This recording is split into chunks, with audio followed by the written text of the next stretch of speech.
Share it to my page. Okay. All right, setting up our meeting for Facebook Live. We should be live any second here. Says we're live already. Yep, I see it. Says we are live here. Okay. Okay, let's see. All right, we are live here, it looks like. All right. Sharing this.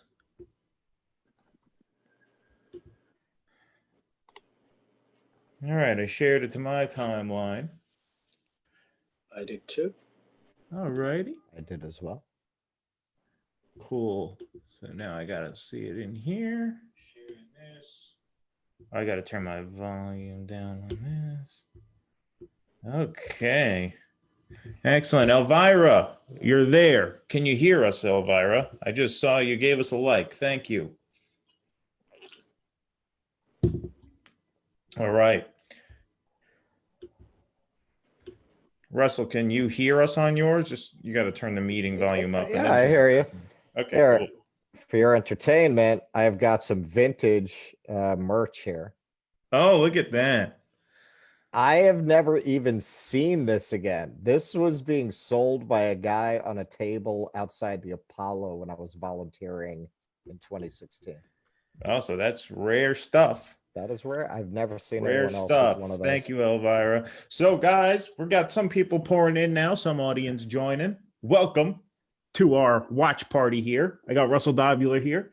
I also got our good friend Anis Shivani here. Great writer, Anis Shivani. We've seen his writings everywhere. I've shared several of them. We've published a couple of them on our site. Anis, say hello to everybody. Hello, everyone. All right, great. There is a little bit of a slight delay between our Zoom feed and the Facebook live stream. So if you guys do want to interact and ask questions or give comments, feel free to do that. But there might be a 20 to 30 second delay between when you post them and when we see them, since we have to pay attention to each other. Daniel, what's up, Daniel? Thank you for joining. All right, people are going to start pouring in here in a little bit. All righty, so where are we at? So far, Florida looks like it's gone. Looks like Trump is going to win Florida. We start that news out like that. And the big story out of Florida, not to our surprise, you know, we've changed our predictions. There have been some of our lib friends have been trolling us that, you know, we started the cycle out predicting a Trump win. On ECU, the first article that I reached out to you about was predicting a Trump win. Yeah, that was before the fucking apocalypse. I mean, exactly. Since coronavirus went down, we've been pretty consistent. Right. That's like predicting the life cycle of dinosaurs before the meteor hits. Exactly. Well, I mean, you know, fear of imminent death focuses the mind wonderfully. But this is sort of my hobby, is to predict Trump wins. I'll tell you this: when in May 2015, I think it was, when both Trump and Sanders were beginning their campaigns, I predicted that they would both be their party's nominees, and everybody thought I was crazy. And actually, it should have been Bernie, because if it had been legitimate. Then in May 2016, I just wrote an essay saying Trump is going to win, which happened. October 2019, which is when you and I first talked, Keaton, right? Yep. I wrote Trump would win, and that was before the virus. But what's interesting for me today is that here we are. Had it not been for the virus and the collapse, Trump, we would not be having this Zoom meeting. He would be winning in a landslide. We would all be sleeping right now. That's what I find fascinating, is that it's only because of this virus that we are even having this contest. People aren't even so much voting against Trump. They're voting against the virus.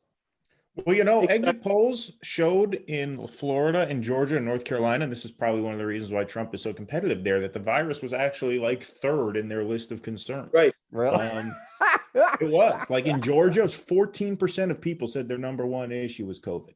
Right. This is one of the most, probably the most interesting thing I heard today in terms of discussion of the exit polls, is that the news media was saying, well, the virus is ahead, but it was just barely ahead, like 40 to 42%. So the economy, so when they asked the question, what's more important to you, going back to work, having the economy open, or the virus? And you would think after this much campaigning about the virus, this is all you hear, 24 hours a day for this whole year, that the virus would be way up there, but it's not. It's among other issues. It's one among different issues. I found that really fascinating. Well, which states though? I mean, not nationally. Well, That has to be. No, they were doing individual states. Yeah, I mean, so far the states that have said the virus is not a top concern are southern states, which is predictable. Yeah, And exactly. so, you know, that makes sense. Yeah, it definitely does. All right, we have another guest joining us here. Let's let her in here. So There she is. Can you hear us, Lauren? Yes, I can. Can you All hear me? right. What's Well, up? hi, Yeah, Lauren. hey. This is Lauren Steiner, host of the Robust Opposition YouTube show. Great show, great activist. And we did an episode together a while back. Thank you for making the time, Lauren. You're a future resident of North Carolina. I am. So you're I'm you're very nervous right now. I was positive that it was going to go for Biden. And, you know, I've been in Asheville, which of course is a progressive oasis. And I've been there 3 times since Labor Day house hunting. And I have to tell you, as soon as you get outside of Asheville proper, all you see are Trump signs. It's very scary, but you know, I was in Massachusetts this summer, I was in Connecticut this summer, and I really feel like all the rural areas are the same way. I don't think you can really talk about red states and blue states. I think it really comes down to cities, suburbs, and rural areas. So if you know, those every people are- state has like a sure. New It's York that and way in Austin and New an York. Alabama. Yeah, Yeah. basically. yeah. Yeah. You go into So I upstate think New York. it's the if same they're way. more enthusiastic and they're coming out because Biden, you know, isn't inspiring the young people. I mean, supposedly he was. We've been told all week that young people are coming out in big numbers, but you know, I don't know what it's going to be. It's looking. I was just watching TYT, and apparently Nate Silver came into the night with 10%, Trump having a 10% chance. Now it's But- about 30, right? So you heard that already, yeah. Well, I didn't hear it, but they said that if Trump wins Florida, he then has a 30 to 35% chance. And it Which looks is- like he's definitely won Well, Florida. Why? Because if you look at Miami-Dade County, Biden won Miami-Dade County now 53-46. Hillary won it 63 to like 32. That's the Latino vote. That's what we've been Mhm. saying all along, Mhm. is that you Mhm. are fucking yourself with the Latino vote in a number of ways. First of all, nominating Biden in the first place fucks them with that vote. Sabotaging Bernie, who Latinos voted for in overwhelming numbers, is hurting the Latino vote. They had story after story after story saying that the Latino outreach on the Biden campaign was terrible. And that already hurt them in Florida. There's no doubt that that's what cost them Florida. Biden won Miami-Dade County by 7 points. Hillary won it by over 30. So there you go. Well, Yeah. you can't discount the Venezuelan Americans and the Cuban Americans. I knew that the older ones were going to support Trump, and I was very surprised to read this week that the younger ones are supporting him too. So I don't necessarily think that Bernie would have done better with that particular population of Latinos. I think nationwide though, you know, we'll see. Maybe we're wrong. I don't think we are. I've personally been saying throughout, you cannot pull a Godfather baptism scene on people's candidate and then think they're going to turn out in large numbers on election day, especially for a piece of shit like Biden, who is antithetical to every reason they were supporting the candidate that you whacked. So you're going to have problems with youth turnout. You're going to have problems with Latino voters, and you're going to have problems with younger African American voters. Only because we're in this, you know, horror sci-fi movie kind of a situation, Biden could win in this very unusual way of elderly voters terrified of coronavirus swinging to an unusual degree towards him to compensate for that. But he was always coming into this, in my opinion, and we'll see if the numbers bear it out, with 3 strikes against him that are usually fatal for a Democratic candidate. low youth voter turnout, low enthusiasm from the African American community, and unusually weak support from Latinos. The only Well, reason he could pull that out is the coronavirus. You have elderly voters swinging to him in a way that is, still likely to compensate for it. well, it'll be interesting. I think the suburban women are going to help Biden. That's what everyone's saying, as well as the seniors.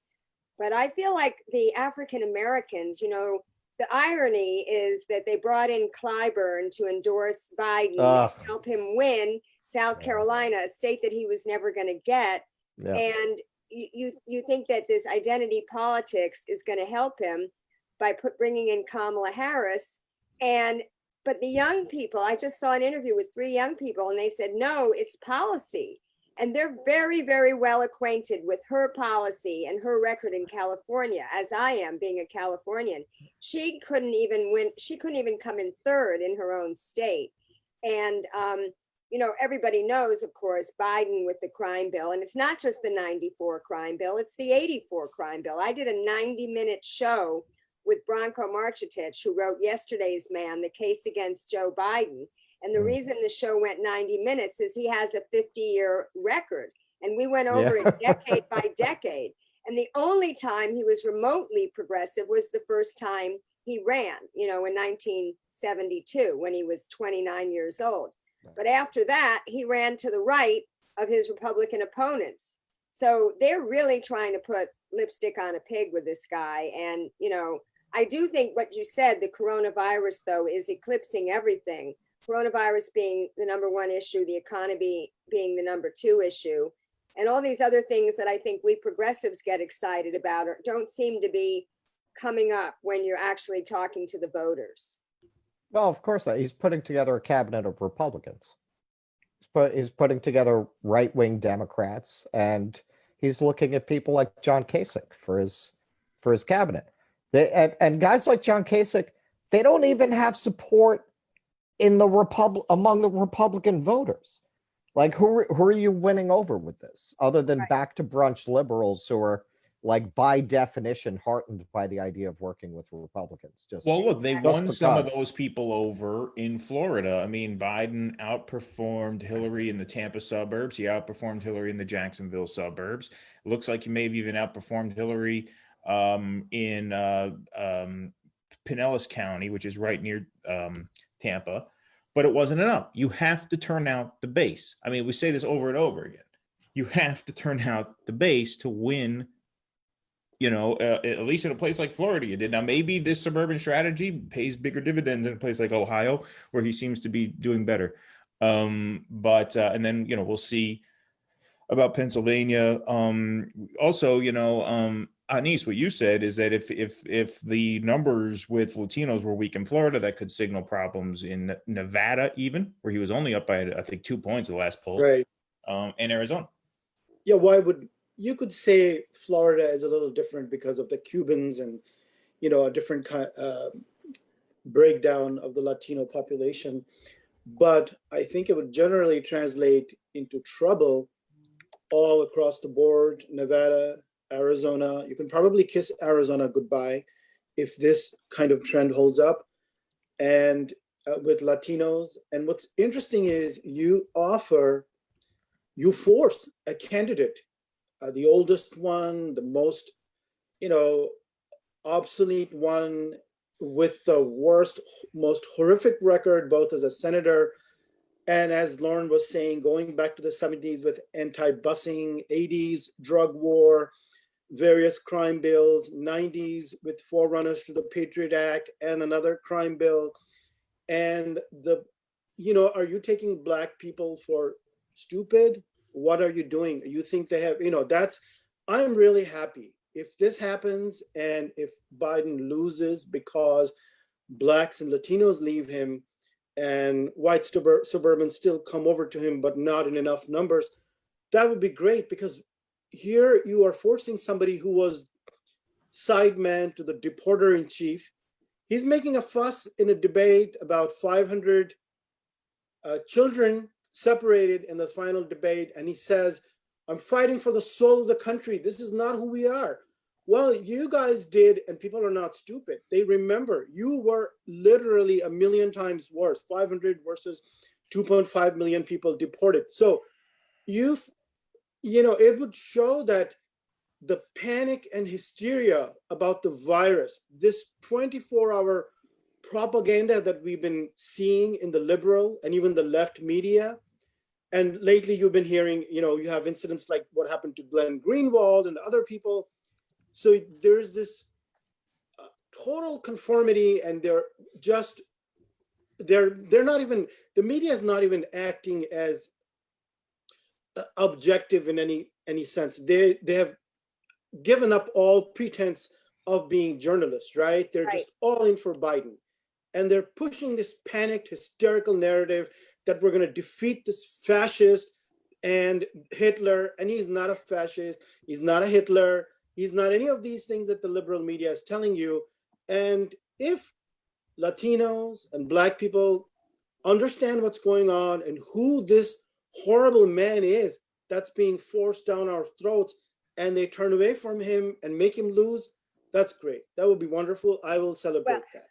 All right, let me just take a quick break here. Not a break, but I just want to welcome, because we have some people flooding the feed and the chat. So guys, feel free to comment here if you want. We're on a bit of a 20-second delay. I got Lauren Steiner and Anis Shivani here with me and Russell. Thank you guys for joining. Please share this stream so that other people can see it.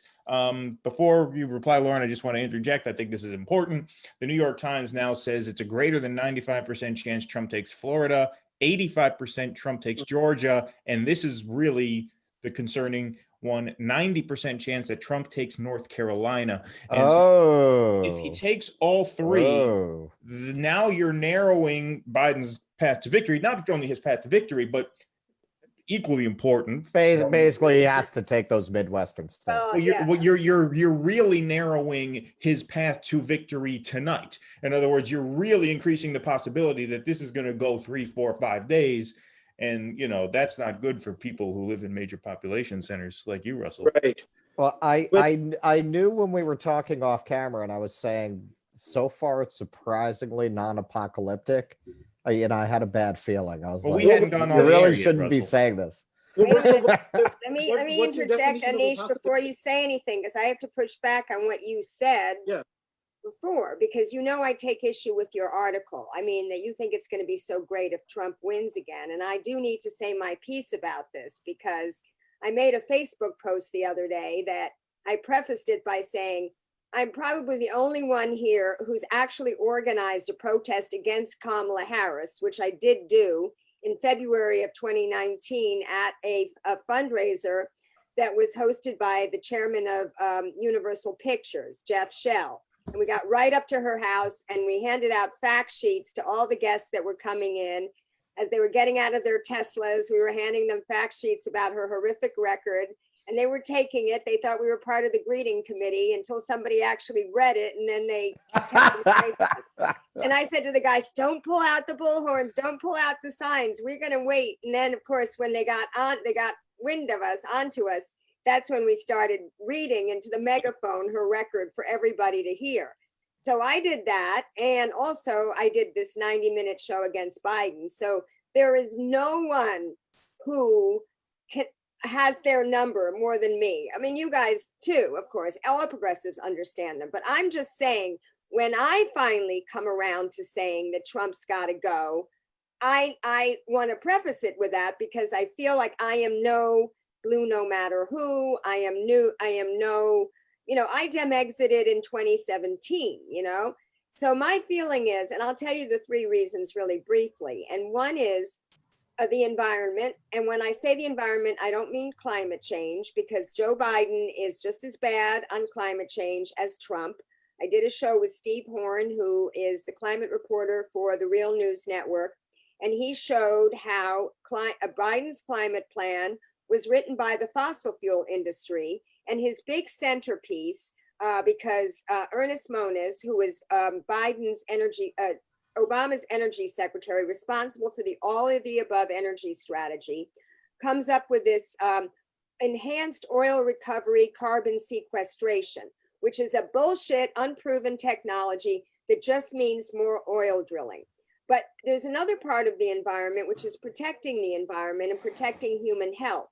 And I will tell you that Trump has gotten rid of almost every single regulation, either eliminated it or failed to enforce it, that has effects on people's lives today, on their health, on the environment, and those kinds of things cannot be reversed. So, and similarly, he's putting in people, not just into the environmental regulatory agencies, but all the agencies whose sole goal it is to not enforce, not regulate the industries that they're supposed to regulate. And I will say, as much as I hated Hillary Clinton, and I did a half a dozen protests against her, I do not believe that Clinton would have done that. I do not believe that Biden would have done that. So that's number one.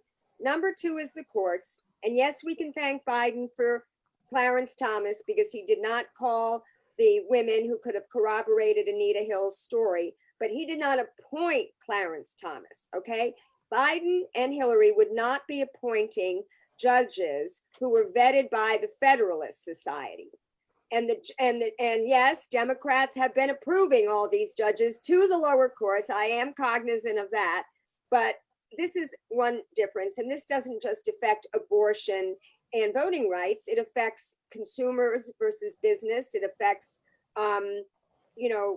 labor versus employers, and a whole bunch of things. And then the final thing that convinced me, and then I'll shut up, is David Sirota's comment, which is that Trump he's the only president ever in history to intentionally wake up every morning and try to divide the nation and cause people to hate other people who don't think like they do. And I feel that this is a lasting legacy, that whether we get rid of Trump tonight or not, is going to survive. It enables people, it emboldens people, not just racists and homophobes and xenophobes and, the litany of phobes that Bernie always goes through when he talks about, Trump. But it also creates, and to your point about the media, there is no objective media anymore. Matt Taibbi was talking about this in his Substack yesterday. The media, like could not watch CNN or MSNBC. I had to watch CBS because at least the networks do not pretend, they try not to come off as cheerleaders for Biden, So I feel like I do not cheer a Trump win in any shape or form. And I know Anis feels that way. What about you two guys, Keaton and Russell? Well, real quick, I mean, I don't cheer a Trump win, not even so much for the reasons you outlined. I thought the Sirota piece on the pink slime was interesting, but I thought that he missed the main point. I mean, I've never felt like any president really tried to unite the country. Like, I don't feel Trump is really unique in that way. I think presidents, in my lifetime, I feel like they talk like they do. Do I think George Bush wanted to unite the country? No, not really. I don't even think Obama really wanted to. Well, really, it was Rove's kind of extension of the Fox News business model into politics that gave us Donald Trump. Well, look, Donald Trump is a logical argument, extension of Karl Rove's theory of politics. The reason I don't try to get people from the other side, just gin up your base. That's like Bush pretty much governed that way. I think Donald Trump happened not because of any media strategy. It happened because you messed with working people in this country for 50 years under neoliberalism, and they're just having their say. And by the way, just to respond to Lauren, I never said that it would be great if Trump won. I don't think so, because it was going to be bad in either way. It's going to be bad. I do think that Trump is the lesser evil for a number of reasons that I outlined. And by the way, that article was published by a publication called American Greatness, which is supposed to be a pro-Trump site. And now you can make of that whatever you want. Why was it published there and not in some liberal left, outlet? Anyway, so I think Trump is the lesser evil, and I take issue with, as Keaton was saying, all the ways that it's been made out that he's uniquely authoritarian or bad. I mean, if you just look at George Bush's record, Reagan. I even gave a ranking of all the presidents since LBJ, and it seemed to me that Ford, Nixon, Bush Senior, and Trump to me seemed the four least damaging presidents of all the post-1968 presidents. And I gave my reasons for why I think that way. So I don't think three Supreme Court justices. He appointed 1/3 of the court, and they're horrible. Even if I grant you those points about the environment and the judges, and you can probably go through 20 different policy issues on immigration and trade, and we can inequality, healthcare. You can come up with how the reasons why Biden is better. I would grant you all of that. I'm taking a macro perspective. My macro perspective, and this is when I first started writing in the late 90s, early 2000s, and I saw what happened with 9/11, Bush. I'm looking at it as we are in the beginning of the third decade of the end of empire. We have three more decades left until we come to the complete end of it. If I take this macro perspective, I no longer think this policy, justice, all those things matter, 500 kids, all of that is bad. But looking at the macro perspective, I am convinced that this is the final decade when we can be having this kind of election or this kind of policy discussion. We are past even what Bernie Sanders was proposing. His policies were suited for 30 years ago. He was already outdated in the year 2016, let alone 2020. So we are not in a position of any kind of democratic revival through electoral politics or any other kind of politics, even street politics. We are way past the point of any of that. So if I take that macro perspective and I fit in Trump in there, it seems to me that Trump would be a lesser evil because it's possible that if Biden won, there would be an extreme right-wing reaction. They're not going to go away. Trumpism is not going to go away. It's not Trump, it's Trumpism. That's not going to go away. They're going to paralyze him. And the reaction you're going to see from the white working class is going to be so horrific. Then the next guy you'll have is somebody like Pompeo or Cotton. And then it's going to be really bad. So I feel like Trump actually has afforded the left, everybody sort of a breathing room. It's sort of a reprieve from the machinations of the deep state. World war he hasn't started any new wars, which was one of my main. You got to watch Medea Benjamin interviewed Colonel Lawrence Wilkerson and Colonel Ann Wright. And I used to think that too. I used to use a very limited lens. He hasn't started any new wars, but they go through every theater, every continent on the planet. And he has destabilized, whether it's wars or nuclear proliferation or massing troops or whatever he's done. You must watch that interview. It is eye-opening. He is not the anti-war candidate, and I'm taking it straight from Code Pink, and that's all they care about. All right, let me just butt in for a second because I want to welcome another guest. She's the media coordinator from the Movement for a People's Party, and she's got limited time. So I want to make sure that we say hello. Carol, thank you for joining. Carol Ehrle. Hi, Keaton. Thank you. We got Anis Shivani, Lauren Steiner, my co-host Russell Davuler here. So we were just talking about, Lauren and Anis were kind of debating who the lesser evil is in this election. And one of the reasons I look forward to never having this debate again is because of the work that you guys are doing. And thank God for the People's Party, because we don't want to be in a situation ever again where we're arguing on election night who the lesser evil is. We want to have candidates on the ballot who we not only believe in, but we believe in the institutional power building behind them. And that's you guys. And so how are you guys looking at this?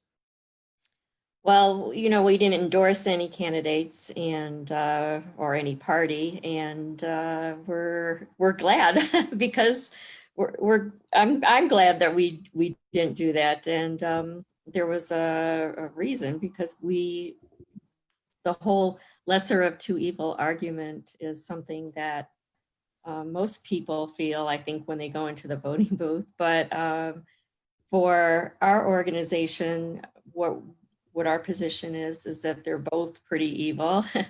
You know, there's certainly a case could be made, obviously, that Trump poses more of a threat, an existential threat. But in terms of climate, which is really the overriding issue, I believe, and many of us at MPP, there is no lesser evil here. They're both evil. Both parties are evil. And they both have the same donor class, the same corporate money, and they are beholden to the same corporate interest. MPP is corporate free, will always be corporate free, billionaire free.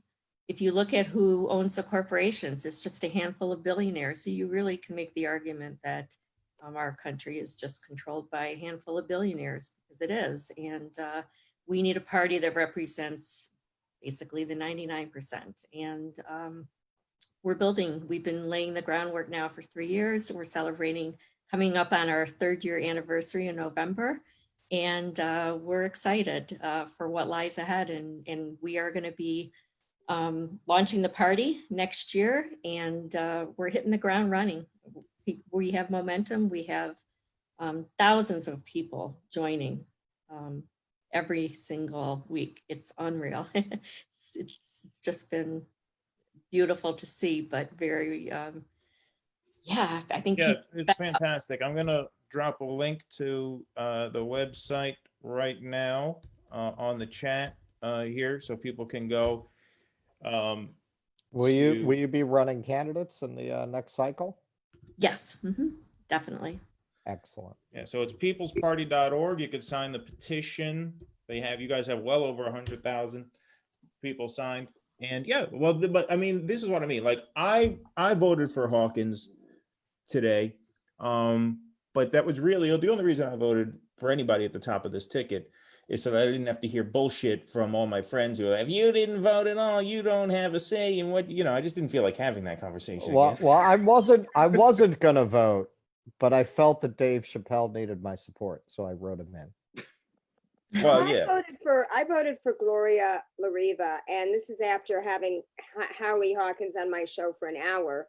Really, La Riva wasn't on my ballot, and I didn't really know how to. Wasn't sure how to spell her name, so I couldn't write her in. I'll tell you why I supported her, because Faramaz Navabi, who is an activist here in Los Angeles, made a very good case about what kind of work they are doing. The Peace and Freedom Party is doing movement building, and they're forming coalitions with a lot of activist groups in different cities and working on issues. And people who are familiar with my work as an organizer and an activist know that I put a lot more stock into issue campaigns than I do into candidate campaigns, because what I've observed is once you get into office, you are forced to compromise by the very nature of the institution that you're in.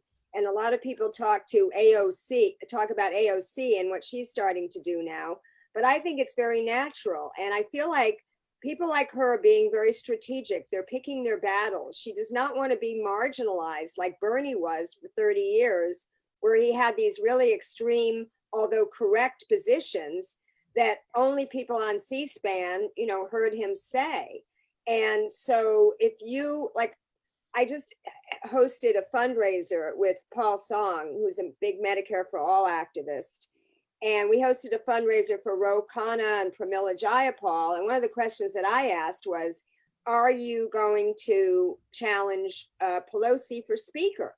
Because AOC was asked that question by Jake Tapper. And she said, if anyone, I will vote for the most progressive person running. And both of them kind of punted. I mean, Pramila said she really wanted to stay where she was, heading the Congressional Progressive Caucus. And Ro said he just wanted to be a gadfly, but he did allow that if anyone else more progressive, ran, he would support him. And I was just like really disappointed. Like, if these guys, and the other thing that he said was that, why would I support him? Why would I support somebody else when she's going to win? And I wrote in the chat, because I wasn't allowed to speak, I wasn't being the moderator. I wrote in the chat, can you imagine if Bernie had thought that way in 2016? He never would have even run. If they're just calculating on whether they can win or not as a decision as to whether to do the right thing, So I just, Although I mean, at the end of the day, they're right because she's bought off all of the Democrats in Congress. That's the only reason she's the speaker. She's creepy and off-putting. You couldn't find a person more off-putting than Nancy Pelosi. but she Make the raises the face most, of your party. Well, she that's raises the that's what I'm most saying. So they're right. She is unbeatable she because raises the most she money, and buys that's, all their votes when the vote for speaker comes up. All these people that she's given money to vote for her. but Carol, also we had a question the from one industries of that our she viewers. supports, the industries that she supports is, you know, that's why they couldn't let Bernie win, because he was against every single one of those industries.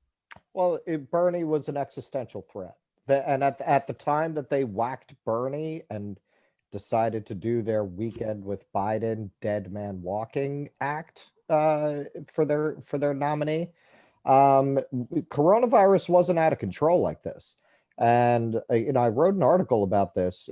A lot of, you always see, particularly liberals, they always wring their hands doing Monday morning quarterbacking about the Democrats' strategic flaws. Oh, they need to figure out how to get tough. Oh, they don't know how to do messaging. No, no, no. They understand perfectly well. They would rather lose to Donald Trump than lose And their win with jobs Bernie. under Bernie Sanders. Absolutely. Yeah. That's They know exactly what they're doing. They're not idiots. They can read a poll. You think they didn't know they were going to lose youth votes and Latino votes and younger African American votes if they propped up the author of freaking mass incarceration in this historical moment? They didn't give a shit. Well, not only did they not give a shit about that, but they saw a golden opportunity to replace those voters with an affluent suburbanite moderate Republican coalition. Right. Let me just ask this question from one of our viewers to Carol, because I know, Carol, you got limited time. Michael asks, he's behind MPP, but is there anything specifically keeping corporate money out? This is a question that I get a lot because people, I don't know, I think leftists are just like innately suspicious of institutions because they always because they've been fucked by so many. Right. They feel that, right, they're either oppressive just intrinsically speaking, or that they're going to go bad. So do you have any assurance you can give Michael there? Well, we'll have it baked into our bylaws and our rules that we won't accept corporate money. And we have it now. So when we launch the party, that will be one of our core, I guess, beliefs, our core rules. It's the basis on which we have built our organization: corporate free, billionaire free, money out of politics. We saw what Bernie has been able to do in 2016 and in 2020 with small dollar donations. And that is not just an anomaly, that's the wave of the future. And it's a way of investing people in politics and giving them a sense of ownership of their party and the policies and the issues that are that pretty much polling shows most people agree on. So it's really interesting. I do a lot of I watch polls very closely, and what's very interesting to me is that most people identify as center right, but when you look at the issues are very progressive on the issues.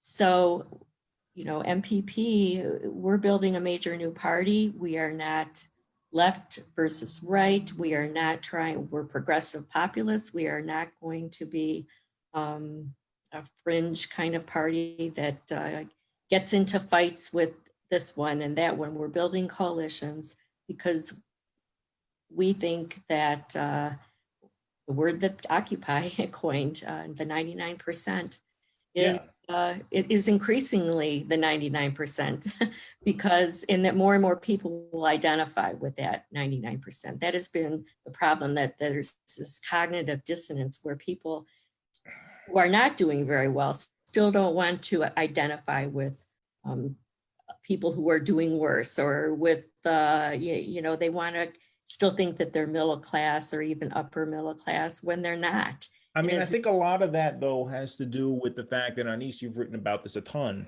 is that, I think the reason people consider themselves center right, despite being more progressive on the issues, is because people I talk to who don't follow politics very closely, or people who kind of fit that sort of Joe Rogan mold, the sort of, culturally conservative, but kind of left curious on certain issues.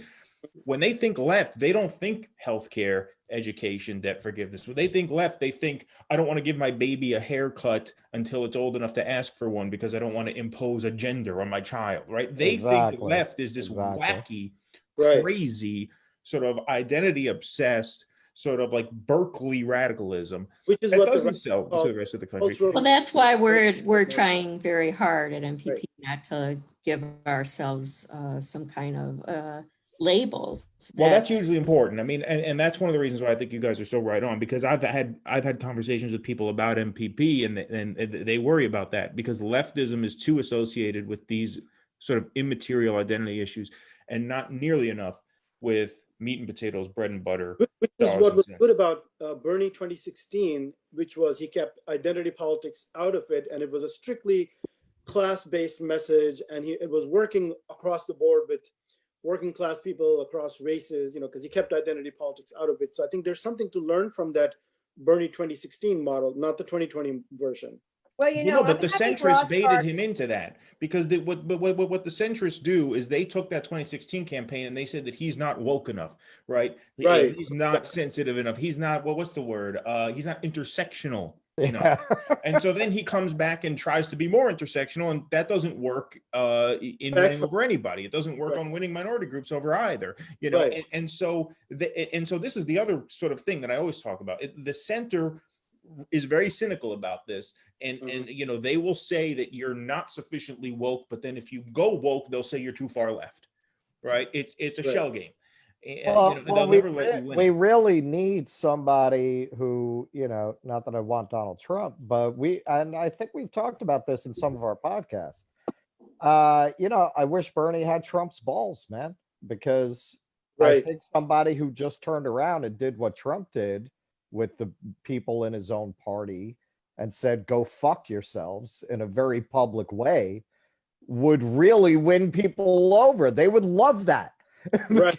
Oh, exactly. The stuff And that you're is why- talking about, most I people agree. don't Yeah. like it. They're just afraid Absolutely. to speak up about it. That's why I did this rant in the middle of Bernie endorsing Joe Biden, which was, I was so pissed off at him to, withdraw halfway through after he had won the first three primaries. I mean, nobody who's won the first two primaries has ever lost the presidency. He won the first three primaries. Right. Well, Then because Obama nobody ever came got in. that close that the party hated like that. Right. And then Obama came in and did what he did with Klobuchar and Buttigieg and Clyburn and everything. But Bernie also, in that last debate with Biden, was unprepared.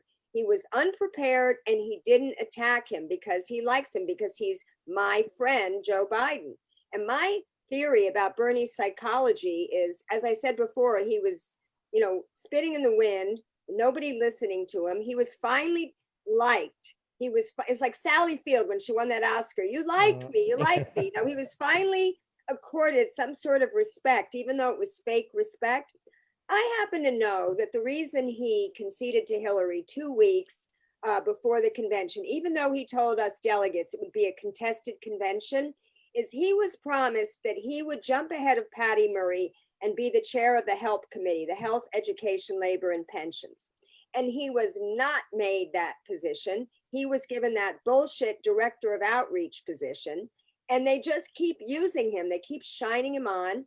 And I believe, again, going back to movement building, Bernie could have run a completely different kind of campaign during the pandemic. He could have organized mutual aid.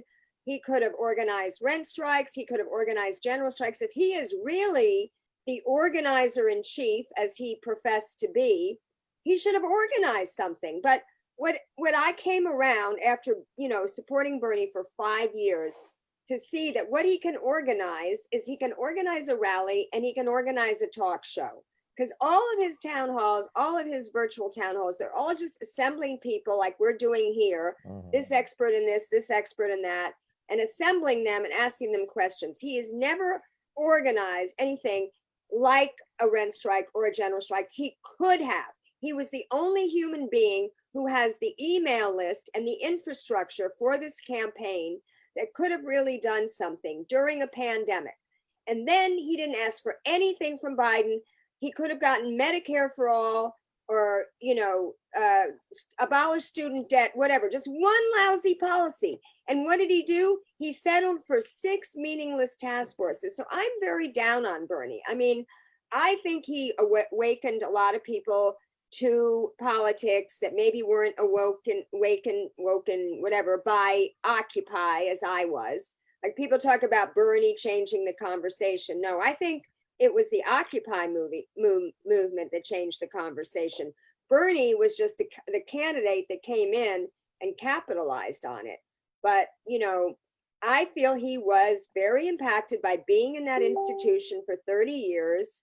And that's why he couldn't challenge it anymore, because he was, I don't know if co-opted is the word, but it was something. And I'm just curious as to your all's opinion on that, if anybody agrees with me. Well, yeah, I mean, I think that's the whole reason to build institutional left powers, so that that stuff doesn't happen. So we're not borrowing off the infrastructure that these scumbags built. We're building our own. And that's what MPP is all about. I have a question from a viewer, and then I do have Bernie just a didn't development.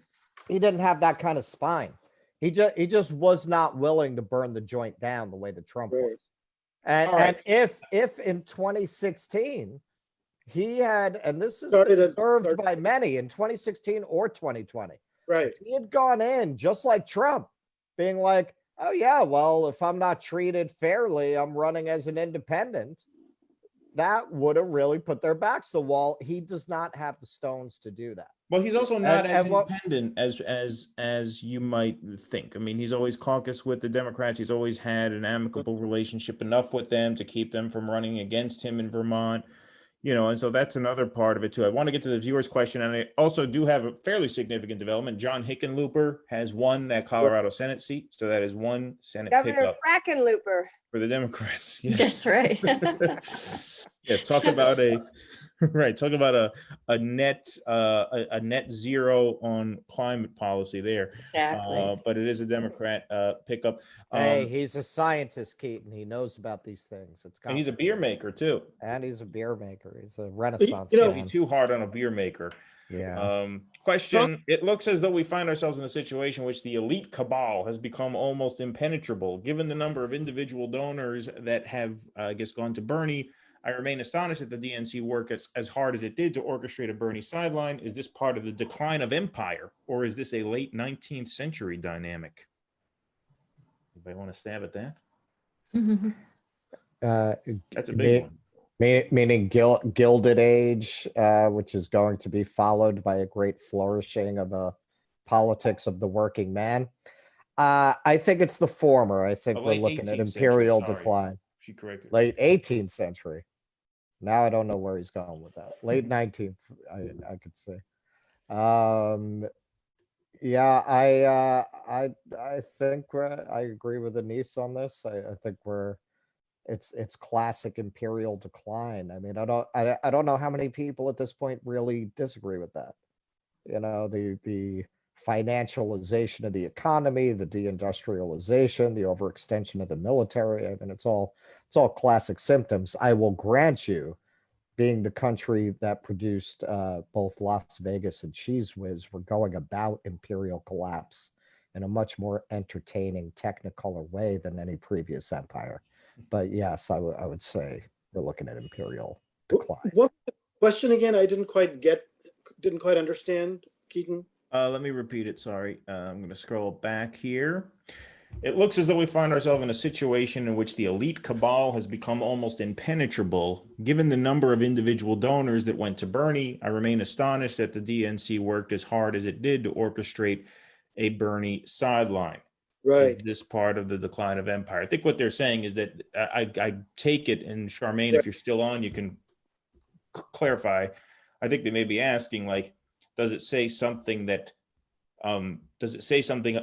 about how irrelevant popular opinion has become, that these elites saw this massive groundswell of support behind a candidate And they came went decided. and did what they wanted to do anyway, right? Right, Just exactly. I think that's the they- crux of the question. Mm. So go It's ahead. just like George Bush with the Iraq War. You know, I think the greatest number of people in the history of the world in 2003 all over the planet, and he said, well, I don't pay attention to that, or something like that. You know, he just didn't care.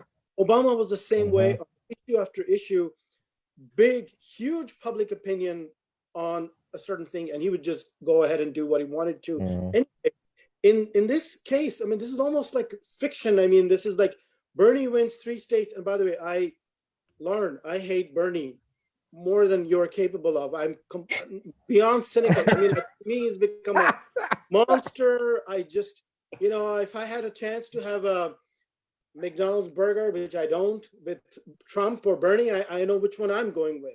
That's how bad and it's not that, I think in that third debate with Biden, Russell is right. He could have taken him down, but it's not that he was unprepared. Bernie is a very smart guy. I think he just was protecting Biden. That his number one priority during that whole primary was to keep the main candidate, the establishment's candidate, Joe Biden, whom he was always very soft with, protect Biden was his number one priority.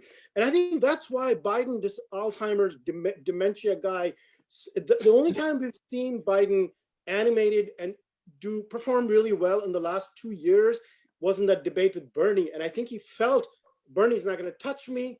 I can just go after him like gangbusters and just beat the shit out of him. That was the main reason why Biden did so well in that debate. And I think Biden was fundamentally, I mean, Bernie was protecting him. But the point is that they can ignore, I mean, this is like, you know, when Obama calls him up and he just ignores these tens of thousands of people showing up at Bernie's rallies. So the question is, as far as the future is concerned, look at the way AOC is going, not very good, especially her. Is she going the Bernie way? Does that happen to anyone who joins this party? I think by now we can disprove, we have enough to disprove the thesis, the Jacobin magazine thesis of the, you know, the dirty break and join the Democratic Party, push him to the left, move him to the left. And by the way, all the left people are saying, the ones who have come around to Biden are saying, we're going to hold his feet to the fire. We're going to push him left. Yeah, right. You know, is this something structurally impossible at this point? And I believe it is. And I'd like to, you know, I'd like to get Carol's opinion on that. I mean, if Biden wins, do you think that's actually setback to your movement? Because it sort of puts on the covers over this horrible bullshit thing that's going on under the cover of normality, what they call normality and norms and decency. Everything goes back to normal. And where does that leave you for the next, you know, 8 years or whatever? If Biden wins, does that make it even worse for you, even more impenetrable? No, it You doesn't. don't think so?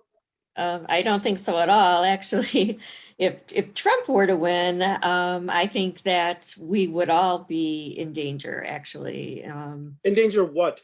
In danger of being able to organize in a way that is necessary. Has he done anything to make you feel that way? Or But now like I said, I do believe that both candidates are horrible, and right. we If are hitting the ground running. We are going to have a founding convention next year, and we are going to tap into the deep dissatisfaction that people have with both parties. In fact, a poll just came out today showing that 3 in 10 people, was an exit poll, 3 in 10 people have voted against Biden. I'm sorry, have voted against Trump. They voted for Biden as a vote against Right. 3 in 10 people. And that just goes again, poll after poll after poll is showing that people do not like the Democrats. They are not joining the Democratic Party. They are voting lesser of two evils. They are primed. They are ready. They are hungry for an alternative party. They want, there was a Hill-Harris poll that we cite often that came out in September that also showed that 60% of people, of voters, want a third party. But we are saying, you know, that was the question that was posed to people. And that response was very startling, actually. And we know that among young people, which is going to make up the millennials and the Gen Zs, they're going to make up the biggest voting bloc in the next election. It isn't going to be the boomers. And so, and they're tuning out of mainstream media big time. They can't afford cable for one thing. And if they can afford cable, they're not tuning into the talking heads. They listen to podcasts, they listen to YouTube, they listen to people like you, Keaton.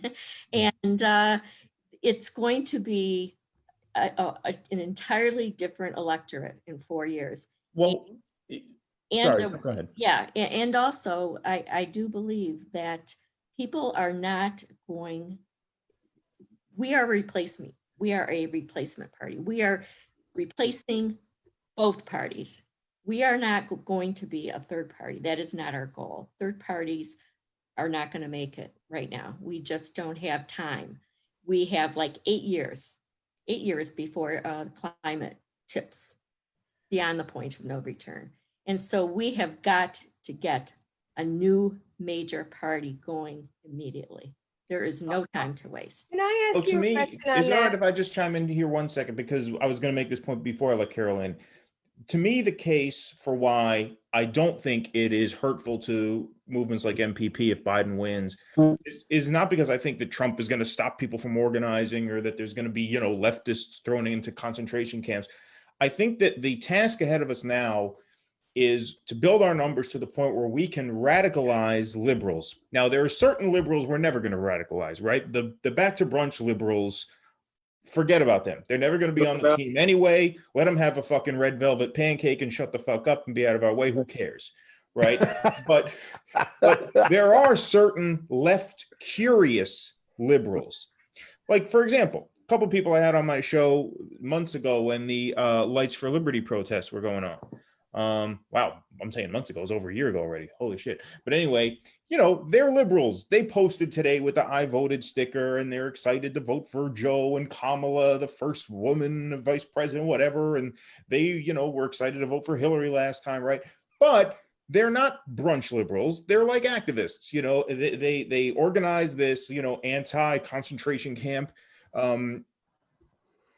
protest rally that had a little more teeth to it than more, because it was also an anti-ICE rally, because ICE actually was renting part of the Orange County jail here and holding people there. And so, they march as close to the prison as they can get. They're on board with defunding the police, right? But they still have it in their head that the Democrats are a viable vehicle for the kind of change that we need to see. And I think the way to wake them up to the fact that they're not, I think it's going to be much easier to do that if a Democrat is president with a Democratic Senate majority and they fail to do it. Like if Biden wins and the Democrats take the Senate and they refuse to pack the court to defend not just left goals, but liberal goals, Roe v. Wade, right? Marriage equality. Yeah, but we already did that. We had Obama. Right, but we were not there. But we were asleep when we had Obama. That's the difference. Like, if you believe in what we've actually done the last 5 years, there wasn't MPP when Obama was president. There wasn't 2 Bernie Sanders campaigns to organize around when Obama was president. Like, it's different. I think to say, well, it'll be the same as when Obama was president is to really just dismiss all the work that's been done in the last 5 years. I'm a perfect example. When Obama was president, I could watch Rachel Maddow without throwing up. There are millions of people like me who are right. There's millions of people now who are much more awake than Obama was president. Elected. Look, I think this is, and I want to sort of ask Carol this too, because I have great respect for what they're doing. And Carol knows I was on the original steering committee for movement when it was called Draft Bernie for a People's Party, because I believed, like Nick at the time, that the only way this could happen is if someone like Bernie started it and brought over all his people. What I'm concerned about when you say we only have 8 years, as a climate activist and climate being my #1 issue, because it's an existential issue, why are we going to spend time starting state chapters, getting ballot access, doing all this stuff, when what we should be doing is putting our bodies in front of the pipelines?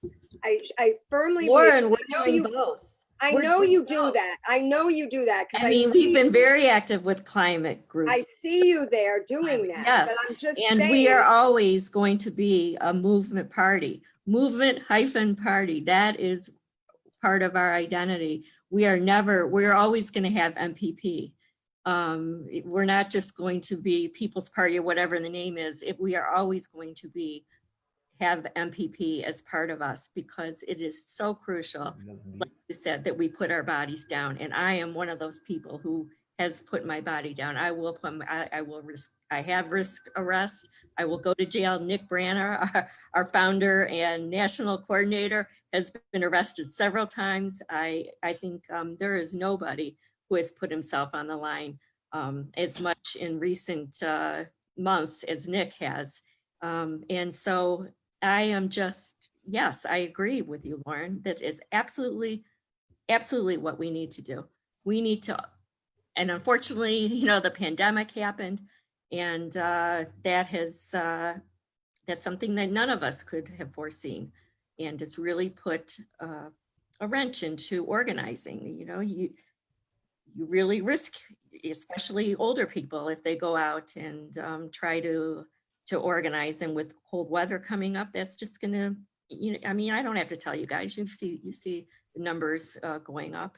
And but yeah, hopefully once COVID is no longer such a threat, we will be out on the streets more. Everybody will, and we will be the ones leading that, like we have been. We have been one of the only, I would say, more recent organizations that have been formed that has been out there and really put ourselves out there, because we are not Democrats. The Democrats have failed us.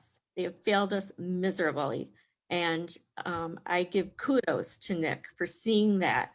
He worked at the top of the Bernie Sanders campaign in 2016, and he saw the belly of the beast. It was one of his jobs. His major jobs in that campaign was to try to convince the superdelegates to vote for Bernie. And he saw the utter futility of doing anything inside that party. And when he came out of there at a young age, he was only like 26, and he just said, there is no way that party is ever going to change. And he has studied environmental issues in college. He's very well versed on climate, and he feels this is why we connected, because my kids are millennials and I want to save their lives. I want to save their futures. This is why I'm doing this. This is why I'm doing, so many of us are doing this and putting in just so many hours. Volunteers, we're all volunteers, including Nick. And we are going to make this happen because we feel we have to make it happen. The Democrats are never going to stop taking that fossil fuel money. That is the bottom line. Yeah. Sorry to interject. I'll be very brief. I just want to give two quick updates. John Cornyn, senator in Texas, has won re-election, as has, this is a bit of more of a bummer, Lindsey Graham has won. Lindsey Graham, can I South also Carolina things race. which I've been wanting to But add. I have to go, so let me just make my. Yes, I do too. I have another interview. I'm sorry. No problem. Oh, Go I- ahead. You guys each get It in was your wonderful piece here. to see you, everybody. And Oh, thank you so much, Carol. Thanks, You guys are Carol. awesome. thank you. Yeah, Nice I seeing just you, wanted to Laura. make one point that I've been saying, ad nauseum for the last year, which is that I feel that we as activists and organizers can be far more effective on the local and state level. And that's where I've been concentrating my activism. And I've seen a lot of success in Los Angeles and in California. And so I feel like, really, I mean, I probably shouldn't say this. People tell me I shouldn't say this publicly, but I don't feel that people are going to be on this planet at the end of the century. And when I'm on my deathbed, all I want to be able to say is that what I did mattered and that I at least tried to make a difference.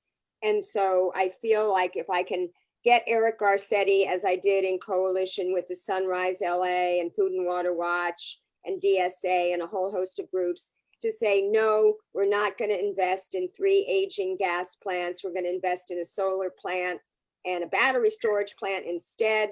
That's a success. Or if we can get the Board of Supervisors to cancel a $3 billion contract with the McCarthy Company, who was going to build a mental health jail to house over 3,800 mentally ill criminals, which we call patients, you know, and say, no, we need to have community centers where people are going to be treated, not housed in a jail.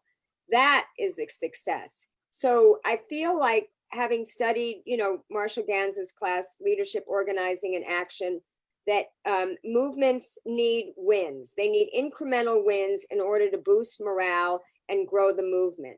And that's leading me to my final point, which is my guest on Sunday night is going to be Ross Barkan, who, if you don't follow him, he's a great journalist. Great writer, yeah. And he just wrote an article saying that Bernie Sanders' legacy is going to be the growth of DSA. And he feels that DSA, you know, you're talking about MPP. I love MPP. I also love DSA. And one thing that I'm probably going to argue with him about is he feels it should be professionalized, meaning they, instead of people doing things organically by consensus from the bottom up, that they may need to develop a staff model. And he uses like the Working Families Party as an example.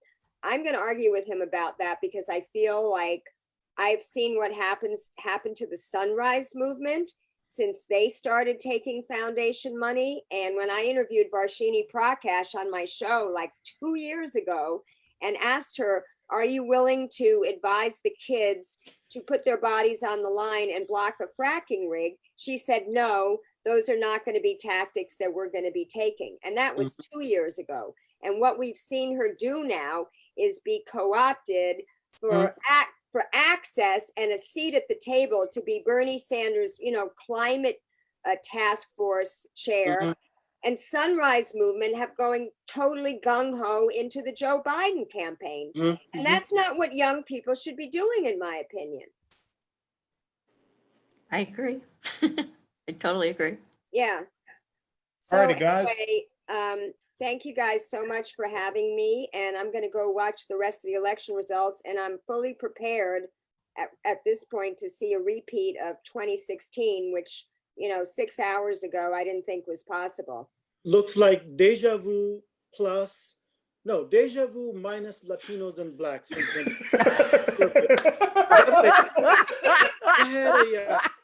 I had if you don't mind staying for a second. First, I wanted to just report something. Deja vu. For a quarter hour. That's your title for your piece tomorrow, Anis. You said you had an essay ready to go. No more pieces. Deja vu minus Latinos and blacks. So the Times for the last 15 minutes is reporting Michigan looks really bad. Incomplete Michigan. You're kidding me. Reflect a Trump advantage because the largest chunk is coming from Oakland County's election day vote. 28% reported, and Trump is 55%, Biden 42%. So in general, In Michigan does not look that's good. where I live now. This is my home really state. Okay, so Michael Moore's been saying it. Listen, this Trump vote, people think it was a blue wave in 2018, but it didn't feel like a blue wave as it was happening. No. This Trump vote is here to stay. It's not easy to defeat. It's not going. And after what Obama did in Flint and drinking that water, I would love Michigan to go for Trump. Well, and Snyder endorsing Biden and Biden welcoming the endorsement. Thank you so much. Right. Yeah. All right. All right, guys. One question before I go. Do you guys think they're going to figure out a way to blame Bernie again, even though he campaigned harder for Joe than Joe? Of course they will. Yeah, they're going to say that the Latinos didn't vote for Biden because they thought Biden was a Trojan horse for socialism. Right, they're going to do the whole fucking thing. There's a lot of people who, Democrats I know. Wait a minute, hold on. This is a bit of news. Daniel, where do you see that? Philadelphia stopped counting mail-in ballots? I saw it on Twitter. Does that mean they're not counting them anymore, period, or what? No, they stopped counting them for tonight. Oh, for tonight. Oh, okay. Well, we knew Pennsylvania was going to be a week or so anyway before we get that. So anyway. Yeah. But whenever there's a pause, all right, guys. Thank you so much. I'm going to go watch the rest of the returns. I've enjoyed talking Thank you, Lauren. Lauren, thank you, Lauren. Thank you for what you said about Sunrise, because I've followed that, and it's been really disturbing about the way Sunrise has gone. So thanks for pointing that out. Like the unions, the same as the unions. Yeah, that was really disturbing because there's not much to say, right? Yeah, they're trading just like the unions traded the strike for a seat at the table. That's exactly what Sunrise is doing. Exactly. Right. And Yeah. they do these useless protests outside of Nancy Pelosi's office instead of blocking. Food and Water Watch is more radical than Sunrise right now. Right. Right. Yeah. I agree. Yeah. All right, take care. All righty, Thank you. thank you, Lauren. Thank you, Lauren. Yeah, I'm gonna have to go too, but I just wanted to, yeah, if everyone could go to peoplesparty.org and sign up to volunteer or donate. Yes. We are, we're going to be declaring as the party part of our name next year and with our founding convention, and it's very exciting. And I've been here since the beginning of this organization is Draft Bernie, and I have seen the growth and especially the explosive growth now in the last couple of months. And we have some remarkable people on board with us who are helping us and believe in us. And we just are so excited. Absolutely. Peoplesparty.org, and check them out on all the social media. Follow them on Twitter, Facebook, everything. Carol, thank you so much for making the time. I really appreciate it. Thank you, Keaton. Thank you. We totally support. Nice to meet you guys. Yeah. Support you guys. Thank you. Okay. Thank you. Righty. Thank you, Bye. Carol. All right. Well, Deja vu minus Latinos and blacks. oh yeah, that's the essay title there for sure. Look, How do you Okay, okay. So hang on, man, because Florida went to Trump, right? Well, I don't know if they called it yet. New York Times right now. I mean, it's a done deal, more or less, right? Yeah, it's pretty much a done deal. Florida was a done deal a while ago. It was the first. And now you tell me Michigan's looking bad. Michigan's looking bad according to the Times, and it's 30% reported. So but it's not, doesn't look good. Which would be the end, right? 'Cause But which Well- counties though? Which counties? I mean, Yeah, that we doesn't have to always know. I mean think- anything. I think we need to know more about right. If Michigan. that 30% is like all rural counties. Well, they're saying Biden- that the Trump vote is what I said, that the largest chunk is coming from Oakland County's election day votes. So the Times thinks that the current, incomplete status gives Trump advantage. I'm just reading off Really? it. Yeah, that's what they're saying. Dude. Biden has Arizona has started reporting. Arizona is 73% of estimated votes reported. Oh, wow. Biden up by almost 10. So that's good news for Biden there. Yeah, and in Maricopa County, he's doing 10%, 10 points. I don't know how much Hillary wanted by, but But you also have to It keep your eye on the looks Senate good here. for- I mean, look, if the Democrats have really positioned themselves such that if they don't win the Senate, it almost doesn't fucking matter if Biden becomes the president.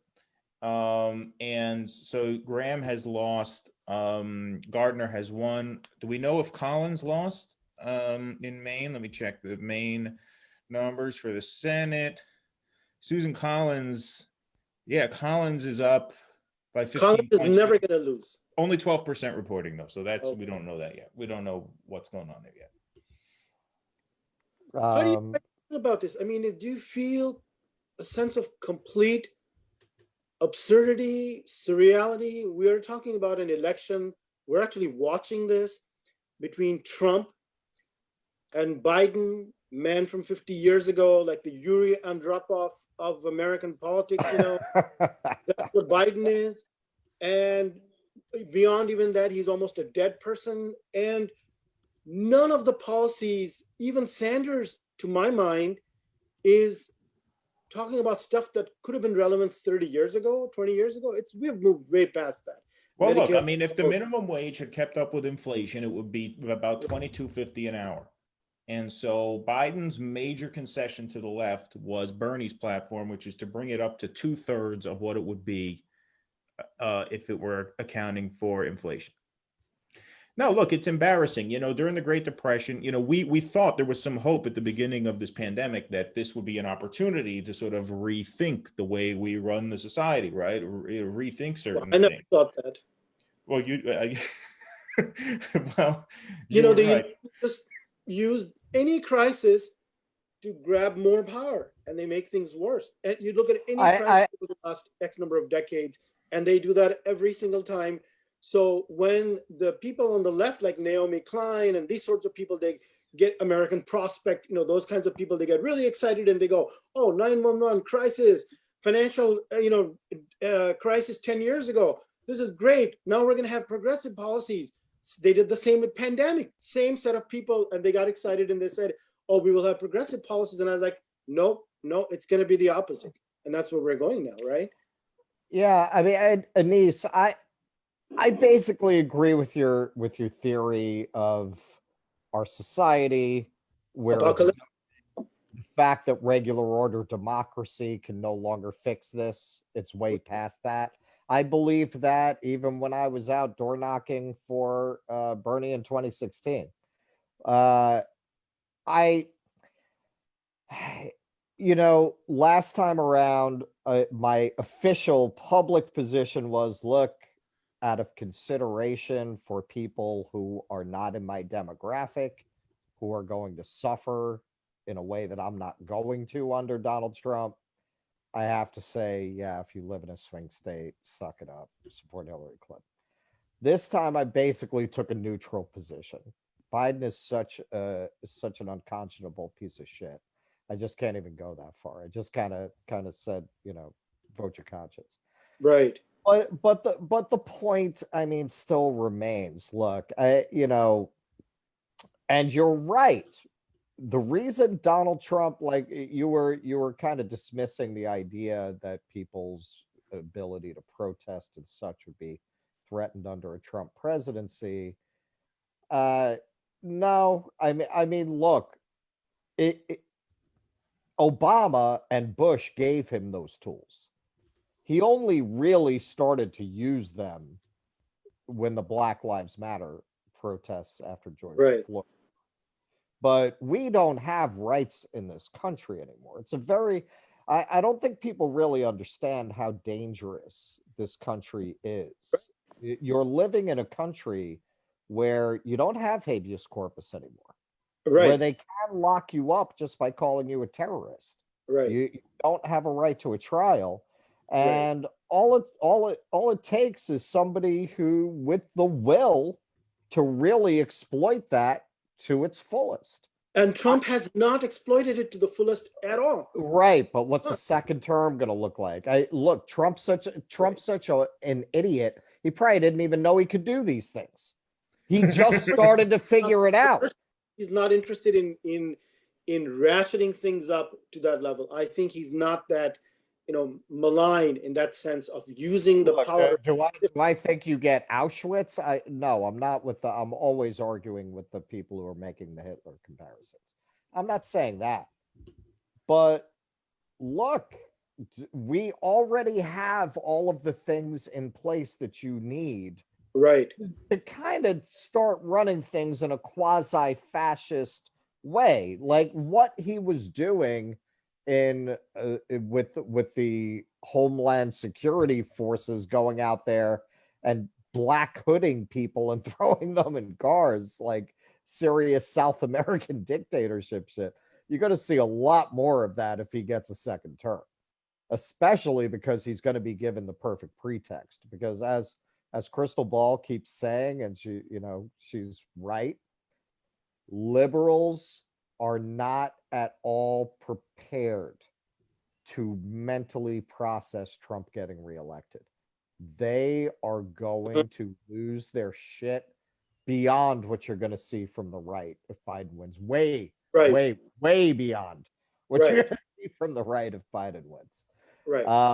So how's Trump going to respond to that? We already saw what his instinct is for dealing with civil disobedience. So for that reason, I can't say it isn't worse to have Trump get reelected. At the same time, I agree with your point. This plane's going down.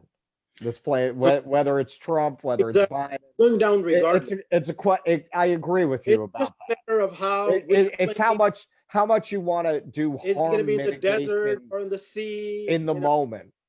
Are the survivors going to be all burnt, or are they going to be one or two? I don't know. It's something like that. That's what we are talking about. I just want to say that as far as Trump exploiting these powers that exist for. I'll be right back in a second, guys. What was that? Yeah. I said I'll be back in a second. Go ahead. Sure. For dictatorial action, I actually think that and you're so right, Russell, to point out, about the loss of the Bill of Rights, habeas corpus. So if you go back 20 years ago, when this really started happening, actually it was 99 with World Trade Organization protest in Seattle. Yeah, and I or remember that. and convention in the early 2000s, both Democrat and Republican, and that's when they started making even protest and assembly really difficult. And you get a permit and this and that, and you're in this little cage thing. And so all these kinds of things, I think, to me, not Trump's flashy action with Proud Boys show up or the trucks or whatever. I find these kinds of normal, bureaucratic, routine actions taken under the radar far more insidious and dangerous and fascistic than the flashy momentary actions. So I disagree that in that sense. I know that one trend has been among the panics, that the liberal media has been trying to induce among people. One of them has been, well, oh my God, Trump's second term, he's going to go full on dictator. And I seriously don't worry about that, because what I've already seen in the last 20 years under the guise of Homeland Security and ICE and all these agencies, not to mention just normal police, right? That seems to me far more dangerous. And of course, basically suspending the Bill of Rights, which happened 20 years ago under Bush. And well, they didn't make Sure, and Obama made it worse by expanding. Obama made it much worse. He did. I don't disagree with any of that. It becomes a difficult moral conundrum when you start thinking in terms of immediate harm mitigation for people who are not you. Yeah, you know what I mean? Because I feel like it's not even a choice I'm making just for myself. I feel like, yes, long term, I feel like this situation is unsustainable no matter who gets elected. This system is unsustainable. It's unsustainable, probably beyond repair. But if it means a little less suffering for a certain number of people, even though it's not going to change this overall trajectory, if I lived in a swing state, I'd have to ask that question. Well, do I have a responsibility just for some harm mitigation for fellow human beings who are going to be impacted by this? Right. Well, even in that respect, and that's why I argued for the lesser of evil. Let's take immigration, where you can argue that he's caused the most harm because they're the most vulnerable, and he's had the freest hand to do what he wants. Even if you look at immigrants and understanding all that he's done with refugees, asylum seekers, child separation, shutting down the southern border, I think he can't begin to compare with the harm to immigrants, long-term resident immigrants, that Obama did for 8 years. I just don't think that he comes close, even in immigration, which he has done harm. So hysterectomies, Anis, hysterectomies in the immigration centers. Come on, 2.5 million people deported, many of them long-term residents. I am not at all defending Obama and Biden's record on this mitigation issue. I'm just making a point about harm mitigation. I believe that to me he seems less harmful. Well, one other thing, I mean, you kind of raised this, it looks like this might be more and more possible, depending on what happens in Michigan and these Midwestern states.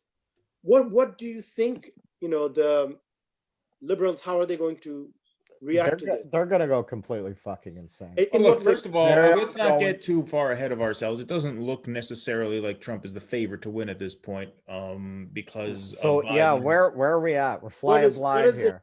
Last I heard. All right, so Arizona That's the last thing I heard. Arizona, I think, looks fairly strong for Biden.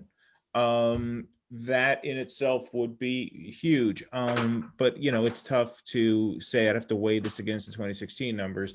So let's say for president in Arizona, New York Times is being kind of cagey about filtering out their predictions. New York Times has now, in terms of what they're willing to say, in terms of their meter, let's see what happened here.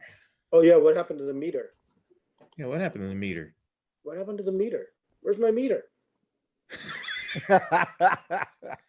We need our That's the meter. nicest thing to come out of this apocalyptic Well, that's it. If they shut down the meter, it means Trump's winning.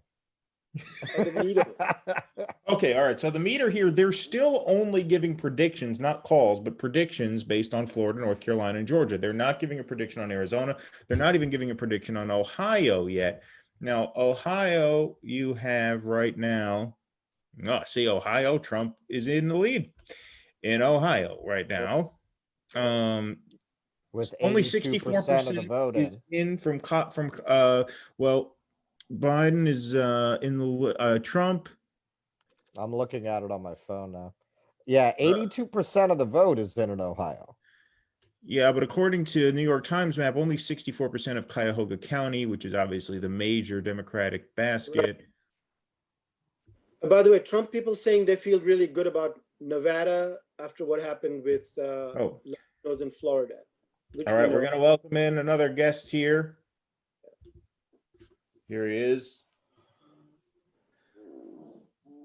All right, we have James Langford, Bernie delegate from Florida, joining us. Thank you, Jim, for making it. Hey, how you doing? Can you hear me okay? Yeah, I can hear you great. All righty. I'm on my iPad. I've got like 3 Zoom meetings going at once.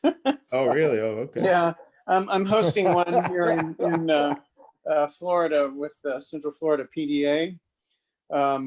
So normally we would have our monthly meeting tonight, and instead we're doing an election watch for 5 hours. So Miami-Dade has stopped counting until Wednesday. Sorry, Daniel, you just said Miami-Dade has stopped counting until Wednesday?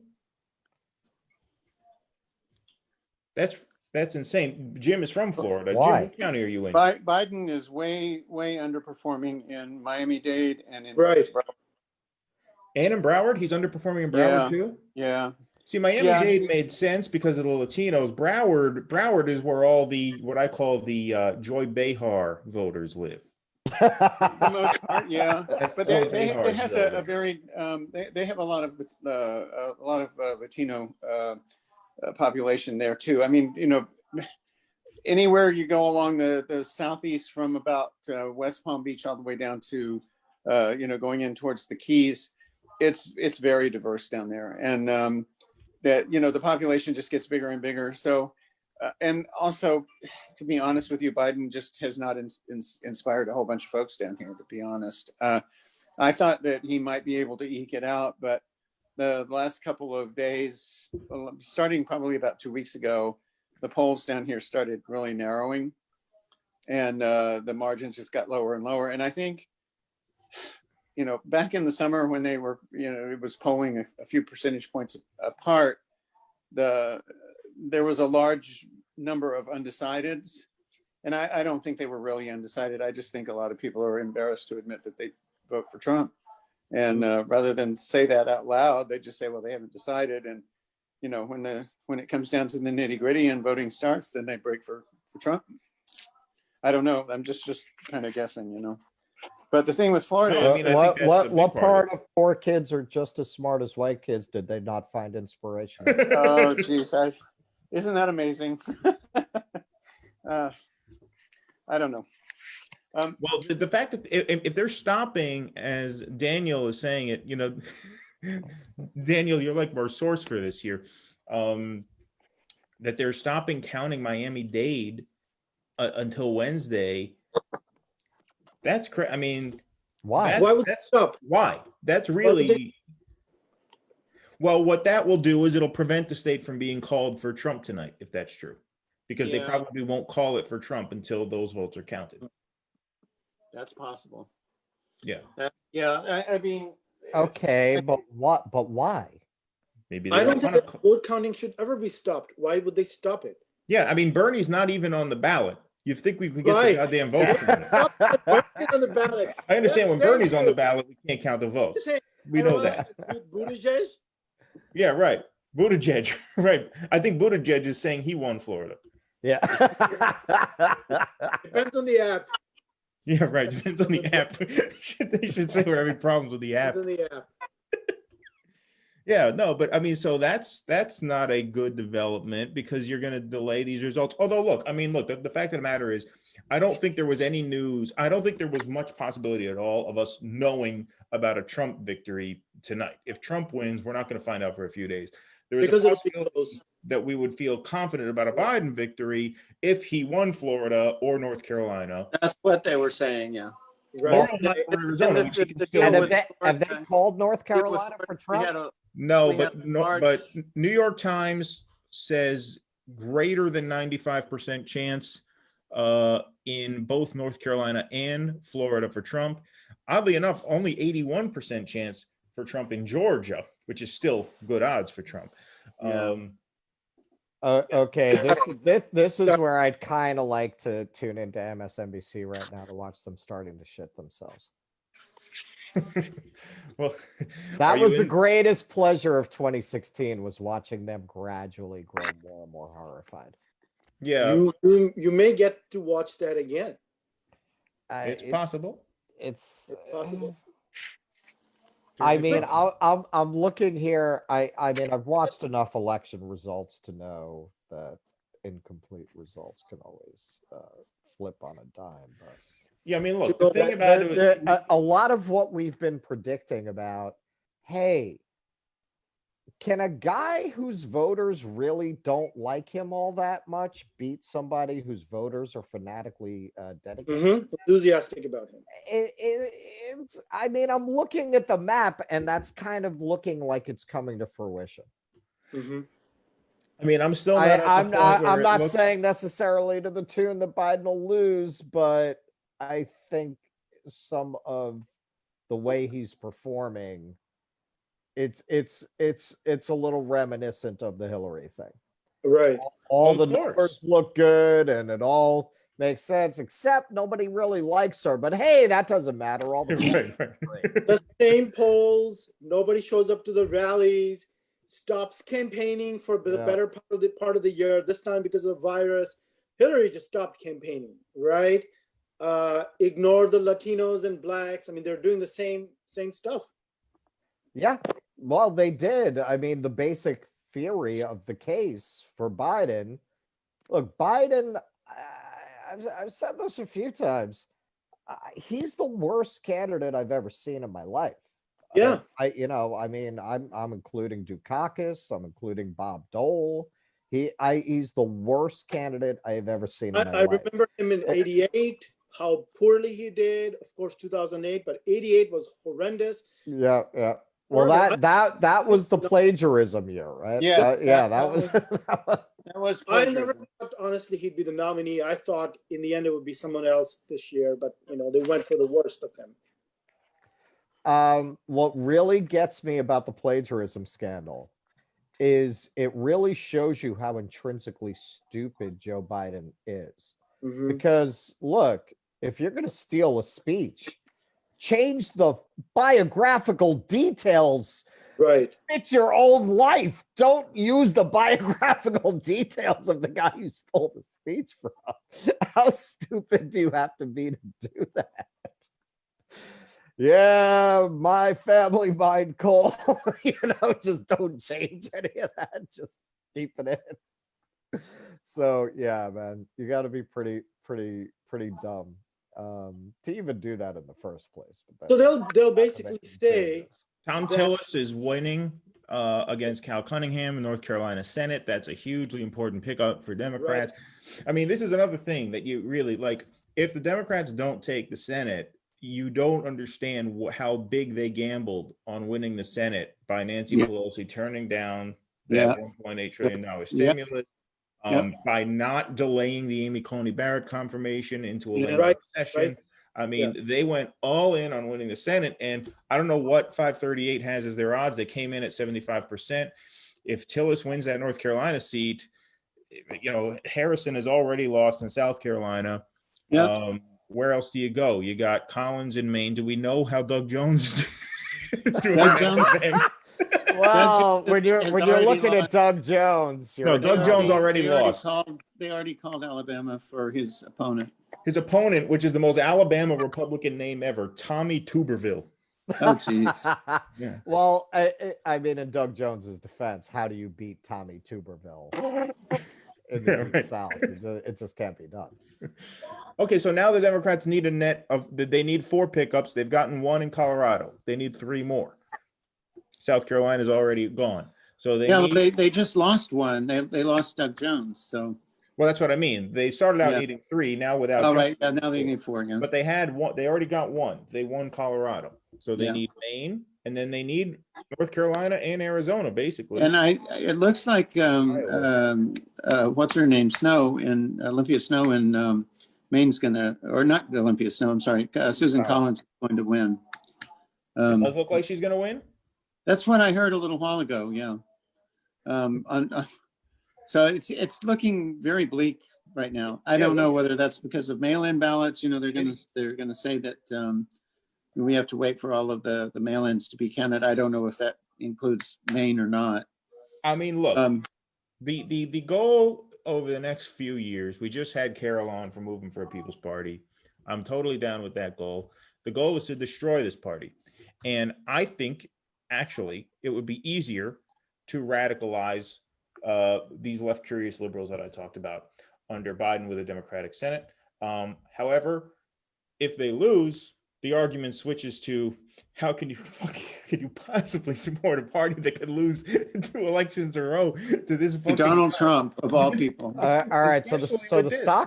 the stock market futures are way up. I don't know if that means the degenerate gambling traders think Trump's going to win, or if it means they think Biden's going to win. Well, look, this is an example. Like, this is a rare example where, like, the market might respond. Like NASDAQ futures are up over 3%. Well, the market might respond better to Trump because Trump is more likely to sacrifice 2 million people at the altar of the stock market, you know, than Biden, right? With regards to, like, well, you know what they've also been saying in trading land.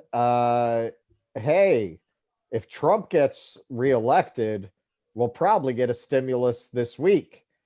And if Biden wins, we won't get one till the end of January. Yeah, I mean, that's been part of their thinking also. That's probably, yeah, I mean, that makes sense. That makes sense. But, you know, look, if Trump wins, I mean, look, the Republican Senate already said they don't want a stimulus. McConnell, by the way, blew out Amy McGrath. I mean, not even close. Yeah. The money that was spent on that race, all the blue MAGA morons, over $40 million. Donate to Amy, dump Moscow Mitch. Moscow. Yeah. Smoke. Just lit that on fucking fire. So what happens? I mean, at the end what a bunch of fucking idiots. I mean, what a bunch of fucking morons. Exactly. These morons who did this, who orchestrated this propaganda shit for 5 years, 4 years. What is their reaction? Do they, I guess they just go, we went too far to the left. We didn't appeal. They tripled down. After Hillary, they doubled down. Now they triple down and they empower Trump and make it so bad now. No, okay, but this is what I will say. I don't think they're really going to be able to sell it this time. Like that will, like you have a rising demographic that fucking. Anis, can you adjust your camera? Can't stand Joe Biden to begin with. I'm sorry. I was just saying, can you adjust your camera? Yeah, that's good. You're not gonna. I mean, the youth, all the people that they talked into grudgingly supporting Joe Biden, particularly Sanders people who sucked it up, are going to fucking lose it, man.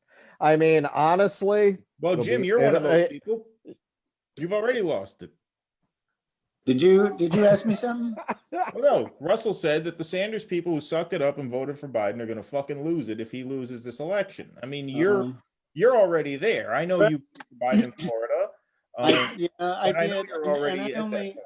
I only voted for Biden for one reason. You know, when Hillary ran, I voted Green. But I voted for Biden because just about 3 or 4 days before this new SCOTUS justice was named, Alito and Clarence Thomas both wrote op-eds and opinion pieces that the marriage equality ruling needed to be overturned. And then they, basically named this freaky woman who is, some kind of weird, religious person. And, she's apparently had very strong opinions about marriage equality and, women's reproductive rights. So I started thinking, Biden was the first one of the Obama coalition that actually spoke out in favor of same-sex marriage and marriage equality. So I'm comfortable that he doesn't necessarily want to invalidate my marriage of 11 years now, whereas Trump does. And so I decided, I would bite the bullet and vote for Biden simply, from purely personal, reasons. And so I did, but I wouldn't have if that had not been an issue for me. But I fought really, really hard for marriage equality for several years, and I was married to my husband for about 5 years before it became legal in Florida. So, with this whole idea of trying to overturn it, which I don't know if they could or would or anything, but Trump obviously, has that in mind. So that's the only reason I voted for Biden. And Biden ahead of Obama on that issue, right? Yeah, he was the very first one. He's the one who pushed the whole discourse. Yeah, he's the one that actually that got the kind of outed Obama, and Right. And then it was a little ways down before Hillary even jumped in. Right. Meanwhile, Bernie was supporting us back in the 70s. So Right.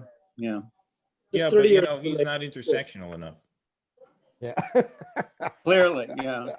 not woke enough. Josh, my buddy Josh, I didn't know you even had a Facebook page, Josh. Why does it say Josh Smith? But Josh Hawley retweeted on Twitter, the future for the Republicans is a multiracial working class party. Wants to know our thoughts. What are your thoughts on Republicans being a working class party? I mean, they are basically. No, I mean, that's Sager and Jetty's too. right. I mean, did you watch Useful Idiots this week? No, was he on Useful Idiots? They had both of them on that. Chris. Oh, okay. No, I didn't. On. And yeah, I mean that's his whole song. He's like, listen, the Republicans, very very much a parallel conversation of the one we're having. If Biden loses, the Democrats will learn exactly the wrong things and they'll just double down. That's essentially what Angeti's saying on the other side. He's saying they're going to say Trump was too populist and he was too crude, and that's exactly the wrong lesson.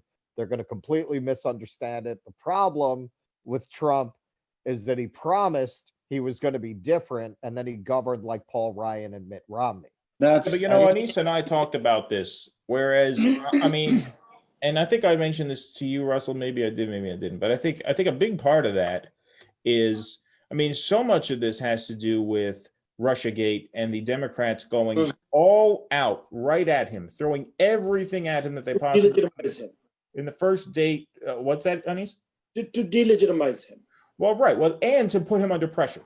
To the point where he had to then make a deal with the Republican establishment, being like, okay, listen, if you guys protect my power, I will pass your agenda. I will lose all this populist stuff, right? And we'll give you the tax cuts, and we'll, run an austerity policy even through this crisis now. Right.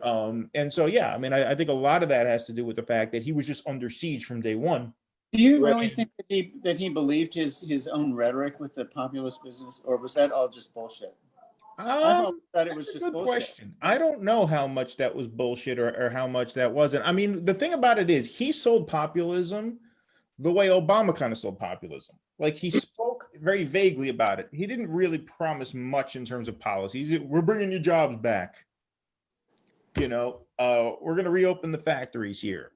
He was against TPP, but I there think much you meat can on see those? the things he legitimately believed by the things he actually acted on.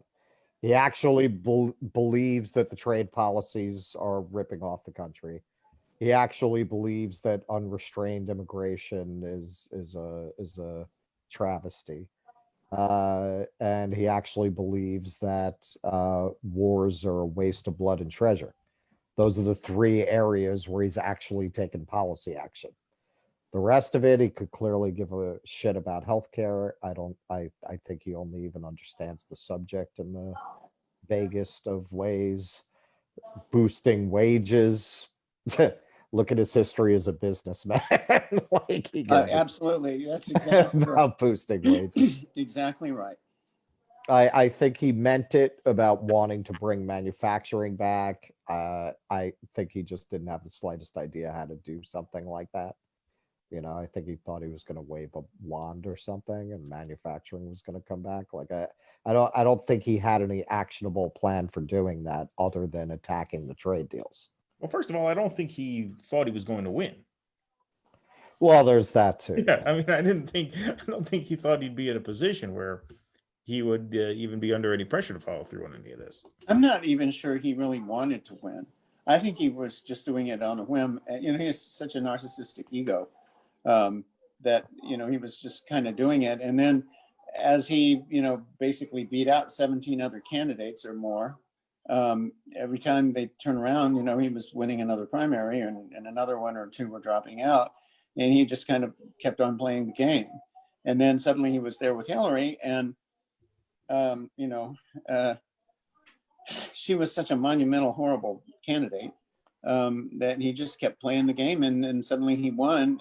And I think so many people were, sure that Hillary, it was her turn and she was going to win and all that good shit that he probably didn't have a sliced idea that he was going to win until the very end. New York Times says in Ohio, union voters, rank and file union voters went for Trump over Biden 56-42. Shit. That's it. He's going to win Ohio. Because most of Ohio's in now, and Trump's up by 5 points. Yeah. How about Wisconsin? The last time I looked, Trump was way up in Wisconsin and also Michigan. Well, yeah. Anis, do you have any updated numbers on that? Yeah, this is interesting. Michigan is 38%, so it's not that much, but Trump is up 11 points. Pennsylvania, the same thing, 38%, Trump up 13. The one I found interesting, yeah, like you said, Ohio, which is 82% in, and Trump is up 7%. Yeah, that's the other one crazy. is Let me just go over just one thing. I just want to repeat this because this is important. I said this in the podcast we did. The 4 states we went into tonight looking at, besides the Rust Belt, or I guess Ohio is technically part of the Rust Belt, but besides the upper Midwest, Michigan, Pennsylvania, Wisconsin, you have Florida, North Carolina, Ohio, Arizona. If Biden wins one of them, it's trouble for Trump. If he wins 2, it's curtains for Trump. If Biden doesn't win any of those, then he's got to sweep those upper Midwest Rust Belt states. Then you're basically back to the 2016 map where Biden has to sweep all those 3. And Pennsylvania is going to be a legal nightmare. Wisconsin might be a legal nightmare. Those are going to be stealable for Trump. And so now you got Florida pretty much gone, North Carolina pretty much gone. If Ohio is looking that bad, that's pretty much gone. So now you're looking at Arizona. Ohio, 89% is in Ohio, and Trump's up 53-45. Yeah, they're going to call. Yeah, he's not going to recover from that. They're going to call that soon. So that means Arizona is really your last chance. The only one from that list. Not have to sweep the upper Midwest. Right. If you lose Arizona at this point, then you have to sweep the upper Midwest, which means at the very least, we're not finding out until. So this is already a close election, right? This is a close election. This is it's not looking pretty close to me. Right. So I have a real quick question. What is the mail-in situation in all of those states? I know Wisconsin and Pennsylvania they're going to be legal nightmares because of the mail-in ballots. But how many are we looking at? I mean, are we looking at enough to flip the results? Well, 82%, according to New York Times, Trump is up 53-46 with 82% of estimated votes reported. So I think what New York Times is saying is we have 82% of what we estimate the entire vote to be, Yes, yes. counting everything. That's how I'm reading it. What state is that? That's Ohio. That's Ohio, right? Now, these What about numbers, Wisconsin? go ahead, what was that? What about Wisconsin? I haven't looked at Wisconsin yet. See, the thing is, I mean, we'll look at everything here. 'cause we've been for a while. Wisconsin, Trump is up by 4 with Got it. 53% reporting. Oh my God. Oh man. So anyway, but I think what's important to look at for this evening is those other 4 states, because if you're in a situation where you have to sweep Wisconsin, Michigan, Pennsylvania, now you're looking at least 3 days, 4 days down the road, probably weeks or months down the road, or whereas if Biden could have peeled off one of those 4, Florida, North Carolina, Ohio, Arizona, you'd have a little bit of breathing room where you can wait more comfortably as you wait for those upper Midwest states to roll in, because then not only would you have Arizona in the bank, you wouldn't necessarily need all 3 of them in order to win. New Hampshire, Biden looks pretty strong in. Minnesota, Biden looks fairly strong in. Iowa, Biden fairly strong in, actually, but not a lot of vote in yet. So have to wait and see on that. Guys, I need to sign off and get back to the Zoom that I'm hosting in there. Is there any? Oh, hold on a second. I just heard something go boom. Hold on. Got to get Alan in here. Alan is he has choir lessons tonight. He's a vocal music instructor, so he's teaching. But he said he would try to come on when he's done. Which Alan is that? Alan Howell. Oh, cool. Yeah. He said he would try to come on. Yeah, Beery and Sandal. He's a contributor to us. He said Bernie would have won by now. Yeah, but got to screw those people over, right? Yeah, but we wanted this guy, right? So I mean, this guy could have won Georgia. He could have won North Carolina. He could have won Florida. well, so far it's just uncanny, and these are structural reasons. They cannot, because they don't have a message for the industrial Midwest, the working class, and this is the same pattern repeating from 2016. They go after this shiny objects, the suburbans, Southwest, Arizona, Texas, Georgia. They did exactly the same thing 4 years ago, and it's not because they are stupid. This is what they want. They want to compete on these terms. They want to take, the Democrats, they want to take out of the discourse whatever would be on the table if you seriously competed for the industrial Midwestern voters, poor people, working people. They don't want to compete for these voters. Otherwise, during the pandemic, you would have offered them something as opposed to zero. We are not giving you anything except the soul of the nation.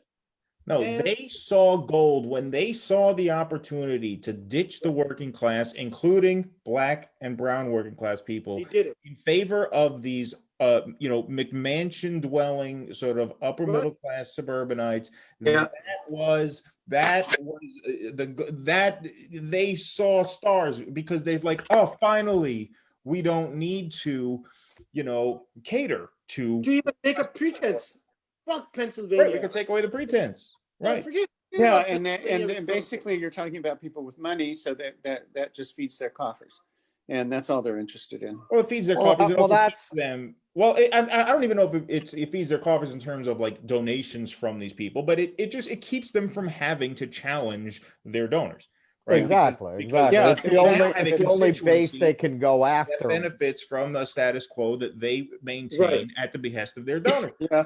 And that's the name of the game. They're clearly not interested in winning. But this is why they always lose, because there is no rationale.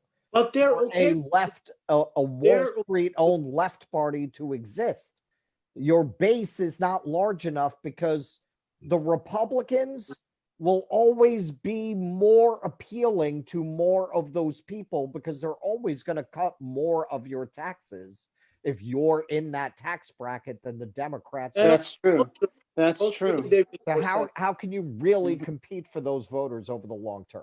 Right. And then you throw in the culture war stuff, so you have a Right. certain portion of the white working class, and you're golden.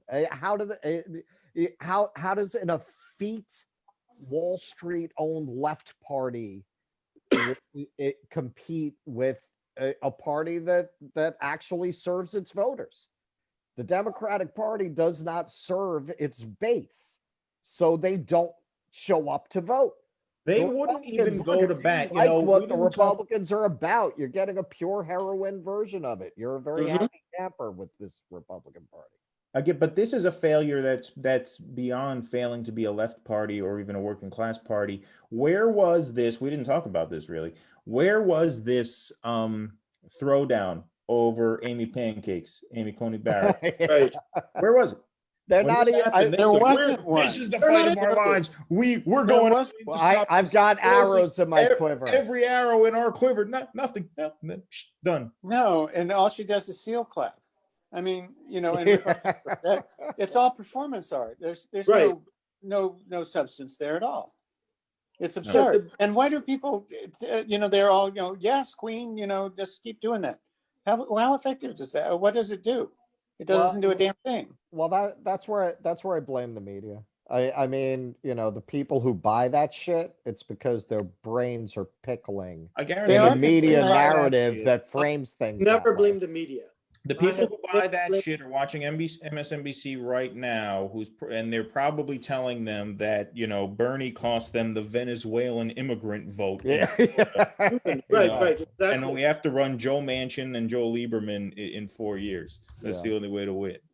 I They never don't blame the know media. anything else about politics, and they've been brainwashed into thinking that taking in that crap constitutes being an engaged citizen and becoming informed. Yes. Well, Albert, MSNBC said hold on, let me just but- read this comment because I think you're absolutely right. I think we're going to find out that in Florida, Georgia, North Carolina, and Ohio, far more African Americans, especially males and Hispanics, will have voted for Trump.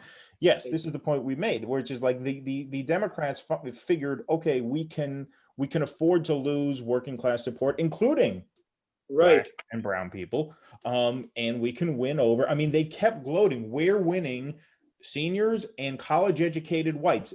This is the suburban revolt, Suburban right? moms. Suburban moms. The suburban moms. In other words, they are targeting people. They are targeting people as their voters, people with nothing really to lose. They're targeting people who don't need help, who don't. Who I already mean, true. are privileged. That's Jim true. Moore said it best. He said they're targeting people who don't have problems that a government can solve. Yeah. You know, and they're willing to. I mean, they jumped at the chance to Right. not just win those people, but to switch those people out for the people who do have problems that need solving by the government. Well, This is the you know, result so this- far. I It's mean, kind look, of the populism point you raised earlier, which I have a little different take on.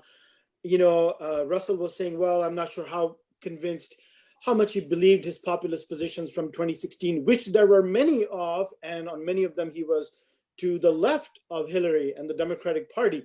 So I think that I blame the Democratic Party to a large extent, even on immigration, before he hardened by the end of 2017 into the Stephen Miller position.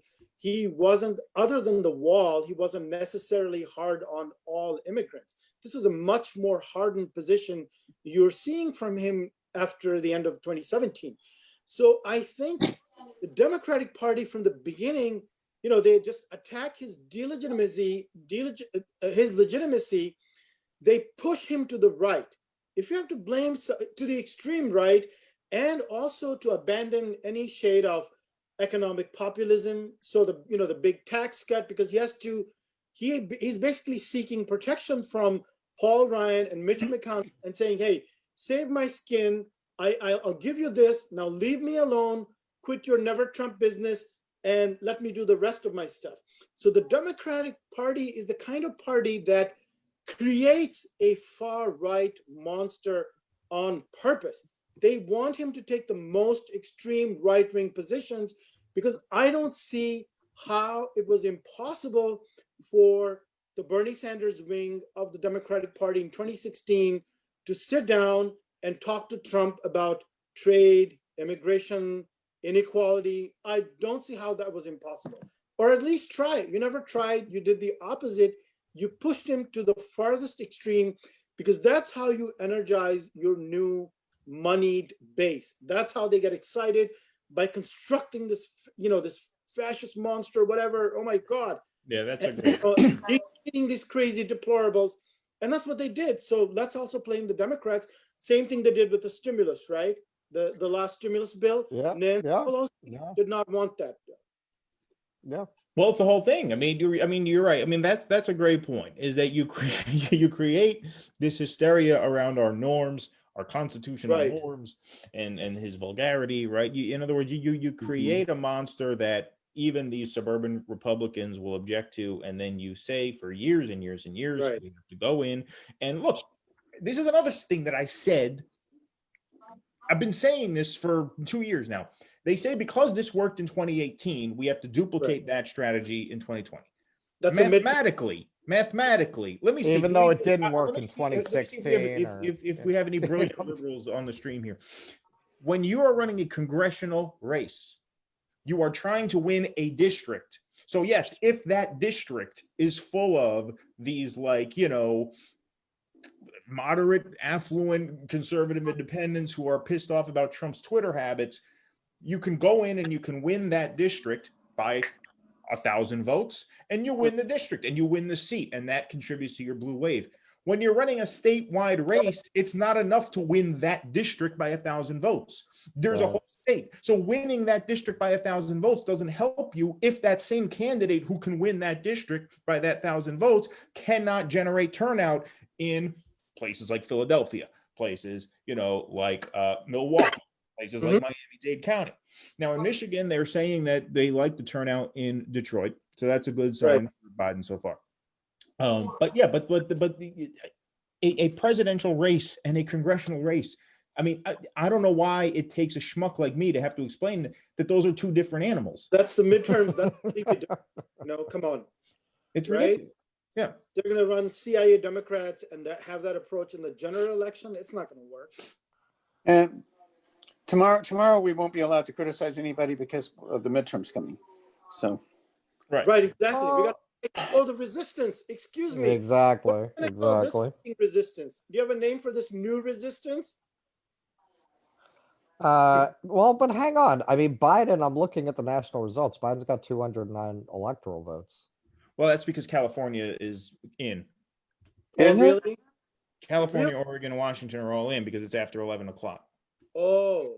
Right. Okay. That's so they already counted those electoral votes then? Yeah, because those are easy blue states. Okay. Yeah.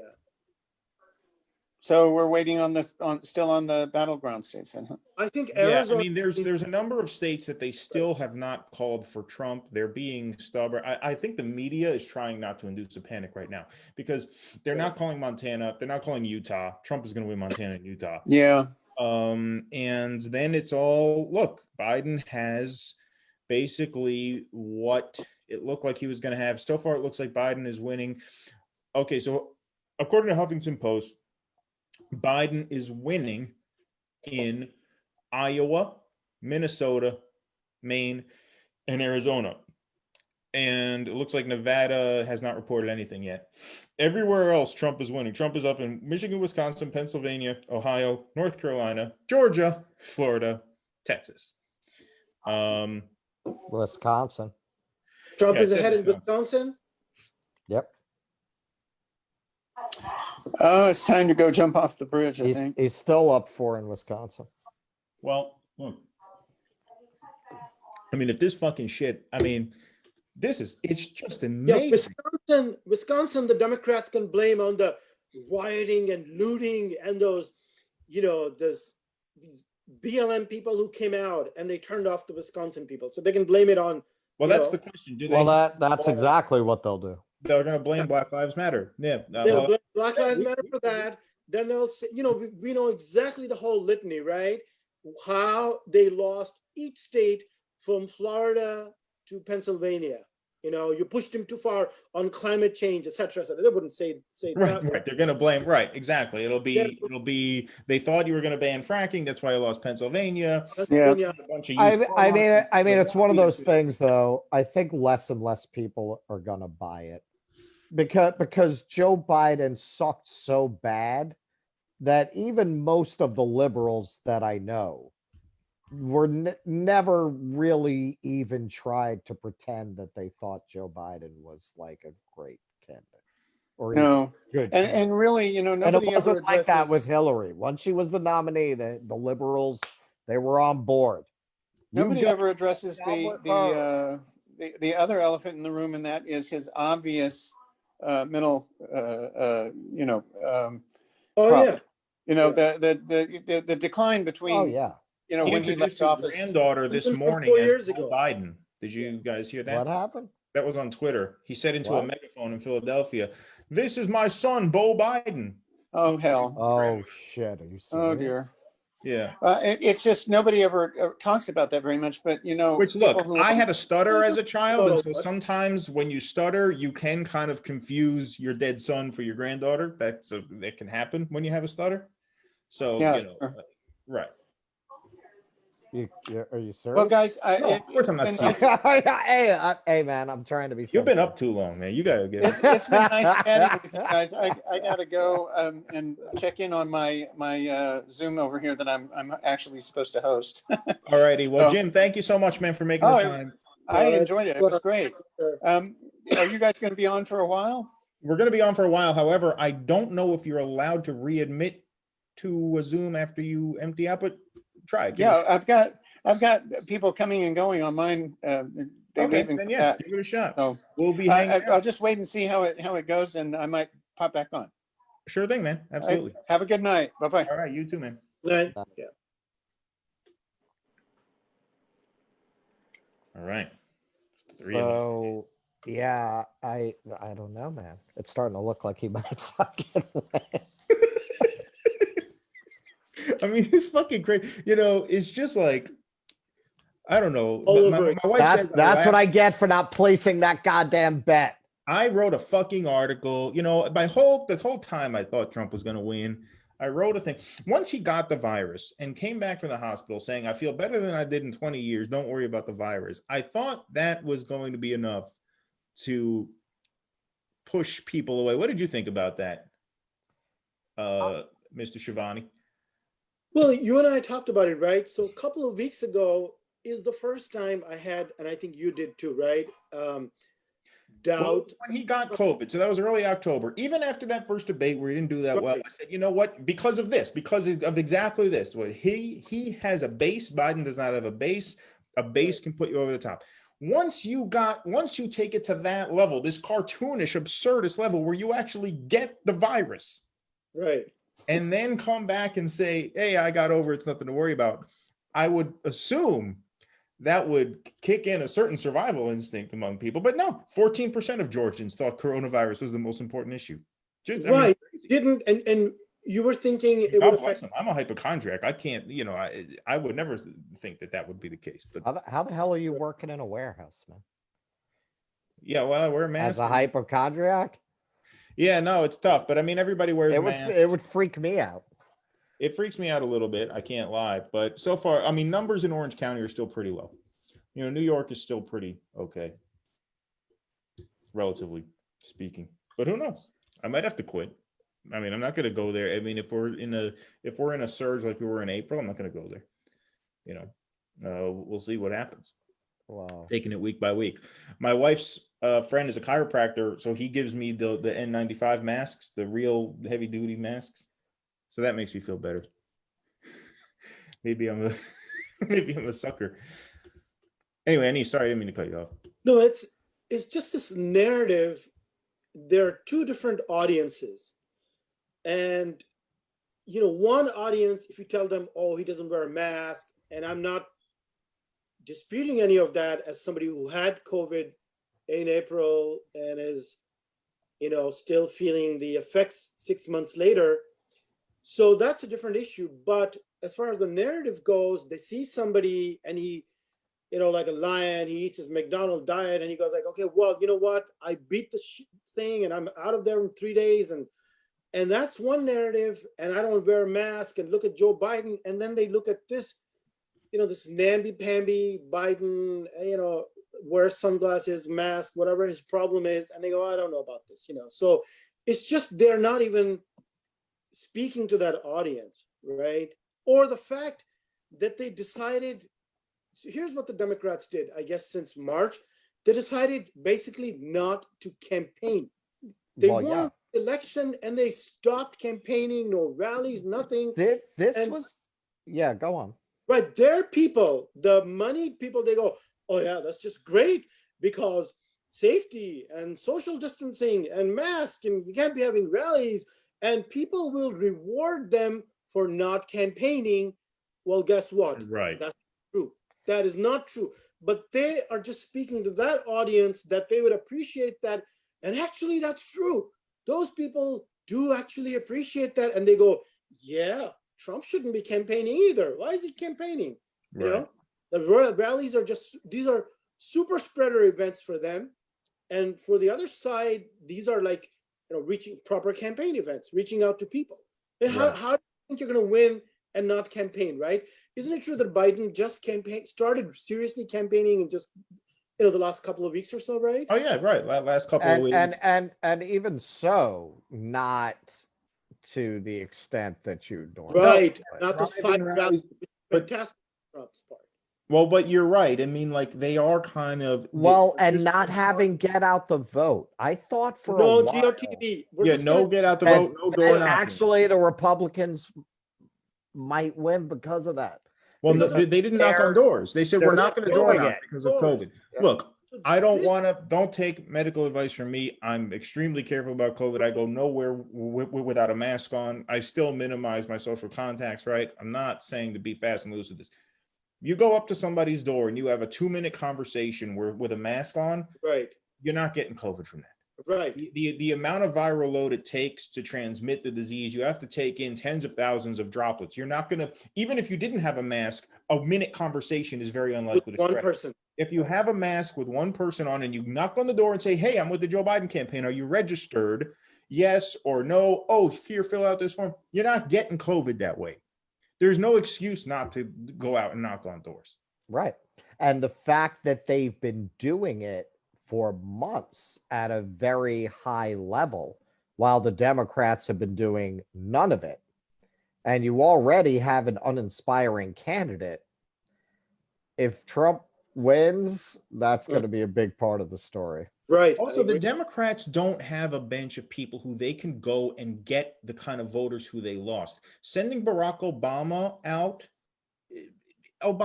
everybody thinks, and this is again the two different crowds that you're playing to. Exactly. In Democratic Party world, Obama's a superstar. Oh, we're pulling out the big guns. People in Michigan don't want to fucking hear about Obama. If they wanted to hear what Obama had to say, they would have voted for Hillary.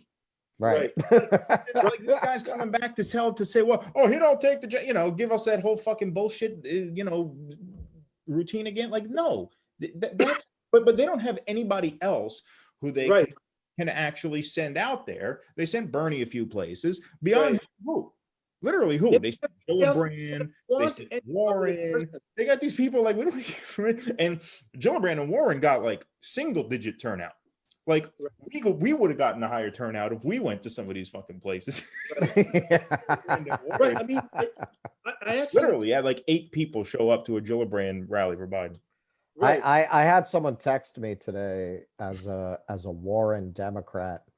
I did too. I got that too. Yeah, from Working Families Party. And I texted back to them. I was like, you might want to drop the Warren Democrats part. It's really not doing you any favors, man. Like just say from the Democrats. I went to text them back. Here's the bind that they have is if they a lot of Bernie people are pretty fucking bitter, and a lot of those are the kind of people who'd be on this text list. Yes. Yeah, if they campaign, that's a problem. Because the minute they open their mouths and Obama comes out and Bill Clinton doesn't even come out anymore, but the second Obama comes out, people are reminded, or Biden campaigns and they go, oh shit, we don't want this shit. I honestly think, despite whatever You're- liberals might you're- think, Trump is better than that. If they don't campaign, which they don't each time, Kerry disappeared in 2004, Hillary disappeared. They just disappeared during the general campaign. They won the nomination, and they just disappear for 6 months, show up for a couple of debates, and then they're gone. And that's on purpose because they're so vile that people, when they look at them, so I think one of the reasons. Well, that was a thing with Clinton historically. When she, Right. the more she campaigned, her numbers would go The down. more you disappear, the better off. So Biden's only chance was if he could have pulled off this hiding in the basement thing all the way to the end. If he ends up losing, one of the reasons, not the determining factor, but one of the reasons will be that he did actually campaign in the last couple of weeks along with Obama. Because I was reminded, and people were reminded, oh my God, just look. So that's how bad they are. If you campaign, you're going to lose. I don't think Harris is helpful either. I mean, No, there's a reason she didn't make it to Iowa. She is another one. She's very, she's off. She's Right. off to the point that I wonder if she has some kind of emotional problem because right. the way she just laughs in the And her wrong places and Yeah. that just she's very off-putting presence. Right. She's not popular among Black people. If they I know. Right. if they put, it was widely thought that this was going to be between Abrams and Harris. If you put Abrams on there, you don't think that could have gotten you a few extra points in Georgia, a few extra points in North Carolina, maybe even a couple extra points in Florida, because, the thing about Abrams is she's at least popular among the constituency that you're actually trying to appeal to by putting her on the ticket. Among actual Black people. And she is more than willing to sell out, at least as I'm much not as singing the Harris, so. praises of Stacey Abrams. I'm just saying that, like, Yeah. from a political I'm saying it's not like that's a consideration. It's not like she has more principles than Harris. I mean, they it had could to be no, vote it's not like Harris. they're putting Nina Lee. Turner on the ticket. Yeah. Barbara Lee from California, right? Even Karen Bass from California. So these would have been more. They would have had more of an impact. But basically, Well, it was a Wall Street pick. Notice Wall there's Street not, like- loves her. I mean, They wanted her as the nominee. yeah, and if you notice, like, there hasn't been much talk about, like, people were worried, would Kamala Harris be the subject of all this, racist hatred from the Trump base? And she really hasn't been. I joked to my friend, I said, she's too inauthentic for racists to even bother hating her. Right. She's not even convincing enough. They're like, we don't even think this is worth our time to, like, hate on her. That might be the best thing I've heard. I think I might have heard just a little bit of, like, she's not really Black or she's not really African American. I might have heard a little bit of that. Nothing about her is real. None of what she says is real. Right. She comes out for Medicare for all. She finds out very quickly that that's not going to fly. She changes her position. There were a bunch of positions. Look, she was the one who in the first debate came out and just fucking gave a punch to the face to Joe Biden. We thought she may have ended his candidacy in that first debate. Right. And now her answer is literally, like, when they pressure her, like when she would sit down for interviews and they would ask, okay, you're Joe Biden's running mate, but you've expressed differences of opinion on this. She doesn't even bother to try and reconcile those things in any sort of believable way. She just says, listen, No, she just I signed up to be VP. I believe in whatever Joe Biden believes in. Like, that's she just laughs because when people ask her, well, why did you say this in the debate? And she just starts laughing. Yeah. This was a debate. It was a debate. And they ask her again, and she does the same thing. It was a ha, ha, ha. This is like psychotic. And people see that, they go, Trump isn't so bad. Compared to this, Trump isn't so bad. Well, my theory of Harris is that she's a sociopath. Because you look at this weird, off-putting behavior. Yeah. It's like the behavior of somebody who doesn't quite understand how to behave like a human. Right. They're trying to fake human behavior. Like the way you can see sometimes when she's being interviewed, she just reads emotional cues wrong and behaves in a way that's just and then look, nobody wants to touch this. Yeah, you're gonna tell me that 20-something Kamala Harris was fucking married 60-something Willie Billy Brown Brown. for love, right? That wasn't to advance her career. That wasn't to get ahead. That was a loving relationship there. So you basically have a history of her doing whatever she needs to do to get ahead. Right. And that's not, nobody wants to touch it because, oh, you're shaming her for sexuality. No, I don't care who somebody sleeps with, but I'm just saying, do you really think the motive there was love? Right. And when you look at everything else that she's done in her career, yes, I went there, Keaton. I got into the Harris Willie Brown thing. Oh yeah. When you look at the course of her career, it's consistent with who she's been. She hasn't shown any particular lines, limits, or ethics about how she gains power, holds power, moves ahead. Well, what has she? That combined with her weird inability to read emotional cues, I think she's a sociopath. I mean, sociopath or no sociopath, It's not. is there any evidence at all from any of these numbers that she added anything to the ticket? No. Absolutely not. No. Why would she? She was in a disappearance program, and I knew that. I knew she was only for that 1 hour or hour and a half of debate with Mike Pence, and that's all she did until this last week or two. That's it. Literally, she does nothing, right? But this is not. I don't think it's the individual or she's psychopathic, which she is. All that is true. I mean, these are structural reasons. There are structural reasons why this party, which is supposed to represent working class people, has become this way, exactly the opposite. Yet some people still keep believing that this is still better for the working people. We can move them left. We can have, these. Those are only the liberals who, right. Believe. actually feel guilty. Right. Who say, yeah, we're going to push them left, as if Right. as if they give a shit. Right, exactly. It's going to turn into, look, I mean, we don't know how this race is going to go, but I think we are past the point where we know it's not going to be a Biden landslide the way the polls thought it would be. Yeah, right. And so we're past the point where the blue MAGA trolls are going to be gloating in our faces. Like, move Biden left is, right. That's until they win. And then if they want an overwhelming victory, they would turn around and say how relieved they are to never have to hear from the Bernie bros ever again, right? I mean, you just know that was coming. Even the ones who were a little nicer, who maybe didn't want to put it that way, move Biden left would turn into very quickly. We have midterms coming up in 2 years, and first it would be 6 months of, well, he just got the job, let's give him some time to get his bearings, and then after those 6 months are up, it's like we have to keep the party united for the midterms, right? There's always an election coming up. They're never going to actually commit to pushing the party left. Those are the brunch liberals. But like I said, I think there is a distinction between the brunch liberals and these left curious activist liberals who are going to want court packing. Now, I think court packing is out the window now because it looks like they're not going to take the Senate now. Because if Tom Tillis holds on in North Carolina, then that pretty much closes the door unless you win Iowa. I don't know what the Iowa Senate numbers are. Let's see if we have any Senate numbers here.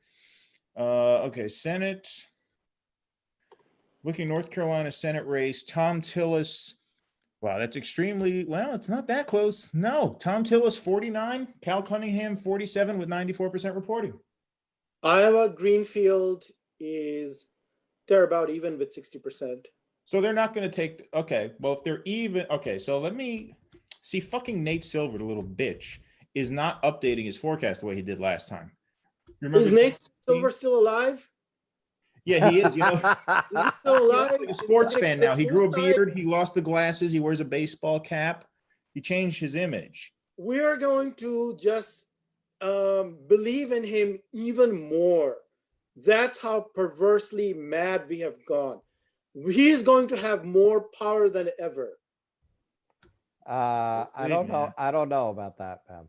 Hey, But Daniel, look, Daniel, do you have any other numbers? I'm assuming Daniel's still watching. Go ahead. You guys could get. I'm just talking. I do feel like more and more people are catching wise. You know, we were discussing before when the ladies joined us. Yeah, I mean, a lot of these YouTube videos from the Young Turks and from Jimmy Dore and from you know, Rational National get more views than the cable broadcasts by the time they're done. So you do have a generation coming up that's really not watching this cable shit and getting their brains rotted by it, who are deeply skeptical of institutions. And if the Democrat, I did notice this, and we've discussed this before. A lot of the people who backed Warren, it was impossible. They got a little taste of the Bernie medicine. They got a little taste of what it's like to back a candidate that's too progressive for the people who actually run the party. Not that I'm calling Warren a progressive, but that's how they thought of her. And they saw how she got treated. And it did open some daylight between a lot. I had a lot of people who used to really defend the Democrat. You couldn't say any wrong, and they're not so much like that anymore. Like they didn't they weren't as vocal about it as the Bernie people, but it made an impression on them when they saw how the media and the Democratic Party started treating Warren once it looked like she might actually win. It definitely disillusioned them somewhat. They lose again because even more emphatically than with Hillary, like this was a very openly orchestrated thing. We cannot have Bernie Sanders because Joe Biden is a winner. Right. Forget about his record as a presidential candidate. Right. Forget about the fact that he's in an obvious state of severe cognitive decline. No, the whole rationale. This guy's a winner. That was his That's going to be a hard one to he's get gonna out win. from under. Right. Right? Like they really own this one. Like a lot of the Hillary rigging was mostly behind the scenes and under the surface. They had it was mostly that she was probably going to win anyway, right? Right. They can always hide behind that. They shut down the guy with the delegate lead through a very openly, publicly orchestrated maneuver. And then that guy loses a second time to Donald Trump. It's not going to be so easy for them to sell, you know, Russians and shit as it was last time. Well, you know, I mean, Russia wasn't a big story last time until they lost.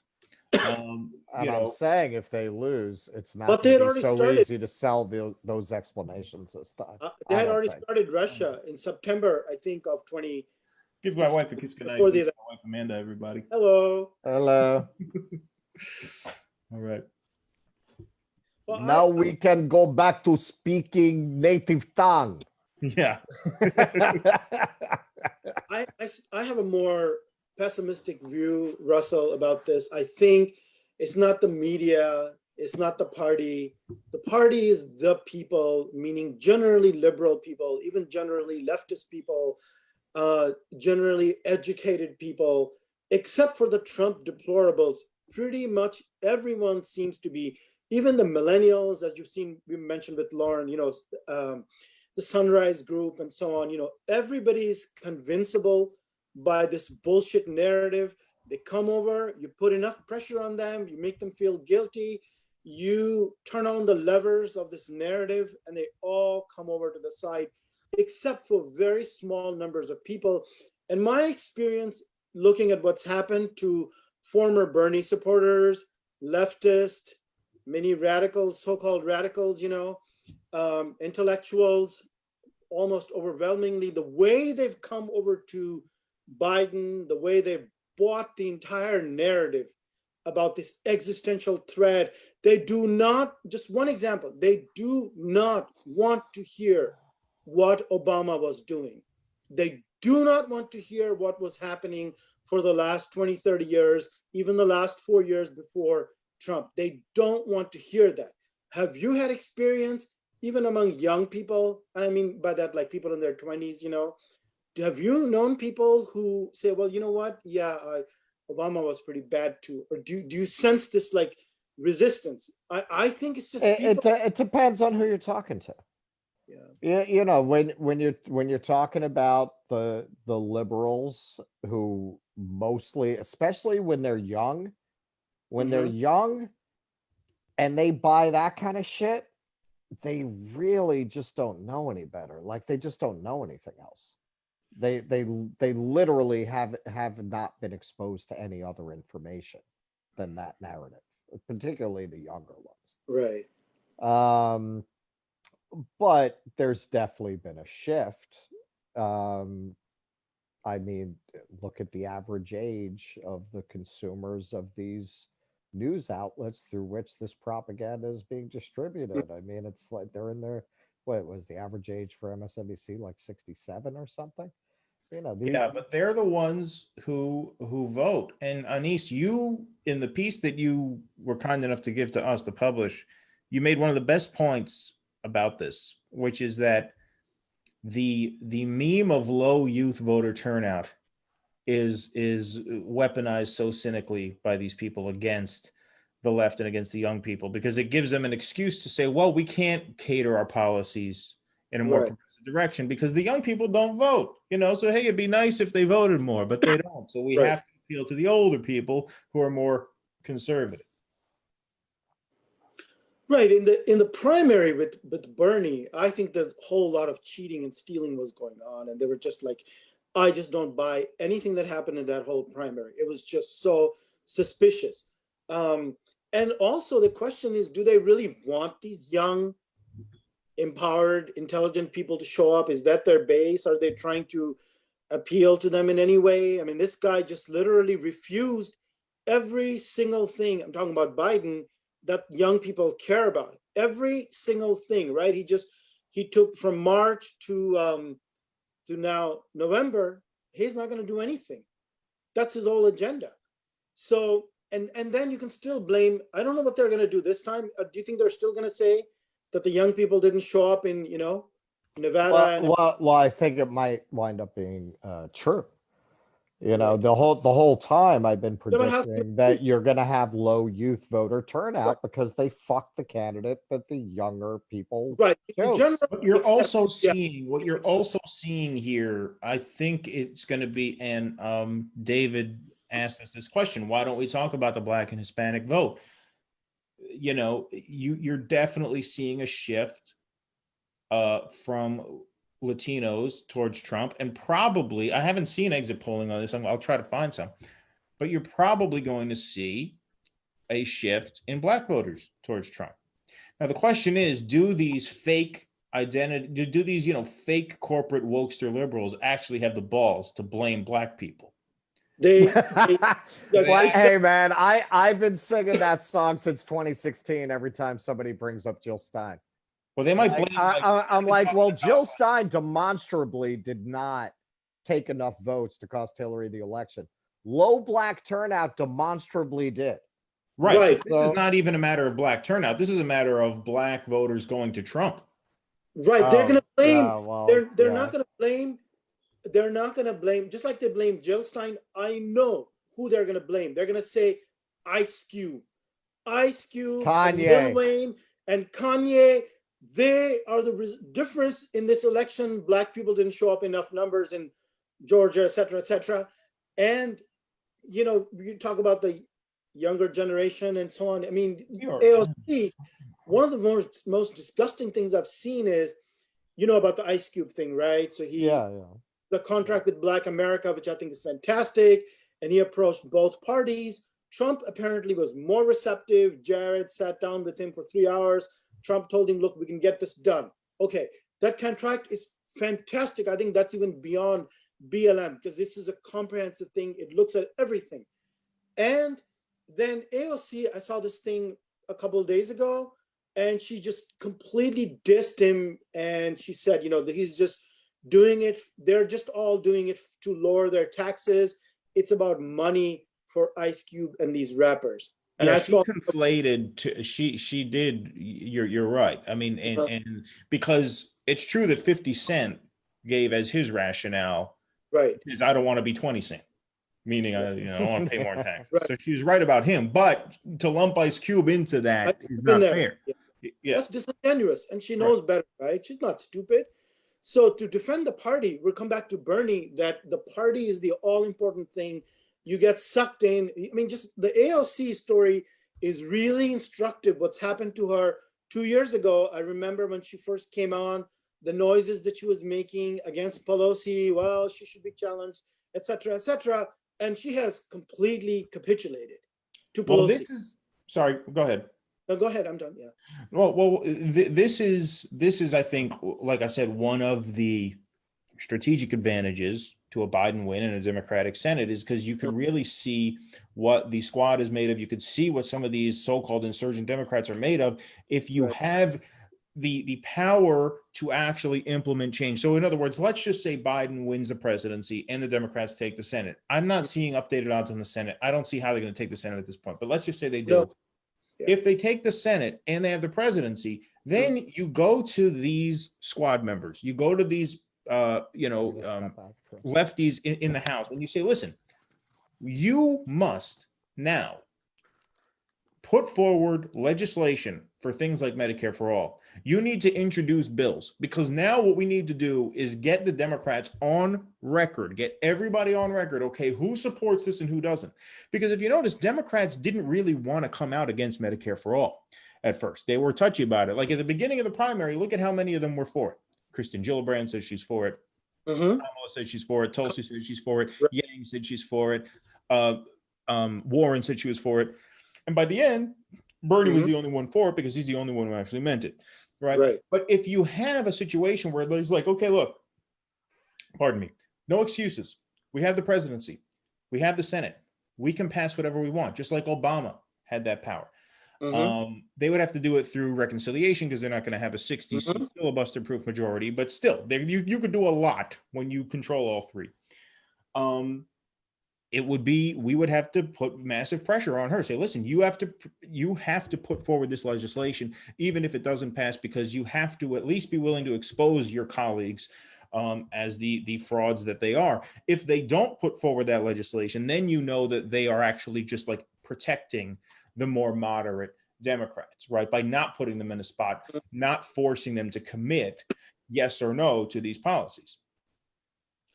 Well, you could make a case along those lines, and I can see where you're coming from, because you could say, well, in 2009, when Obama had that power, the Senate and the House, the people weren't aware so much. We were just too complacent. We gave the power to Obama, and he didn't do any of those things. Whereas now we have the squad, there's more progressives, there's been Bernie Sanders, there's DSA, there's all this movement, there's been the reaction to Trump. So you could say that this, you can argue that something like this could happen. However, I come back to the people, us. If you tried something like this, and in that sense, now I'm taking the other side. I'm arguing the Democrat side now. I can't believe I'm doing that. But there would be such a reaction from the right. Like, it would just be unbelievable. They would just win everything in the 2022 midterms, just sweep. I mean, it would just be unbelievable. So the question is, do the people want these things? And again, this whole thing feels surreal, because we are talking about policies like $15, Medicare for all. The debate should not even be about these things. It should be about the nature of work, employment, the global community, these 7 billion people, what are we doing together? I mean, we are talking about America-specific policies that should have been done 30 years ago, have no chance that I can see of getting done anytime in the future. And what seems likely is we just skip past that. And I think if Trump wins tonight, what happens is, I mean, I heard what was said earlier by our two other guests about climate change and so on, I think we just leapfrog over this whole thing with, the movement for climate, some of these basic policy changes we're talking about, like $15 minimum wage, free college, Medicare for all, etc. We are not going to be in a position after tonight to pursue any of these. We just leapfrog over into a new reality, just like it happened after 2000 and 911, and there was a whole policy agenda throughout the 90s, which was very internationalist and global, that completely disappeared, and you went into a new reality. I think the meaning of today, if this holds up, is something like that. I mean, I think you could be right. I mean, that's, I mean, I think that that's a good point, because, I mean, you push a thing to the point where you can't push it anymore. Right.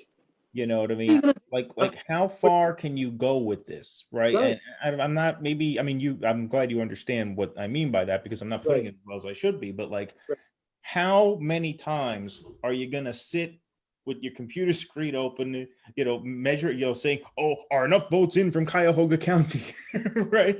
Exactly. How many times are we How going many times can you do it? Right. This Yeah. has been going on my whole fucking life, and especially since 2000, when we had the 50-50 division. That was the first time it ever happened.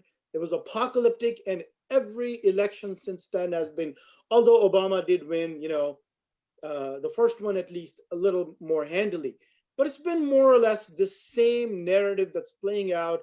And in that sense, Russell has a point too. How much longer can you do this?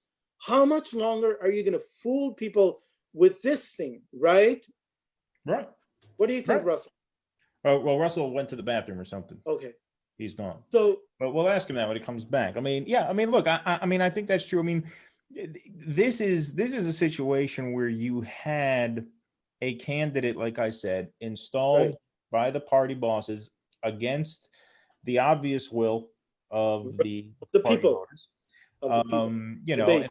they could say all they want about how, they about, Biden got more votes. Well, he ended up getting more votes, but there is no question. There's no question that in a normal cycle of things, winning those first 3 states gets you That's the it. momentum that you need to carry through. And Right. without all of this interference on behalf of the bosses, that would not have happened. Then you put him in. Okay, he's supposed to win. At the beginning of the night, we're talking about how, and I said this on our podcast earlier because it looked like it was true. He has Donald Trump spread so thin across the electoral map because he can beat him in Florida. He can beat him in North Carolina. He can beat him in Georgia. He can beat him in Texas. He can beat him in Ohio. One by one, we see Trump is now, racking up Winning all all these states. Right. Okay, so listen, man, I've been checking in on life outside of our stream here. Mm-hmm. Looks like the consensus is starting to become that Trump's gonna fucking win the election. Well, I notice our friend here, our friend here, who likes to taunt us for our pre-COVID predictions being wrong. I don't know if he's watching on the stream. I know he's been pretty silent. And look, I don't, even now, look, I'm not. What? Fox News calls Arizona for Biden. Well, that is a big call. But Arizona is really big because that keeps Biden in the game for the Midwest. Yeah, because if still got to win. He loses Arizona, then if it's close in the Midwest, Trump wins. Yeah, so that's a big call. Right. That is a huge call. For that is alive is all it means. Yeah, Biden absolutely needed that call.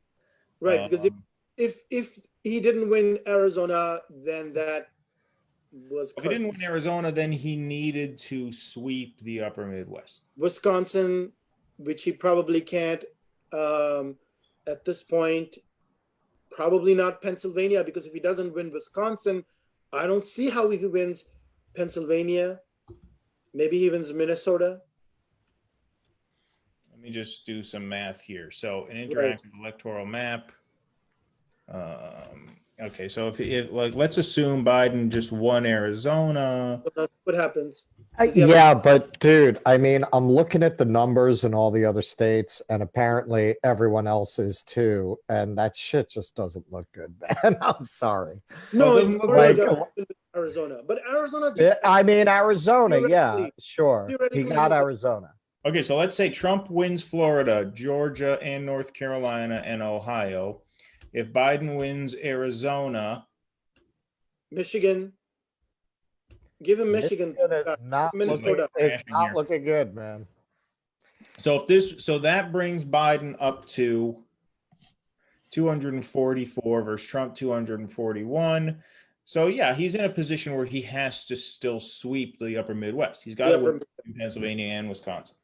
And that's not looking good right now. And he's not going to get Wisconsin. Well, actually, wait a minute. Am I wrong about that? I might be wrong about that. Yes, Actually, he may no, not no, get it's Michigan. not. So it means Trump still has to sweep the upper Midwest. Because if Biden has Arizona, well, no, then Biden is going to need 2 out of those 3. Let's assume Biden wins all of Maine. That puts him up to 265. So if Biden, well, Nevada, we don't know yet. But let's give Biden Nevada. Let's give Biden Nevada. If Biden has Nevada, Arizona, Right. then that puts him at 245, which means he needs to win 2 out of 3 of Michigan, Pennsylvania, Wisconsin. If we give him Nevada, Okay. assuming he loses Iowa. Okay, and as of now, all 3 of those states are not looking good, then. Well, the thing is, Pennsylvania, Trump is maintaining an 11-point lead in Michigan so far. Right. Exactly. Wisconsin, he's still got 4-point lead with 71% of the vote in. Pennsylvania, 53% in. Trump is winning, leading 56-41. and what are the percentages there? And do we know what that is in terms of early vote versus That I mean, somebody might, I don't, based on what I'm looking at. yeah. Well, this yeah, let's see. I mean, it's interesting that you do 5 years worth of non-stop propaganda every minute. All the journalists, the media, the whole establishment has this bullshit narrative. And in the end, if the people don't even buy that in the middle of the virus, they don't even put the virus, unequivocally at the top of their concern or the fucking decency or norms or, Ukraine or whatever the shit. That means you got to give the people some credit. And I do. I mean, it's all this bullshit twice in a row. Who are my sympathies with? These liberal elites or the people who are disgusted with this propaganda? They can see through this.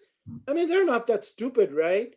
Oh no, look, I mean, on that, I'm totally with you. I mean, on that, I'm 100% with you.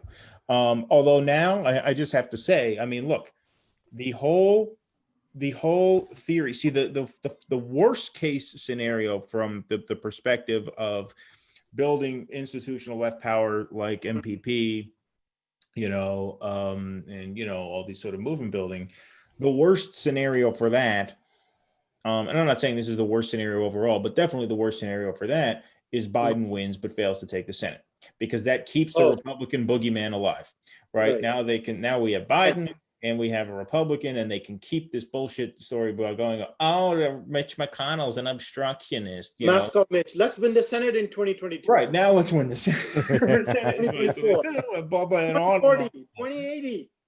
Yeah, exactly. And so that's a nightmare. I mean, that's a disaster situation. And that could very well happen. I mean, Biden winning Arizona was absolutely huge. That puts him much, much closer. But do we know how that Senate race is going? Let me see if I can find that. Because I'm telling you right now, and first of all, just from a harm reduction standpoint, like if you are going that route, there's not going to be any harm reduction without the Senate, because you're not getting stimulus without the Senate, thanks to Nancy Pelosi's maneuver there last month. And so you're not getting an expansion of the Supreme Court without the Senate. You're not getting any of this without the Senate. Let's see how this is going in the Senate. Senate in. I told myself I wasn't going to drink beer on the shows anymore because it makes me burp. Oh well. The thing about beer drinkers is we say a lot of things that we don't follow through on. All right, here we go. So yeah, Mark Kelly is up by 9. So Arizona looks good for the Senate too for Democrats. Arizona is the new California. Yeah. Yeah. And Gillis beating Cunningham is brutal in North Carolina, and Collins being reelected would be a real blow. I mean, that would be a real shock to the Democrat. They thought they had really that. bad. That's really bad. Is she leading? She's leading by 13 points, but only 27% of the vote counted. So Gideon can come back there. How is the senator doing? Yeah, see, Gary Peters, he's an incumbent Democrat in Michigan. He's losing by fucking 12 points too in Michigan. Let's look at Michigan. Let's see what's going on here in Michigan. Wayne County only 27% in, so there's still room for Biden to catch up there. Ann Arbor 54% in. Yeah, so there's still room for Biden to come back in Michigan for sure. I'm trying to find Macomb County. Where the fuck is it? Because that's considered a bellwether county there. I can't find it. But it looks like it's probably red because everything else is red. Genesee County, home of Flint, Michigan. That's red. 53.7 to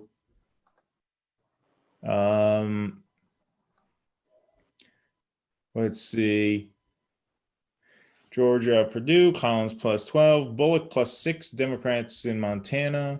The thing is, it's so hard to tell because not only do you have an issue of like, we don't know where the votes are coming from, but we don't know when the votes are coming from. We don't know if it's mail-in. We don't know if it's early. We don't know if it's same day. We don't know any of that. Yeah, but once you start getting up around 80% of the vote with these like wide leads, yeah. I'm just saying it's not looking that great. Well, I'm trying to find like an odds maker. If you notice, like last time in 2016, they started out, the odds makers had like 98% Hillary, and then it went down and down and down and down and down. This time they're not doing those odds makers anymore. I think they learned not to do that again because I can't find like overall predictors.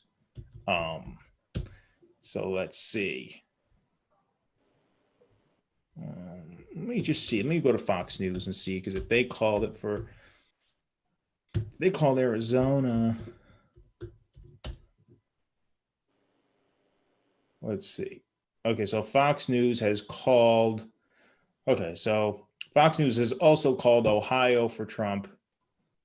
Yeah, so Trump is basically right back where he was in 2016, minus Arizona, right? So far, the only state that Trump won in 2016 but lost this time is Arizona. Other than that, he's won everything that he won last time. He won Florida, he's going to win Georgia, won North Carolina, and he won Ohio. Right, so Arizona is the only pickup, the only gain that Biden has made. Yeah, and wow.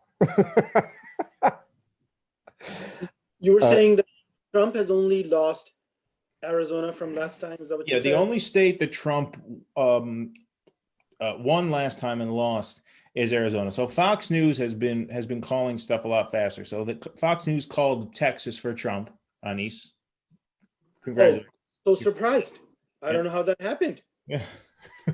I'm kidding. Yeah, we already always knew. I mean, these fantasies of going to Texas, Georgia, Florida, an exact repetition. They had a winning candidate who was getting unbelievable rallies, like 20, 30,000 person rallies. Young people Latinos, even young Black people, especially young Black people, if not necessarily older Black people. They were so enthused, right? That's the constituency of the future. We had all of that going. And then January 1st comes along, and these people, suddenly there's this shift in the media, 100% propaganda in the Times, all the institutions. Bernie is going to be a disaster. He's going to lose the election. Only Biden can win. We're supporting Biden. And all these programs are horrible, socialist. This is the liberal media, right? And we will support Trump over Bernie. If it comes to Bernie versus Trump, I don't know. I think I could. So that's, Hitler is bad, but Hitler is not so bad that you choose Bernie Sanders over him. Right, So, right, right, little exactly, Hitler. right, yeah. That's fantastic logic. Okay, and then he wins the first primary. And, you know, as cynical a human being as I am, you and I were talking, Keaton, after Nevada, I think, and I said, this is it. Even these evil monsters can't steal. They can't do anything after this. Nobody's lost after the first 3 states, right? So he wins Nevada, and then they pull their shit. And the only logic is that this guy can not possibly win. He'll lose to Trump, even though the polls were still showing that he's beating Trump, you know, and they still pulled the shit. So what do you expect? I mean, it's just unbelievable. I mean, this will be, though, pretty much the demise of the polling industry. Yeah, Like, who the fuck is ever going to listen to a poll Right. again if he wins? I mean, look, I still, if I had to bet right now, maybe I'm a sucker, but I would still bet. I still think Biden has the slight upper hand here, because I tend to think that he's going to win 2 out of those 3 upper Midwestern states. Who do you think is going to win? Michigan and Pennsylvania? Right. Well, what are the numbers looking like in Wisconsin? Not good. Not Wisconsin? good, man. It's 73% in, and Trump, it's been steady all night. 51 to 46, Trump's favor. Yeah, that's looking pretty shitty. But what about the mail-in vote? Like, isn't Wisconsin a thing where they're going to have votes come in after Election Day, or is the court ruled that can't happen? Are those votes coming in tonight? That I'm not sure. Yeah, so we don't know. That's the thing. Wisconsin and Pennsylvania. But how overwhelming would the mail-in votes have to be in Biden's favor to overcome that? I mean, the higher percentage of this vote comes in, it's just less and less likely. Is there any good, like, and also, look, we're obviously, because we're doing this, we're not watching the cable. But I can tell what they're telling people on cable by the way the liberals on my social media are talking. Like, I don't have to see it. I know what they're saying. Right. You're getting secondhand Joy-Ann Reid right now. Exactly. Well, I'm getting secondhand Steve Kornacki. If Steve Kornacki were like, oh yeah, no, it's fine. There's this whole warehouse full of mail-in votes coming. It's going to be fine. I wouldn't be seeing what I'm seeing. I'm seeing people are like suicidal right now. Okay, Wisconsin, 63% reported, and Trump 51.6, Biden 46.8. So that's not so bad. And maybe Wisconsin is possible for Biden. I mean, I think he's going to win 2 out of those 3. Now, okay. Out of Michigan, Wisconsin. And Pennsylvania. Mm-hmm. All right. I hope he's going to win 2 of those 3. Now let's just do a thing here. Hold on.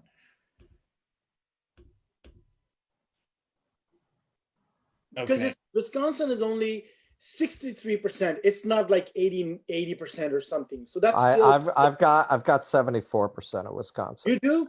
Yeah. You're ahead of the time. So here's how this breaks down. If Trump wins Nevada, right, then Biden would have to win Pennsylvania plus either Michigan or Wisconsin. So in other words, if Trump wins Nevada, Biden cannot win with only Wisconsin and Michigan. But is Trump winning Nevada? Well, no, but there was an early. Nevada's not reported yet, right? It's very, very early. Well, I thought I saw New York Times tints Nevada. Yeah, No. but it's less than 1% in. It's less than 1%. And nothing from Vegas. So that's How Biden many- wins New Hampshire. That was predictable. Okay, so then that door goes for Trump. Yeah, I mean, I still think Biden is if I had to bet, I'd still bet on Biden to win. What if Trump takes both Michigan and Wisconsin? No, Biden needs 2 out of those 3, I think. Yeah, so if Trump if Biden takes Nevada and Trump, you're saying if Biden takes Nevada and then Trump takes Michigan and Wisconsin, then Trump would win. That would put Trump at, that would put Trump at 267, but then Trump would need Iowa. Do we know how Iowa's going? Oh, he's going to get Iowa. I'm sure of that. All right, so if we say he'll get Iowa, then he would win with Michigan and Wisconsin, Trump, even if Biden won Pennsylvania. Yeah, he's going to get Iowa. Well, look, you're playing around on the internets there. What counties are in Michigan right now? Let's take a look. Because I at this point, it's really not looking good for Wisconsin. Michigan doesn't look good, but a lot less of the vote is in.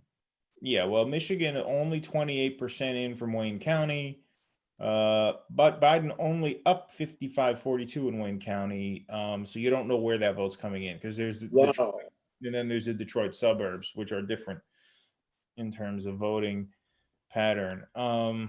But there's yeah, effect again in Detroit. It looks like shit. I mean, this looks like real shit from my perspective and from, I think, a left perspective, because you guys sounds a little worried for direct action proponents. Well, yes, I mean, that's a very insightful statement. I was just going to make that point, Michael, because this is a narrow Biden victory is the worst outcome from a direct action standpoint, I think. Because a narrow Biden victory without a Democratic Senate is going to keep things the way they are, is going to return to a sort of normalcy where Democrats are happy with the president and they blame Republicans for all the problems, right? It's going to make it much, much harder than if they were to take the Senate also. And unless Greenfield wins in Iowa, I think you need Greenfield to win in Iowa now. I mean, I think Tillis is going to get reelected, which that was a shock. I mean, Tillis was down. I mean, you talk about these polls being wrong. I mean, he was down by 8 or 9 points just a week and a half ago. It looks like yeah, well, this is another point they've been making a lot on Rising, that like if there was ever a year where the polls would be just drastically wrong, this is the year. Yeah.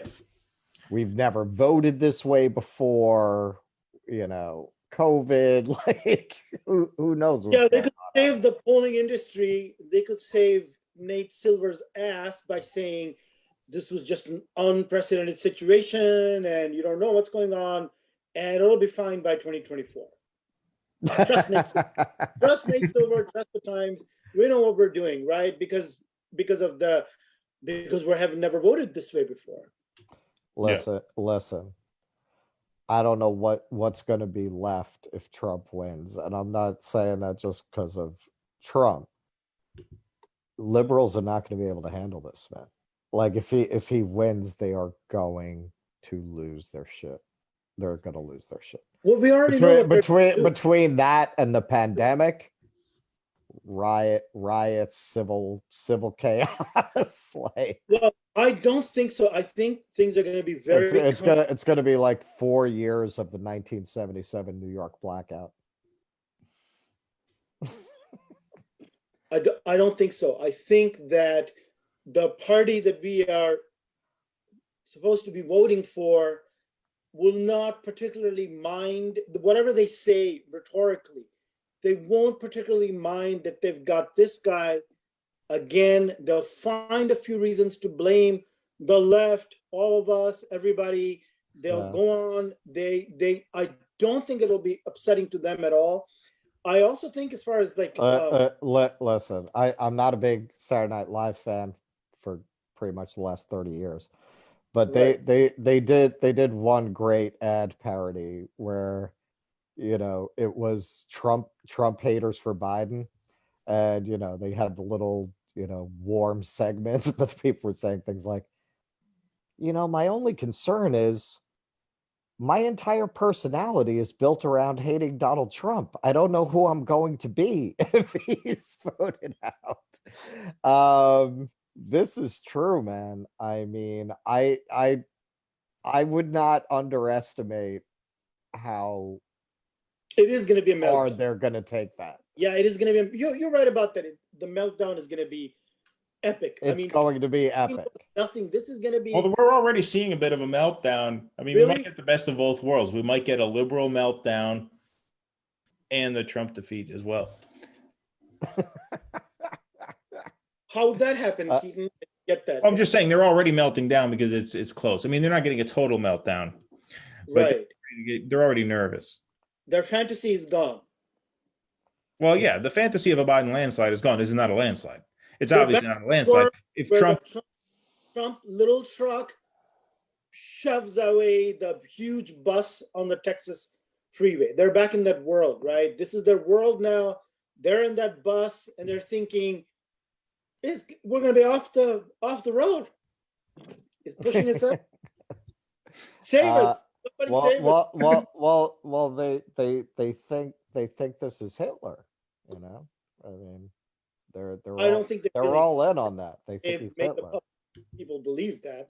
Many people. I would say it's pretty much the consensus take from liberals. Among liberals, right? Yeah, they do believe that, right? That's what I'm saying. Like to them, like this is Hitler got. You're supposed to vote out Hitler. Is that how it works? Right. I mean, this is the other fantasy of that, right? The idea that this is a fascist who will not surrender power. He's a dictator, so we have to go vote. Right. I mean, exactly. Right. How ridiculous, right? Yeah. Like this is just, you know, complete illiteracy if you believe that. On one hand, Hitler. On the other hand, you just got to wear a mask and show up in line, and we got rid of Hitler. Yeah, exactly. They don't think through that contradiction. And what's going to happen to these people when they wake up tomorrow morning to this news, which is this really is seismic. I think 2016, you know, they could say, well, we got lazy, didn't vote, didn't show up. They're going to find excuses, but this is really traumatic. And that's the reason, I mean, I in that sense, I do agree with you that a particular narrative is played out, right? Well, that's it. They're out of excuses. They're out of excuses. So they're going to try. We know what's going to happen. Bernie's going to retire. Chuck Schumer won't even have to call him up and say, Bernie, get the hell out of here because you cost us the election. Bernie just, the party man that he is, he just disappears because he'll feel guilty. So he goes away, and AOC sounds more and more like Pelosi. Well, I don't know, man. I mean, I think Sanders will probably do what he did last time. I mean, last time he went on the circuit and basically blamed it on the Democratic Party and their failure to offer a vision. I think that's probably what he would do this time. Well, I hope he does. He might go a little easier because he clearly did not like Hillary on a personal level. No, I mean, I don't think so. I mean, but this is once again, I mean, this is why it's important. This is why taking the Senate is so important, and this is why it's very depressing to think that Biden's going to win the presidency but not take the Senate, because you're not going to be able to do that with the same level of effectiveness as if they had the Senate. In other words, if the Democrats have the Senate and there is nothing at all stopping them from packing the court, then it makes it very easy to expose them for the liars that they are on this issue, or they'll pack the court, and in that case, fine. You know, I'm certainly not against Joe Biden doing a good thing if he wants to pack the court. But you need the Senate in order for that option to be on the table. If you don't have the Senate, then it's just 2 more years of stalemate. We have to win in 2022. It's just more blue team bullshit. And that seems to be what we're heading towards here, which is going to make it, harder to do the kinds of things that we need to do. Well, I hope you're right, Keaton. I hope that for the sake of, if I theoretically believe the harm reduction theory and Biden wins, and as you're saying, 2 out of 3 in the Midwest if he gets Arizona and Nevada. But let me ask you this: what will happen if Trump wins? What do you see happening? Well, if Trump wins, we have to just obviously we have to prosecute the case that this party has no reason to exist anymore. Right? And who makes that case? What's that? Who makes that case? Well, we have to make that case. We have to make that case. There's nobody else to make that case. I mean, you need MPP to make that case. You need movements to make that case. But that's what there is to it. They just went with Biden, What's that? Sunrise went with Biden. A lot of the youth groups. They just bought the whole narrative. Is it? Well, I think the reason they did. Well, give them an alternative, though. Right. That's the idea of MPP. Do you think they really want to be sucking up to these Democrats, man? Like, if you give, youth are idealistic. Well, but I think the reason why, and they didn't, I don't believe they issued a formal endorsement of Biden. They said, we're going to get out the vote for Democrats, right? And, defeat Trump. Which I understand, like, functionally, that's basically the same thing. But I think they're coming from a similar place that I'm coming from, which is like, look, like, if you want to actually be in a position to force these issues in a way that will expose the Democrats, right, for the useless corporate tools that they are, then you need to create a situation where they have the theoretical ability to implement the kinds of changes that you want to be seen. Like, if we had the kind of consciousness, if we were as awake as we are now under Obama, then we would have been able to make it very clear that, like, look, Obamacare is passing with no Republican votes. That means the Democrats can pass whatever kind of healthcare bill they want, and it's their fault that they're not doing it. We were all of the opinion back then, because we were a bunch of morons, that somehow this was that, Obamacare was a product of compromise with Republicans, when the facts are clearly on the side that it wasn't. And so I think Sunrise is doing the same thing. They're like, look, if we put the Democrats in power, we can then either pressure them to do what we want. Those are the really idealistic people. But I think some of the more, like, strategically minded people might be saying, like, look, it's in order to radicalize liberals, we have to prove to them that the Democrats will not rep them. And the only way to do that is to create a set of circumstances under which they can rep them. If you have Trump, then you don't change anything. They could just keep blaming him. Right. They'll just keep blaming him. Or if you elect Biden, but you don't win the Senate, and the Republicans are in the Senate, they keep blaming the Republicans. Nothing changes. In order to actually get them to question their loyalty to the party, you actually have to have a situation where the party is in a position to help you if they want to. And then when they don't, you obviously come to the appropriate conclusion that they don't want to. In theory, yeah. I'm not quite, I hear what you're saying. I'm not quite buying this, because I think it sounds too convoluted to me. And I think that anything is better. And these are the options that are not being discussed. We're talking about activism, forming new parties, third party, replacement party, as we heard,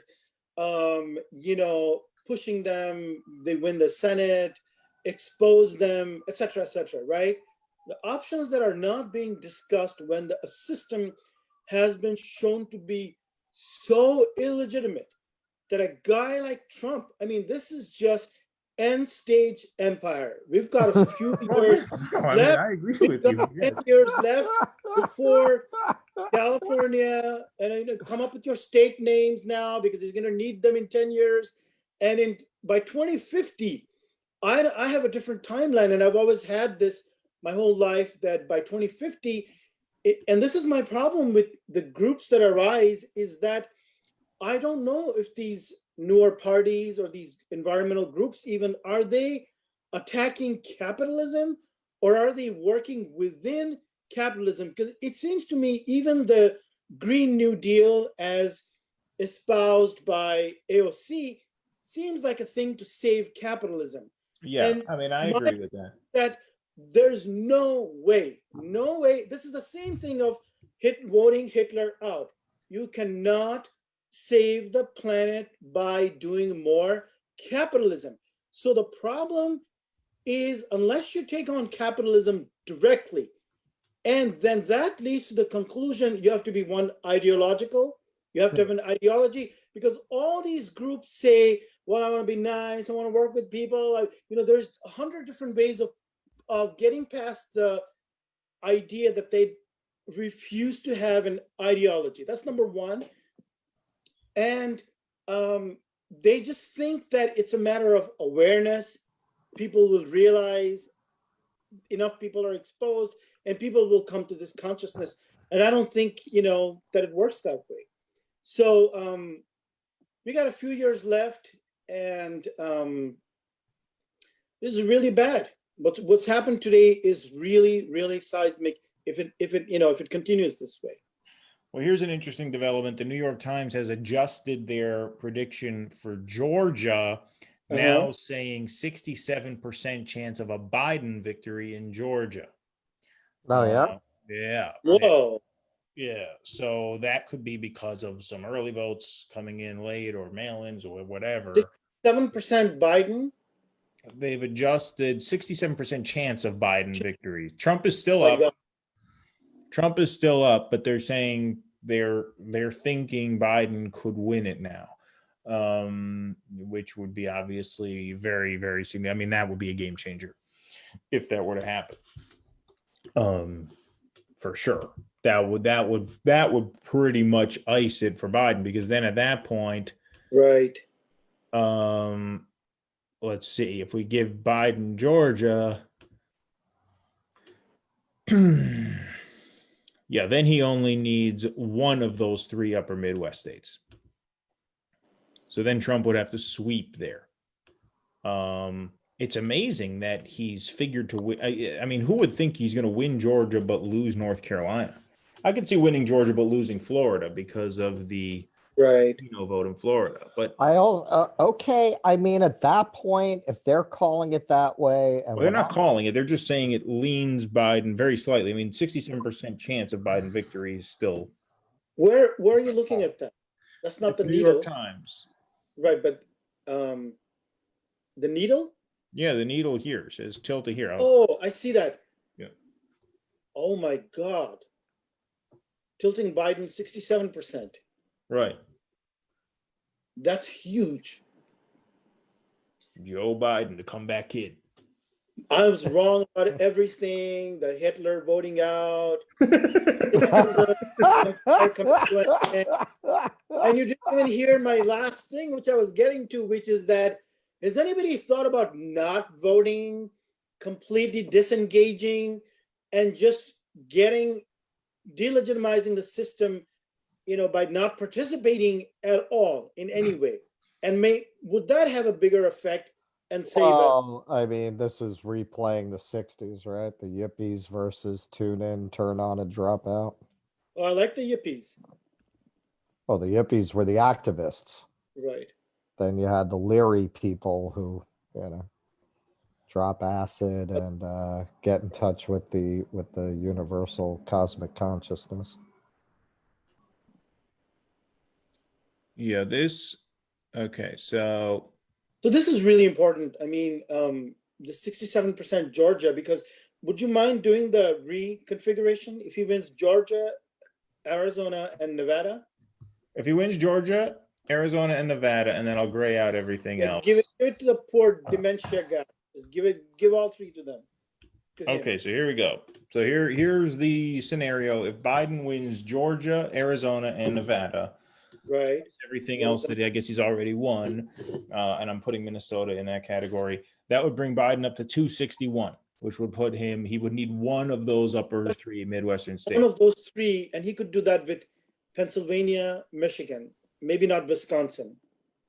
Well, yeah, I mean, see, the thing about this is why it was important for him to lock down either Florida or North Carolina or Ohio, because when you talk about Pennsylvania, you're talking about pushing this thing to a week, right? Right, and you're definitely making this stealable for Trump. And right? we know how that works. Whenever there is something like that, we know which side wins every time, right? Well, I mean, an incumbent with a 6-3 majority on the Supreme Court has an upper hand in that situation. Right. Yeah. Right. And so, so you really can't count on Pennsylvania. I mean, I'm trying to take Pennsylvania out of the equation here. So, so if he wins Georgia, which is still a big if, we don't know he's going to win Georgia. Right. But if he wins Georgia, Arizona, and Nevada, which is still an if because we don't know if he's going to win. We don't know about Nevada. There's really nothing in from Nevada yet. Then, he's got to win one of those three upper Midwest states. And Wisconsin which one would do it? Michigan? Michigan or Wisconsin would do it. I tend to think Michigan he's still fairly strong in because you only have about 30% of Wayne County in, which is where Detroit is, and the sources here say that the Democrats feel good about the turnout in Detroit. Okay. Has Detroit come in? Well, Wayne County's 31% in, with Biden winning 56% of the vote. That's not very good, is it? 56% is not that great. Well, it's not that great in Wayne County, but apparently Wayne County is kind of a split thing because there's Detroit, but then it also encompasses the Detroit suburbs. So I don't know in 2016 how well Hillary did in Wayne County. I'm sure John King is on that if anybody wants to watch CNN. Right, I'm sure he's tough. Yeah. Yeah. Put on your John King hat, Keaton. Yeah, scrolling by the, I love how he does that. 2016, 2020. Yeah, I like how he flips that. Right, exactly. And then he makes All right, so you're calling it the Biden squeaks it out. If I had to bet, I would say Biden is going to squeak it out. Which again, I mean, see, that to me is a horrible outcome because you're not putting the Democrats in a position where they have no excuse not to actually deliver. You either wanted a Biden landslide. Or you wanted, a Trump victory from the perspective of building some alternative power. From that perspective, this is the worst outcome, I think. Well, and also an outcome that I didn't expect at all, to be honest, because you and I were talking about this, and as far as I was concerned, I thought only two outcomes were possible: narrow Trump win or Biden landslide. I did not expect that it would be a Biden narrow win. I just didn't see that. Yeah, no, I didn't see that either. Because it's weird. You're not seeing the same trends in state by state. Like in Florida, they made gains in the suburbs, but it wasn't enough to overcome the lack of base turnout. In Arizona, it seemed like it was. In Ohio, it wasn't. In Michigan, it seems like it's going to be. Right. There's not a big national trend there. It seems to be varying state by state. In Georgia, are there a lot of black voters who really went for him big time? Is that the difference there? Well, I'm assuming you can't really win Georgia without high black turnout in Atlanta. It has to be overwhelming, right? Let's see what the numbers are in Atlanta. So Atlanta, Biden has 238,000 votes, but with only 58% reporting. So that's what's keeping Biden alive in Georgia, is that Atlanta is only a little more than half in. Right. Whereas a lot of the smaller counties, just working the map here. Yeah. A lot of the smaller counties that are for Trump are pretty much all in. And so Savannah, that's Biden County, only 80% in, fairly big. Yeah, Macon, 85% in. Yeah, so there's still a significant chunk of vote left for Joe Biden in Georgia. So that I see where the Times is coming from there, because it does look like there's a lot of outstanding Biden votes. I love, by the way, that we can do our own thing. Look at these numbers. Can you imagine, like 20 years ago, we had no control. Oh yeah, no, We exactly. can do our own thing, and we don't need, who needs John King? We got Keaton Weiss. We have Keaton That Weiss. Right. Yeah. Weiss. It's amazing that we are actually, Yeah. well, you're giving us hope, Keaton, because I'm looking forward to brunch tomorrow. Suddenly I've started. Right. So what do you think? What are you having? I had forgotten all about lunch. I was like, okay, I'm going straight to lunch. Maybe skip everything, fast, do some yoga, self-care. Oh yeah, all the liberals today, because as a writer, almost 100% of my friends on Facebook, social media, most of them are writers. Although I did delete 500 of them during the George Floyd thing because they were so concerned about, property and looting and all that. So 500 of them went away. Yeah, you didn't write anything about that George Floyd thing, though. You What didn't was have that? an essay. Did you have an essay come out about that? I No. don't think so. At that point, I wasn't. The last things I wrote were when Bernie lost. I wrote one inside Bernie's mind, and one was the critique of the bigger than Bernie, the dirty break thing. And after that, I quit for 7 months. I didn't write any political writing until this last one with Trump as the lesser evil. So the whole feed and every human being that you talk to in this liberal group, they're talking about self-care. And that's before this trauma. They were talking about self-care when they thought they were going to win in a fucking landslide. And so I hate that word self-care. I can't tell you how much. That's the reason why Trump wins, by the way. That's his whole power. I am with you 100%, my If friend. you guys would shut up and stop talking about fucking self-care and have universal health care, okay, then you could, you wouldn't be in this situation. So it was all self-care, and I'm just, I'm wondering what's going to happen to them now. Well, I mean, if Biden wins, my first statement was going to be to post a picture of my breakfast. Of what? Okay. Post a picture of my breakfast. all right. And I'll probably throw some avocado in there just on general principles. So not brunch? You don't do brunch? Man, I used to be a very big fan of brunch, but not in a liberal kind of way. They've ruined it for us, right? Obama ruined it.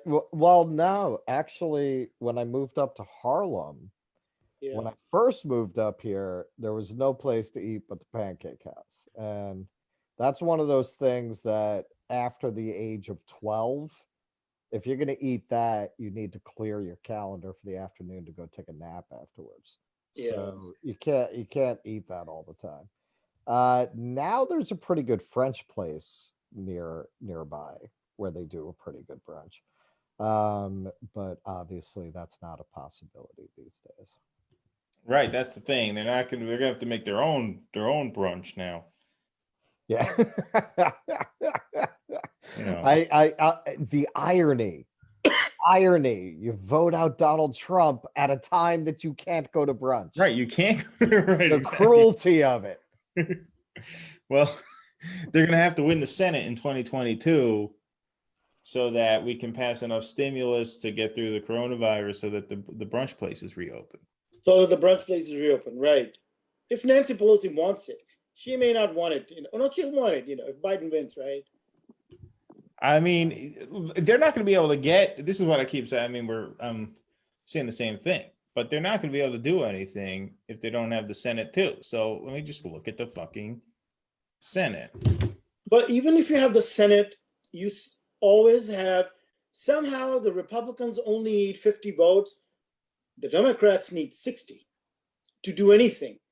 Right. So well, there's always some conservative assholes who are going to stop everything.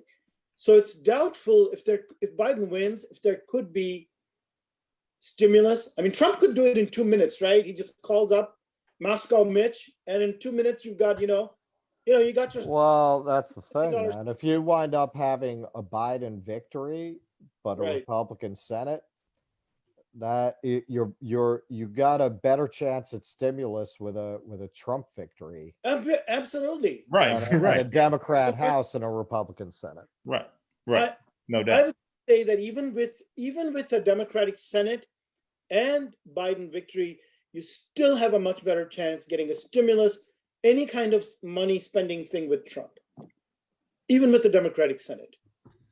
And the amounts would be just no comparison, because he can just put any number and his people just go, okay, we'll do it. Well, I mean, he's gonna get some resistance from the Republican Senate. Yeah, but they haven't mentioned the words deficit, debt in 4 years. And the biggest, if Biden wins, the first thing you'll hear about is, debt, deficit, the whole thing is coming back, right? Yeah, yeah. They Well, haven't yeah, heard- I mean, look, I mean, the other possibility is that Republicans see an opportunity to form a sort of permanent majority coalition with these conservative Democrats, and Right. they do work with them a bit. Yeah. Because there's, look, they they have a kind of relationship with their base too, where they may feel like, where else do they have to go? Who knows? I mean, that could be something that gets locked in. It's a very, very depressing thing to think about. But so far, the Democrats, they won fucking Colorado. They'll probably win Arizona, which means they need two more. They need two more Senate wins. Where are they going to get them? How many are outstanding at the moment? I don't know. They won Arizona. Well, they're probably going to win that Arizona Senate race. Okay. It looks Yeah. like that's probably going to happen. So then I guess, yeah, they need North Carolina and Maine. But I don't think they're going to win North Carolina. North Carolina. Which means you're going to have a 51-49 Republican majority unless Greenfield could win in Iowa. Who'd think a Greenfield could win in Iowa? It's not always a Jewish name. Yeah. Yeah, that's true. It's not always a Jewish name. No, Greenfield is one of those names that sounds Jewish, but it's not necessarily Jewish. Exactly. Well, there's Jeff Greenfield. If anybody remembers him, the Nate Silver of his time. I remember him. Yeah. Remember Jeff Greenfield? Yeah. Actually wrote an interesting book. I think it was about Nixon, like in around 1970 or something. Something about the majority, Republican majority. I think so. He did. Yeah. Think so. Man. So Joni Ernst is up by like 6 points over Greenfield in Iowa. It says Steve Bullock is winning in Montana, 52-48, but with 48% of the estimated vote counting. So if they steal that Montana seat, they could take the Senate. But yeah. Wait, Montana would be steal? There wasn't already a Republican there? Yeah, no. So I'm saying if the Democrats win that Montana Senate seat, that would be a pickup. Oh, okay. I didn't realize that. Yeah. Nadia, the cabinets are bare. They're already saying that. Yeah, no, right. I mean, the worst case scenario is a narrow Biden victory accompanied by a 51-49 Republican Senate. And that seems to me what we're heading for. Right. Close Senate with narrow Biden victory. So in that case, let me ask both of you this question. What happens if Trump loses? No, that's what I mean. That's what I said. Biden. What happens other than the stimulus? I mean, what's going to happen? You mean if Trump wins? I mean, I just said. Loses. Trump loses. I honestly, I've thought about this. I think the disillusionment is going to come really fast, very quickly, because they've hidden Joe Biden, right? And watching that man try to perform the duties of the presidency is going to be shocking when people really get a look at that. He's not up to this mentally, physically. Oh, okay. When they really, because they're not going to be able to hide him. He's the fucking president. Right.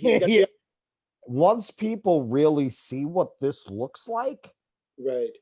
Joe Biden trying to struggle through being the president, right. It's going to be pretty shockingly awful.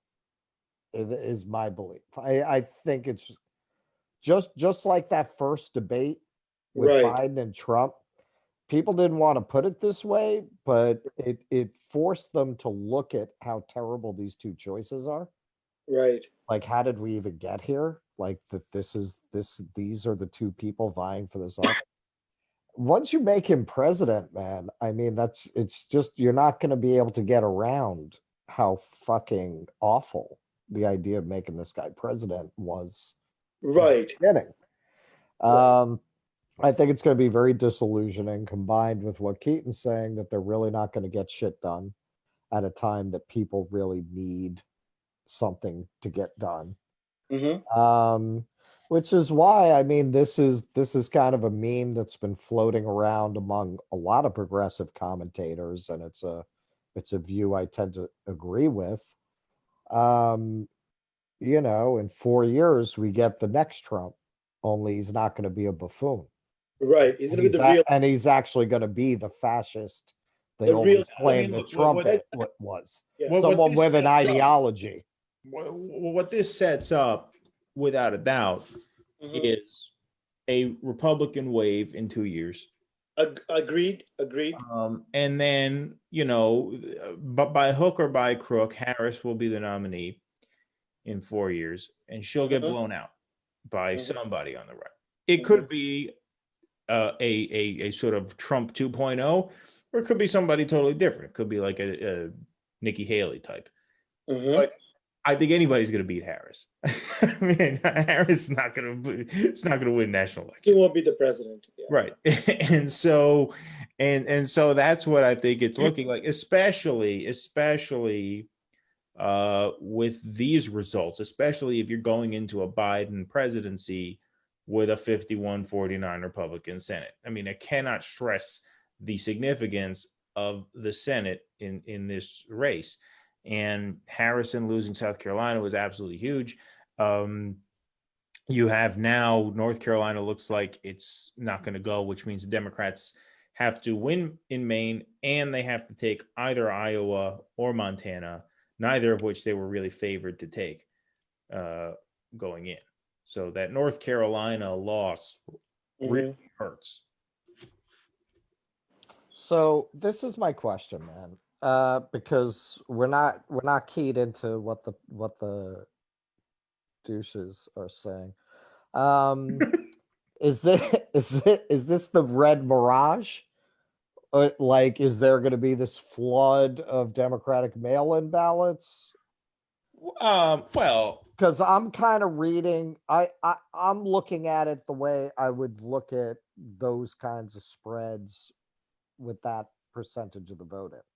Well, New York Times called Florida for Trump. So that's also, they just called Joni Ernst, Iowa. So there goes. Oh, so there goes that. So now you're counting on, you either need a miracle comeback in North Carolina or Montana, or else they don't take the Senate. And that is going to blow up in Nancy Pelosi's face really badly. Oh yeah, really badly. Well, I think it blows up regardless, because this movement, Trumpism, is not going away. They're going to feel cheated. What will they blame? We know what our side will blame, right? Right. They'll blame the deep state, fake news, media propaganda. They stole it from us. He's our God, emperor. You took it from us. So that mobilization starts immediately. Within a few months, I think Biden's presidency is paralyzed, especially because, as Russell points out, and I've had this discussion too, Russell, with some people, is you can bring him out for an hour in a debate and give him some steroids and he's okay for 1 hour. The last 30 minutes, he's just going downhill. How the hell do you run a presidency? I mean, this is going to be so obvious. So the only scenario is in a year or two, he just steps away. I can't see him, it's just not physically possible, right? Because he has to come out. So I think the right-wing mobilization is going to be so extreme. And do you even get a stimulus? and what about the virus? It's already out there. It's out of control. How is he going to control the virus other than talking about? Well, listen, if Trump gets reelected, Uh-huh. you just have to hope that, I don't know, getting reelected makes him feel like maybe he should stop people from dying. You know? Right, stop people from getting the virus. I mean, like he's just gonna let it run. He's just gonna let it run wild and free. You know? Biden wins. If Biden wins, let's say he says we need to have some kind of a lockdown. So the Republican governors and many people around the country in the rural areas were only sort of going along with the lockdown because it's their God emperor telling them, yeah, okay, well, fine, we need a lockdown. If Biden says have a lockdown, there will be a revolution. Guns. People are not going to. So the question is, how does Biden even begin to control? What is he going to do on the virus that Trump didn't already do? well, the thing is, I mean, I think the strongest point you made in that arena, Anis, which you didn't bring up just now, but you're like, look, if you're not going to do, like, if you are going to impose lockdowns, Right. then you have to accompany those lockdowns with things like the UBI. UBI and universal health care. It was UBI and universal. If you're just imposing lockdowns without giving universal support to people to get them through those lockdowns, right, then yeah, then you're creating, you know, some pretty dire circumstances. exactly. Okay, so listen, Wisconsin, 82% of Wisconsin is in. Same deal, 51-46. Michigan's creeping up, 59% is in. Same deal, man. Well, no, it tightened up a little bit, 44-53. Yeah, 44-53. That's a 9-point lead. 31% of Wayne County is in. With Biden, yeah, it's a fairly close margin though in Wayne County so far. Biden 55, Trump 43. So if that margin holds, there might not be enough for Biden to come back there because Biden's down by 300,000 votes almost now in Michigan. And you know, hey man, he really needed to pump up that Snyder endorsement, man. You know. Yeah, Yeah. I mean, Yeah, that was a smart fucking move. That's gonna get the black, vote all excited. They were ecstatic about that. Right, Keaton. I love the way you just said those apocalyptic words so calmly, disguised in numbers. well, what was that? When you just said Michigan, this is the numbers, and Wayne County doesn't look like. Those are typically the words of doom that you hear in 2000 and all these elections, like Donald Trump has won the 45th president of the United States. And they say it very, very calmly. Well, you're having an effect on me, Anis. I mean, you said Trump was the lesser evil, and so I don't quite believe that, but you're after 4 hours of talking, you have an impact on people. And Pennsylvania, man, I know Pennsylvania's fucking all kinds of things going on over there. Yeah, but it's 64% of the vote, and Trump's got a 16-point lead. Yeah, 16 points. That's a lead. Although, according to Daniel, which I don't know if Daniel's still there, but Daniel said that they're not. Daniel said that Philadelphia's stopped counting for now. But if I look at Philadelphia with 43% of the vote in, Biden has 264,000 votes. That would indicate a pretty impressive vote total for Biden out of Philadelphia, because I think Hillary only got a little over 400,000 votes out of Philly. And so if Biden is getting another 100 out of there, which could very well be, if not more, then that's a pretty good haul for him out of Philadelphia. Now, Luzerne County, still massive for Trump. That was the big swing. Remember, that's Scranton, Wilkes-Barre area, which, I think something like Columbia County, Schleichhill, whatever, those are like 70+% for Trump, which that's even bigger than it was in 2016. In 2016, that was something like 58 or 59. This is 70.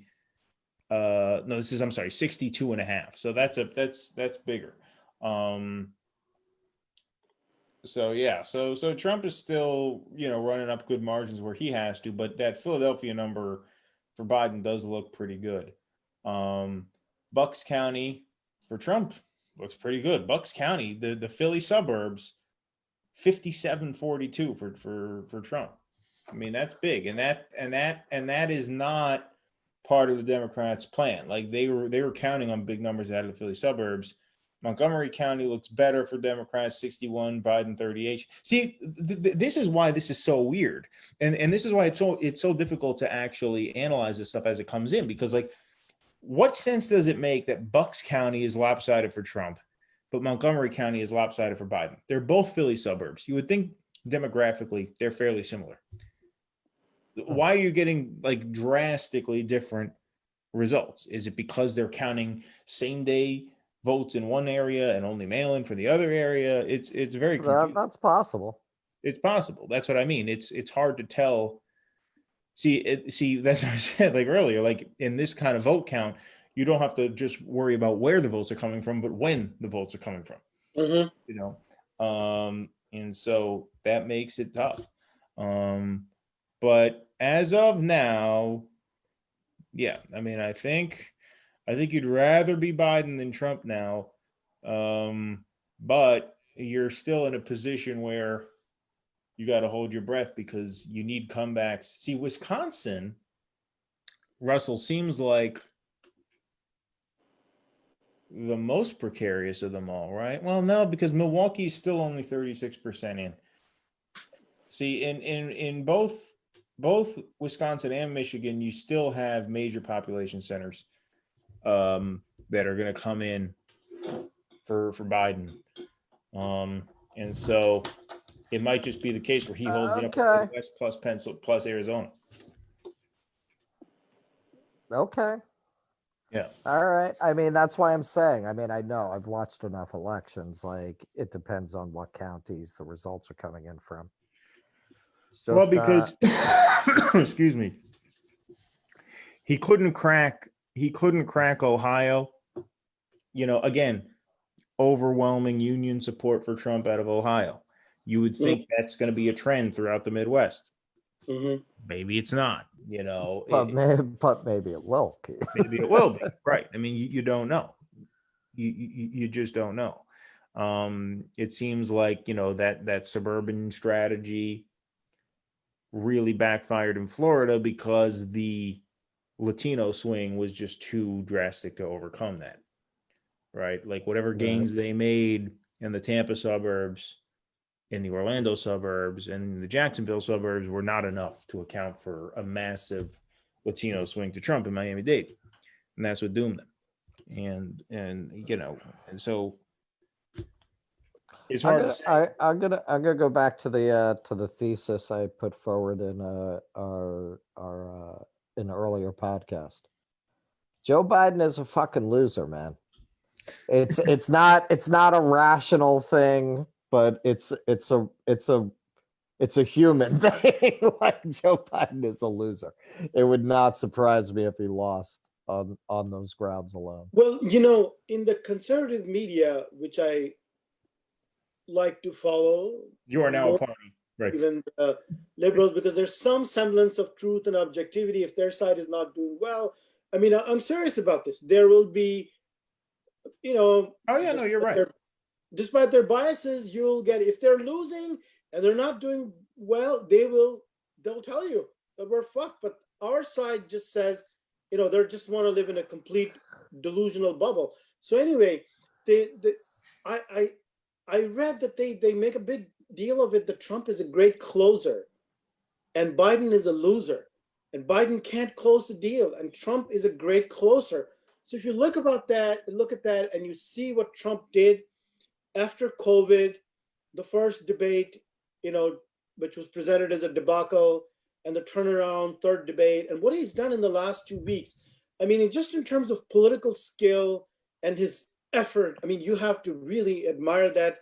And I personally do. I think it just shows tremendous political skill. I mean, and he's good at closing the deal. I mean, he's really good at that. And Biden is a loser. He's the kind of person who'll lose what he's already got. He'll just give it away because he doesn't know how to close the deal. So well, I mean, he lost twice before in humiliating fashion. right, and Tried to run for president. right.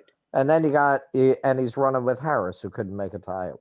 So you got a ticket of losers. Again, I don't put this forward as a rational thing. I compared it in a previous podcast with Keaton. I compared it to the coolers that they hire in Vegas to cool off the table. Right? It's in that realm. Yeah. Trump just tweeted out 9 minutes ago. Well, he tweeted out 6 minutes ago a tweet that the Twitter bots or whatever flagged as like misinformation. That's going to be a headline. We are up big, but they are trying to steal the election. We will never let them do it. Votes cannot be cast after the polls are closed. Wow. They can if there are long lines and people are in line. 9 minutes ago, I will be making a statement tonight, a big win. Oh my God. I called it. Yeah, I called it. All right, so we're gonna have to follow that. People are gonna ditch the stream and watch that, which is as understandable. What's interesting is that the New York Times tweets this same thing, and Annie Carney, and she just goes, Trump says, we are up big. That's it. She doesn't write any of the stuff about the stealing the election. I'm going to make a big statement. That's not important to report. He just said we are up big because, the people, the self-care people are going to just they'll have heart attacks if they read that. Here, this is it right here. I don't know if you can read it. No, I can't. What is that? This is the tweet right here. The whole tweet? Oh, okay. There it is. Can you read that? No, I can't. Backwards. Yeah, it just says we are up big, but they are trying to steal the election. We will never let them do it. Votes cannot be cast after the polls are closed. You might be referring to the fact that, like, if people are in line and the polls closed, they're supposed to kick people off the line. But see, that's the thing. We can't win. And that's a problem with liberal philosophy, our outlook, the way we are. We cannot win. And we had this discussion, Keaton, right? Like, if it's close, I know you're looking at the vote totals and so on, but if it comes down to Michigan is big because Wisconsin and Pennsylvania, there's too many things they could do. Going on that they could. Right. There's too many. Then you get into lawyers and courts and all the shit. Days and courts. Right. Anyway, go ahead. Michigan big. Is that what you're saying, right? I think Michigan is very big. I mean, you don't want this to get into a fucking battle over Pennsylvania where the Supreme Court can get involved. But the guy that, also Georgia's huge. I mean, if Biden can come back in Georgia, that would pretty much ice it to the point where there'd be very little Trump could do or say. Okay, so what happens if you do give Biden Georgia, Arizona, Nevada, plus Michigan? Well, if he wins Georgia, here, I'll run that through with the simulator here. If he wins Georgia, Arizona, and Nevada, how much is that? He still needs one of the upper three. He can't win without any of the upper three. This is why Florida was so huge. I mean, Florida was so huge because if you win Florida, you have all kinds of options where you don't need the upper Midwest. I mean, from their point of view, like they want to be in a position where they're not even thinking about Wisconsin and Pennsylvania. Right. Too many things that can go wrong in a close race, Wisconsin and Pennsylvania. But they've blown that because they lost Florida, they lost North Carolina, and they lost Ohio. So that's done. So now they have to worry about at least one of those two, right? Because, if they win Georgia, then they only need one of those three. So if they win Georgia, then they can win Michigan, and they can let Trump steal Wisconsin and Pennsylvania. Doesn't matter. Right. So if he wins those three in the South and plus Michigan, he wins. Yeah, if he wins Georgia, Arizona, and Nevada. How many votes is that? 260? That's 261. So then plus Michigan, and he wins. 277 to 231. And how many electoral votes is Wisconsin? What's More that? than How many electoral votes is Wisconsin? Is 10. that like, yeah. 10. So that also does it. What about Pennsylvania? That's got to be more than either of those, like 13, 15. What is it? More than 10, I'm sure. More than 9. Michigan, you mean? Or Pennsylvania? No. Pennsylvania's 20. Oh, wow. That's the easiest thing to win Pennsylvania. His home state, or what he calls his home state. Yeah. He calls it that, you know. Well, that's better than Mitt Romney, because Mitt Romney was apparently from 20 different states. He was from Massachusetts, and he was from Utah, and he had this. I'm just going to jump up one more time because, Russell, if you got to go soon, I'll just jump out real quick. I'll be right back. Yeah, well, Hillary had that going on too. She would claim, Arkansas, That's true. Illinois, Illinois, and New York. Arkansas. Did she claim Arkansas? I mean, I wouldn't put it past her. Well, she was the first lady there. First lady of Of Arkansas. the governor. Yeah. If you noticed, somebody must have actually gotten through to her, because they got her to basically disappear more or less for the last couple months. She finally shut the fuck up for the last 2 months or so. Right. She didn't keep injecting herself. Well, she was doing enough mischief during the Bernie thing, if you remember. Oh yeah. And everything. Yeah. After that, I can't even remember. Has she been in the public eye much? I don't remember. Yeah. She kept, A little bit. She kept managing to insert herself. Oh, that's right. In the summer, like she'll be at some panel and conference or whatever. Yeah. Somebody. I was saying, did you notice this, Keaton? Somebody actually managed to get through to Hillary Clinton. You notice how she finally shut the fuck up for the last couple months? That's true. Somebody sat her down and said, "Listen, man, you're just, it's not helpful." Like, Well, Hillary is an elector in New York. What's She's that? Electoral college voters. She is? Yeah. So a vote for Biden would have been a vote for Hillary, really, technically.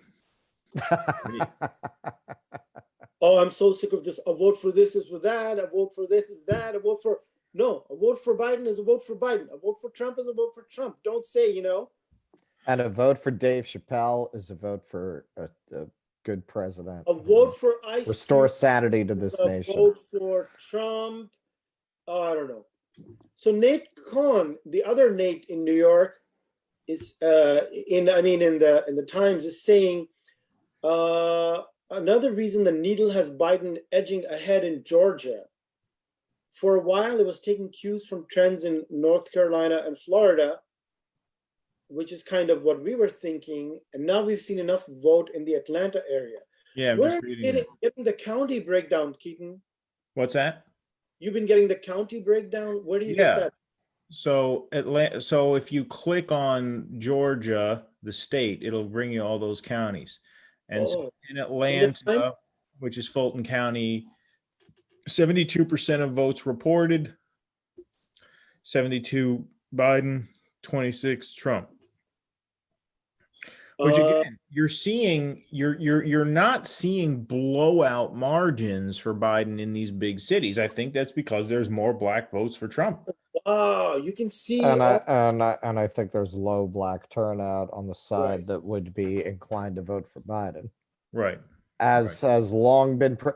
The guy is the literal author of mass incarceration. What did you think was going to happen when you made him the nominee?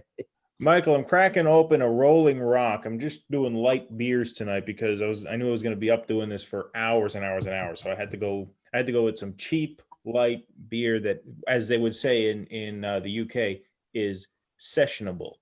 So this is a sessionable lager. So you really don't need John King. You don't need TV. You don't need Rachel Maddow, Steve Kornacki, because this county breakdown, we got everything here, right? To make sense of this. Yeah, no, you don't need. What's useful about John King is he has that with a push of a button, he can tell you how Hillary did. So you can. That's something I really like, because I was watching that evening and I just like, man, the color, the red, and he just goes boom, boom. And then Wolf always makes him do it twice. Like, can you do that again? do the Hillary again? Because I think they want to see just the name Hillary probably makes them feel good, like Hillary. Once upon a time, we had Hillary. So, Well, oh, yeah, I mean, wow, big news. what's that? Joseph R. Biden wins Minnesota. Okay, well, that Really does leave the 3 states. I was in doubt, to be honest with you, even about Minnesota. yeah, I really- was too. Especially after the George Floyd thing, I thought there might be. I thought that there goes Minnesota, and then he couldn't get Klobuchar because of the promise he had made. I'll get a black, female vice president. So I really thought he was. that it would've was killed also him. no. You know what? It would be counterproductive. He was gonna go for Klobuchar. Oh, that's right. But yeah. then the George Floyd thing happened, right. and people started digging into her record. Right, because As a- you're as a right. prosecutor. It would have been the opposite, right? It's counterproductive. So, but without Floyd, you can see Klobuchar comes in, Minnesota. I think he had a better shot. But I really thought the one shocker tonight was going to be Minnesota. I thought he's going to shock everybody, and Trump is going to take that because of Floyd, and it didn't happen. Yeah, no, look, I mean, I think, and look, the people who were predicting a Biden landslide obviously were wrong. There is no landslide. The fact that I think Trump has what, 200, how many electoral votes does Trump have locked up so far? I think 231. Depends which one you look at. Yeah, well, he has Florida, North Carolina, Ohio, Iowa, Texas. So yeah, he's got 231. So that means Biden? No, Trump has 231. But according to the New York Times, it is Fox gives Trump 213. Times give Well, because Trump, they probably haven't called North Carolina yet, but North Carolina's almost certainly. Well, actually, North Carolina, no, that's getting a little closer now. North Carolina, okay, Trump, some 50.1. good news, depending on whether you're an apocalypse person or a lesser of two evils. The good news is Wisconsin is beginning to look better because with 72%, Trump is up only 4%. So depending on what's going to happen. Now, I have a question about all three of these, Wisconsin, Pennsylvania, and Michigan. Is it true that none of them decide tonight, right? Because of Well, yeah, I mean, look, I don't think, I mean, at this rate, I mean, it's already 1:00. At this rate, I don't think we're getting results out of any of those three. Especially Michigan, because that's only, according to the Times, just 58%. And it's 1 a.m. Is it 1 a.m.? No, Yeah. it's 12. Well, it's 12 your time. Isn't that Michigan too? I've got Michigan at 61%.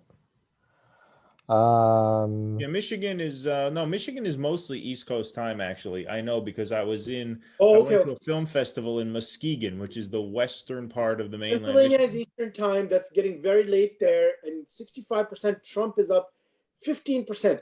So now, if we do the state breakdown with Pennsylvania and Philadelphia and Pittsburgh, right, would be his big. So how does that work out?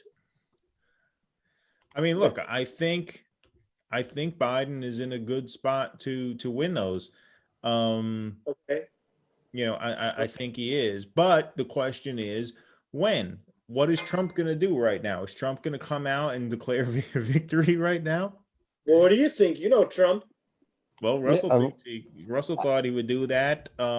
We were assuming he would do that if there was a red mirage. There's not even quite evidence for a red mirage now. Right. I don't think Trump has a superior hand right now. It's enough for him. It's enough as long as he's not getting crushed in humiliating fashion. Well, fortunately for it's Biden, enough for him to won start the trying to town of control the Dixville Notch. You know Dixville Notch in New Hampshire. I know he got His crushed 5 there. people. If Trump won Dixville Notch, he would have just come out and say, "That's it. I win. Dixville Notch. That picks the president." It's over. It's Those 5 people. As Dixville goes, so goes America. So yeah, Fox is giving him 212. Yeah, why is Fox only giving Trump 212? Oh, because it hasn't called North Carolina yet. Okay, in Philadelphia, And I'm just going to point out that Ohio, has that insane track record. Of picking the Whoever president. wins Ohio, the Republican president wins the. No, it's Well, no, every Ohio. Ohio was only not picked the president twice. Yep. The last time it didn't pick the president was JFK. JFK, Ohio. last president to lose Ohio. Right. Still win. But then this is a pandemic. It's a new kind of election, Nate Oh yeah, Silver. and look, there's a total realignment going on. I mean, you're seeing. I mean, it seems impossible. If he wins Arizona and not Florida, that's quite amazing. If he wins Georgia and Florida and Arizona and Nevada, right? They already got New Mexico. New Mexico, Colorado, they used to be up in the air and kind of swing states, right? We don't even talk about them anymore. No, Right. Colorado, Virginia. I mean, Virginia, Right. the Democrats Virginia, own Virginia now. Maybe Hillary was just 4 years ahead of her time. She's a visionary, just too far ahead of her times. Because if that had been now, her strategy was fine. Okay, Philadelphia, it says 46% reported, Biden 49% plus. So the number we need to look at is the absentee rate. I mean, that's the thing. It's impossible to tell where the votes are. Where what is what. What exactly? According to Daniel, I don't know if Daniel took off, but he was saying that Philadelphia said that they're not counting anymore until tomorrow. So you're not going to get any more votes out of Philly until tomorrow. Look, man, Why would they do that? Wisconsin is up to 85% now, man, and it's the same exact margin that it's been all man. night. You've been saying that for hours now. Because I'm looking at these numbers and more of the count keeps coming in. Doesn't really change anything. What about my self-care? What about I have to do some yoga. I have to leave you guys, do some yoga, and come back tomorrow morning. Hey man, I do yoga every day, but not for self-care. Not for self-care. Yeah, you have to be. That's the difference I between. don't think of it that way. Yeah, that's the difference between us and them. We don't say self.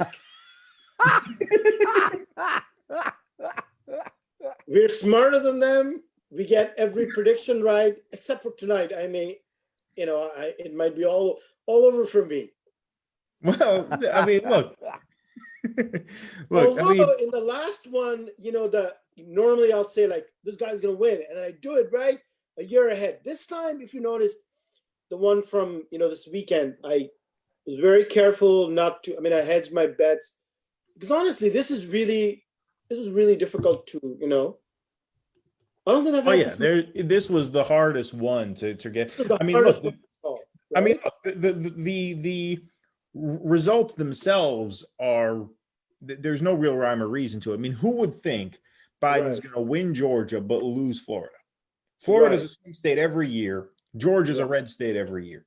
Right. It's reasonable to think he had a shot in Georgia, but you would think only if he wins Florida, right? You would think there'd be a trend. There's not really measurable trends. I mean, for Trump to dominate in Ohio, but what did he win that by? At least he dominated Ohio. He won by 8 points in Ohio. Wow. Trump won Ohio. That's really. But if he wins Ohio doesn't that mean that he has an advantage? That's what I'm saying, man. Like, how do you think that doesn't carry over to those other states? Well, that's what I mean. Nothing is carrying over anywhere. You had, Florida's called already. Georgia's looking better for Biden. Arizona's called for Biden. Do we still not have anything out of Nevada?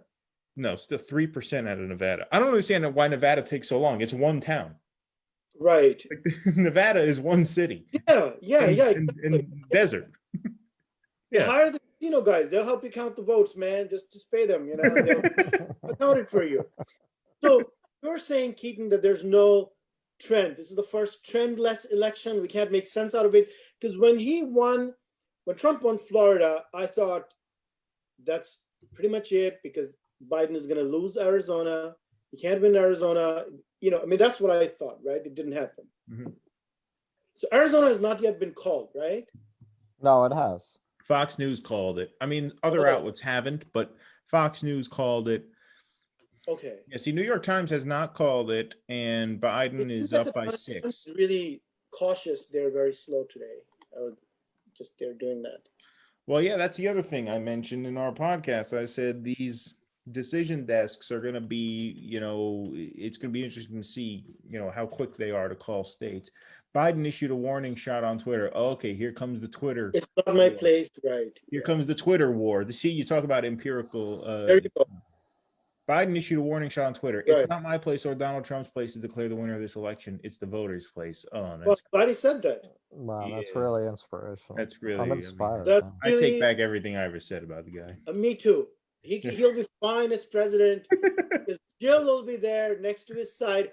I've never seen him without Jill. Jill's can't be by his side. She's going to have to be Surgeon General. Yeah, according to what they Right. With these global leaders, whatever, she's always there. Well, she's his Ivanka. Right. Well, more than that. But it's, or Biden could have a granddaughter. He likes his granddaughters a lot too.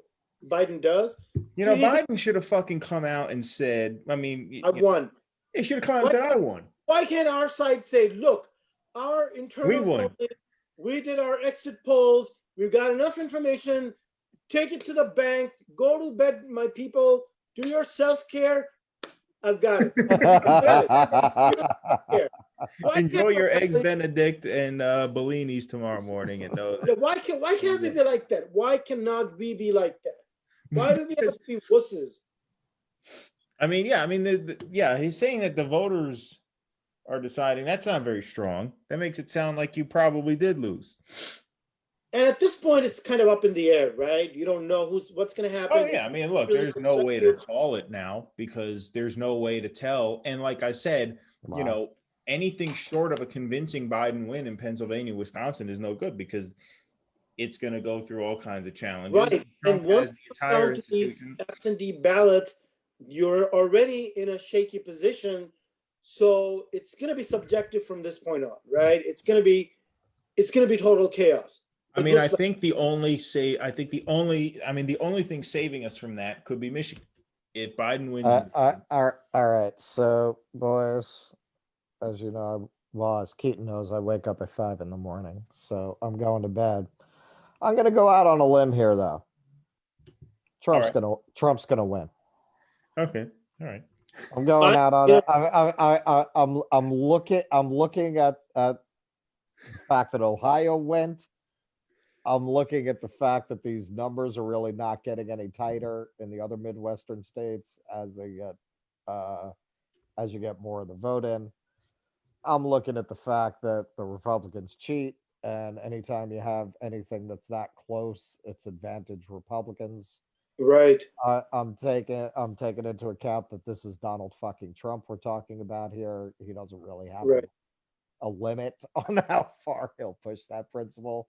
The Right. fact that he just placed the fucking the handmaid on the Supreme Court. So yeah, man, I'm calling it for Trump. I Right. could be wrong, but that's No, based on what I'm looking at right now. I It's think very Donald Trump's persuasive. gonna win. Yeah. 'Cause, I you know, mean, look, if Biden cannot win, Michigan is what Biden I think needs because I think if this goes into a I drawn don't think out he's. fucking I don't thing- think he's gonna get it. I think it's gonna wind up being low black turnout because of that Lewis- fucking Rick Snyder thing, and because he's Joe Biden. right. All righty. Well, On that happy note, is that all for you, Russell? That's it for me, boys. All righty. It's been a Thank you. You pleasure. know how to exit the meeting? Yeah, just press leave. Okay. All righty. Thank you, All sir. right. all right. Thank All you. Thank you. All right. Do some self-care. I'm right after I make the avocado toast.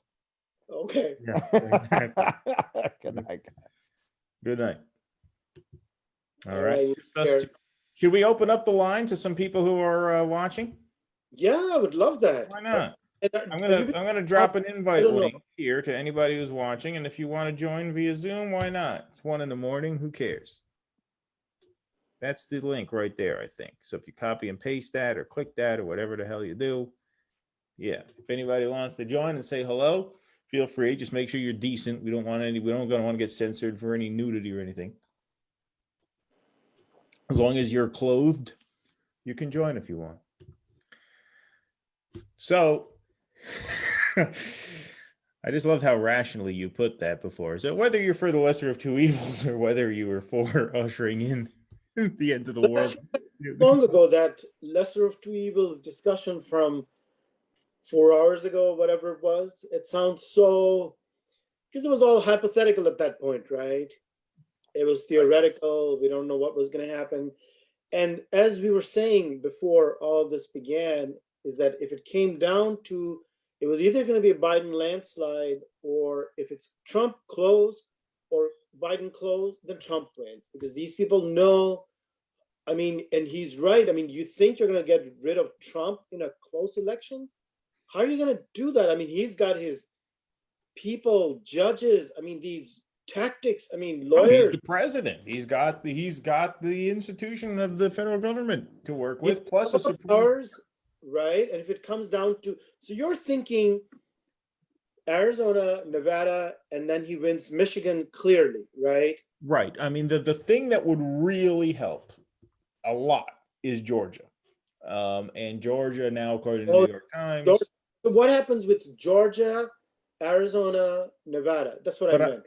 Yeah. So Georgia, Arizona, Nevada, he would still need one of those. Well, no, you're right, because he would still need one of those. Let's say Michigan. In Michigan, right. Wisconsin, Pennsylvania are going to be really difficult. Right. Yeah, exactly. You know, it's exactly the way we thought. We thought you'd have trouble in Michigan. We thought Wisconsin, Pennsylvania were going to be close. And if it's close, he pulls his tricks. It's exactly the way, you know, it's just panned out, except for surprise with Georgia and Arizona. We thought it was going to be something other than, you know, Georgia, Arizona. I didn't think it was going to be those two. Right. I mean, if he didn't have Arizona in his column at this point, it would be full blue MAGA meltdown mode by now. It would just be over. Yeah. Right. Yeah. Then it would be over. Arizona saving him. Yeah. I can't wait to see what Trump says. Trump predicted to win Florida, Ohio. Yeah, I mean, Joe Biden is going to win, but this was closer than it should have been. I'm so tired of Democrats never fighting aggressively, blah, blah, blah. This is Cenk Uygur. It looks like Joe Biden is going to win, but this was closer than it should have been. I'm so tired of Democrats never fighting aggressively and then wondering why they didn't do as well as they Who thought. said that? Is that one of Cenk our? Uygur. No, that was Cenk Uygur, the Young Turks guy. Oh, you know, okay. fucking, you know, whatever. It's amazing that the Democrats have lost their hold on, and I always thought, I mean, I thought for a number of years this was going to happen. I think Michael Moore thought the same way, that there was going to come a time when they would just lose these Midwestern states. And it happened in 2016. And if it hadn't been for the virus, we would be saying goodbye to the Rust Belt forever. Ohio, Iowa are gone. And all that remains is, you know, Pennsylvania, Michigan, it's unbelievable. If you lose Michigan, that means as a party, you have no rationale to exist, right? It's that kind of state.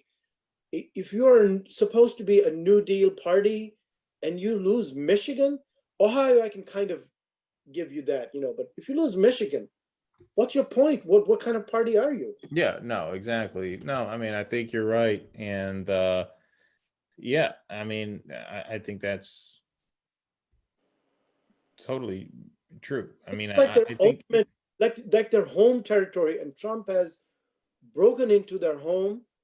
I mean, these states are not supposed to be close. Michigan, Pennsylvania, Wisconsin, Democrats are supposed to win them 7, 8, 9 points. Sure. Yeah. They're not supposed to be close.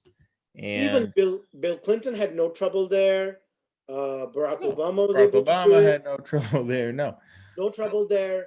So the first time this happened is with Hillary. By the way, the candidate that was polling really well, if I'm not mistaken, in 2016 was Bernie in the Midwest. Oh, in the Midwest, sure. His biggest rationale for that primary is that he polled so much better compared to Hillary in the entire industrial Midwest. Isn't that right? Oh yeah, of course, yeah, In absolutely. 2016. And then he wasn't doing so well by 2020 because of his woke politics and other reasons. But in 2016, he would have brought in the whole Midwest because many of these people just wanted a populist message. They'd rather have gone with Bernie than this Trump guy, but they were not given a choice. And now they've had 4 years of seeing Trump in action. A lot of the apocalyptic warnings have not come true. And it looks like if this bears out, they've said, hey, this is our guy. This is our philosophy now. And a little bit of this nationalism is okay because he's not the scary monster you make him out to be. Look what he's trying to do in China, with China and trade. And you guys, as Trump said in the debates, he said, you were there for, I think he said something like, you didn't even try. No, Pence said that, I think. We have somebody asking to join. Naaz Shivani. Is that a relative? That is, yeah. Who is that? That is someone. That's my wife. That's your wife. All right, your wife is joining the chat here. She's joining. Yes, she's the predictor. There she is. Hi there. Hi there. It's nice to meet you. Hi. Oh, I can see her now. Yeah. There you go. Hi. Hi. Did Anis mention the only person who made the unwavering prediction that Trump is going to win? That he's the one who made the unwavering prediction? No, No, he never mentioned that he knows one person who made this prediction for I think 3 months that Trump is going to win. Did he mention that? No, he has not. Is that you? Wait a minute. I feel like I knew where you were going with that. I did mention it to Keaton, though.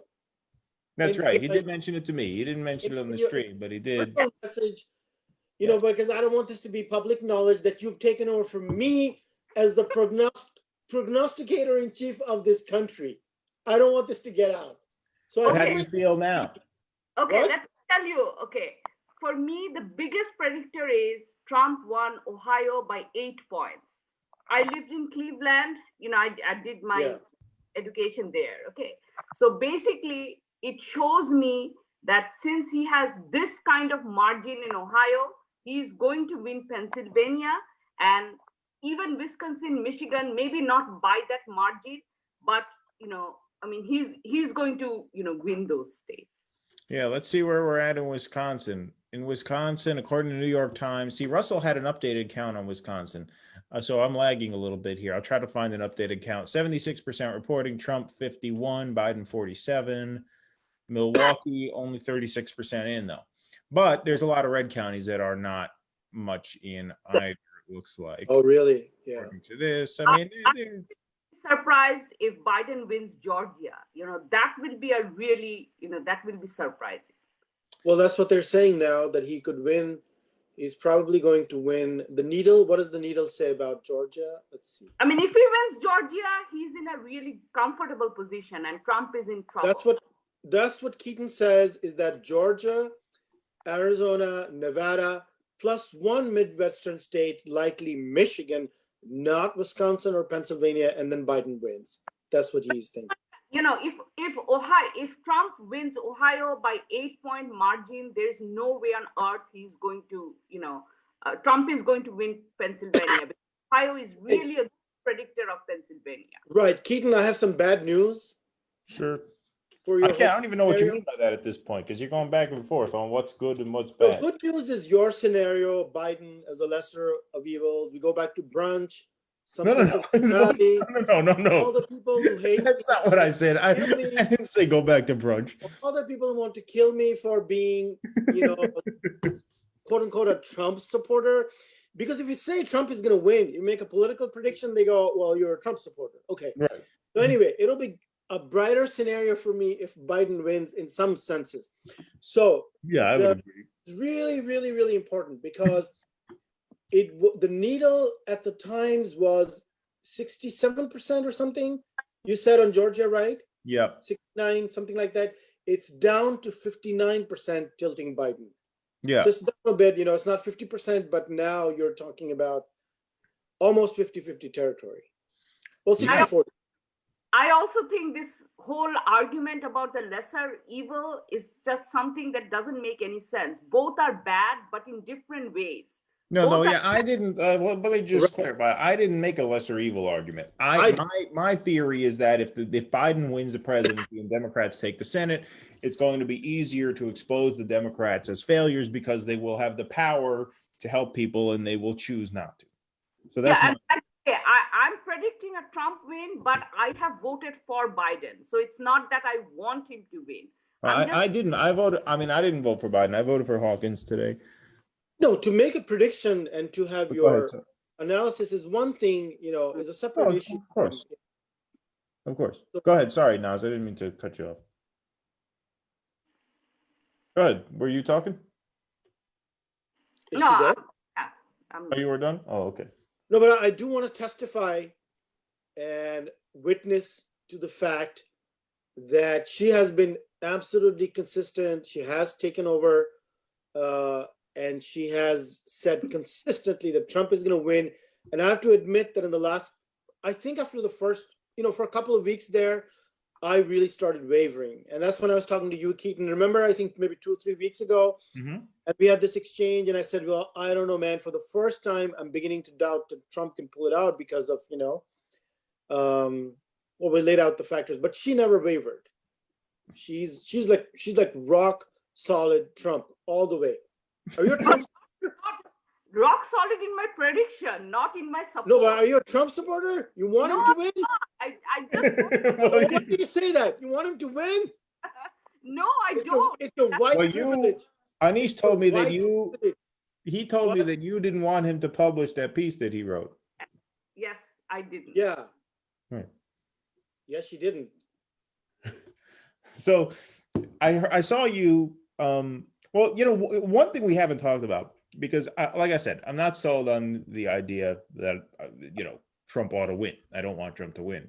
But one thing we haven't talked about, and it's a point that you've not only mentioned in the article, but you've actually, gone back and forth with people over this. Like the idea, and Lauren pushed back on this idea a bit earlier, but I think you're generally right in the sense that like he has been less militaristic than his predecessors.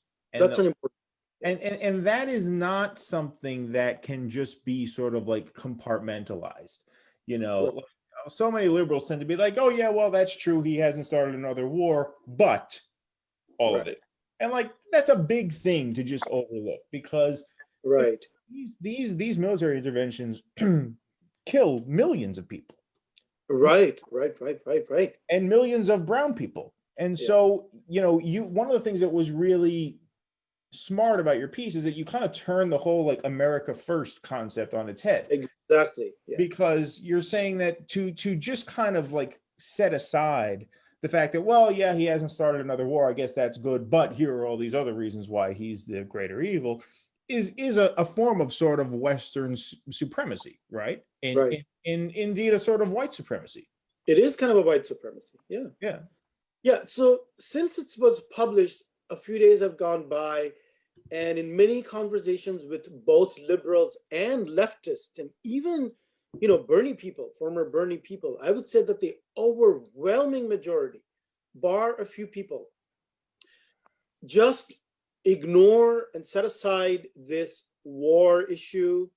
They don't want to talk about the he's less militarist, or they will come up with this rationalization, but Yemen and Venezuela and sanctions on Iran, and he hasn't started a war, but look at this, he's still messing with them. But war is something different.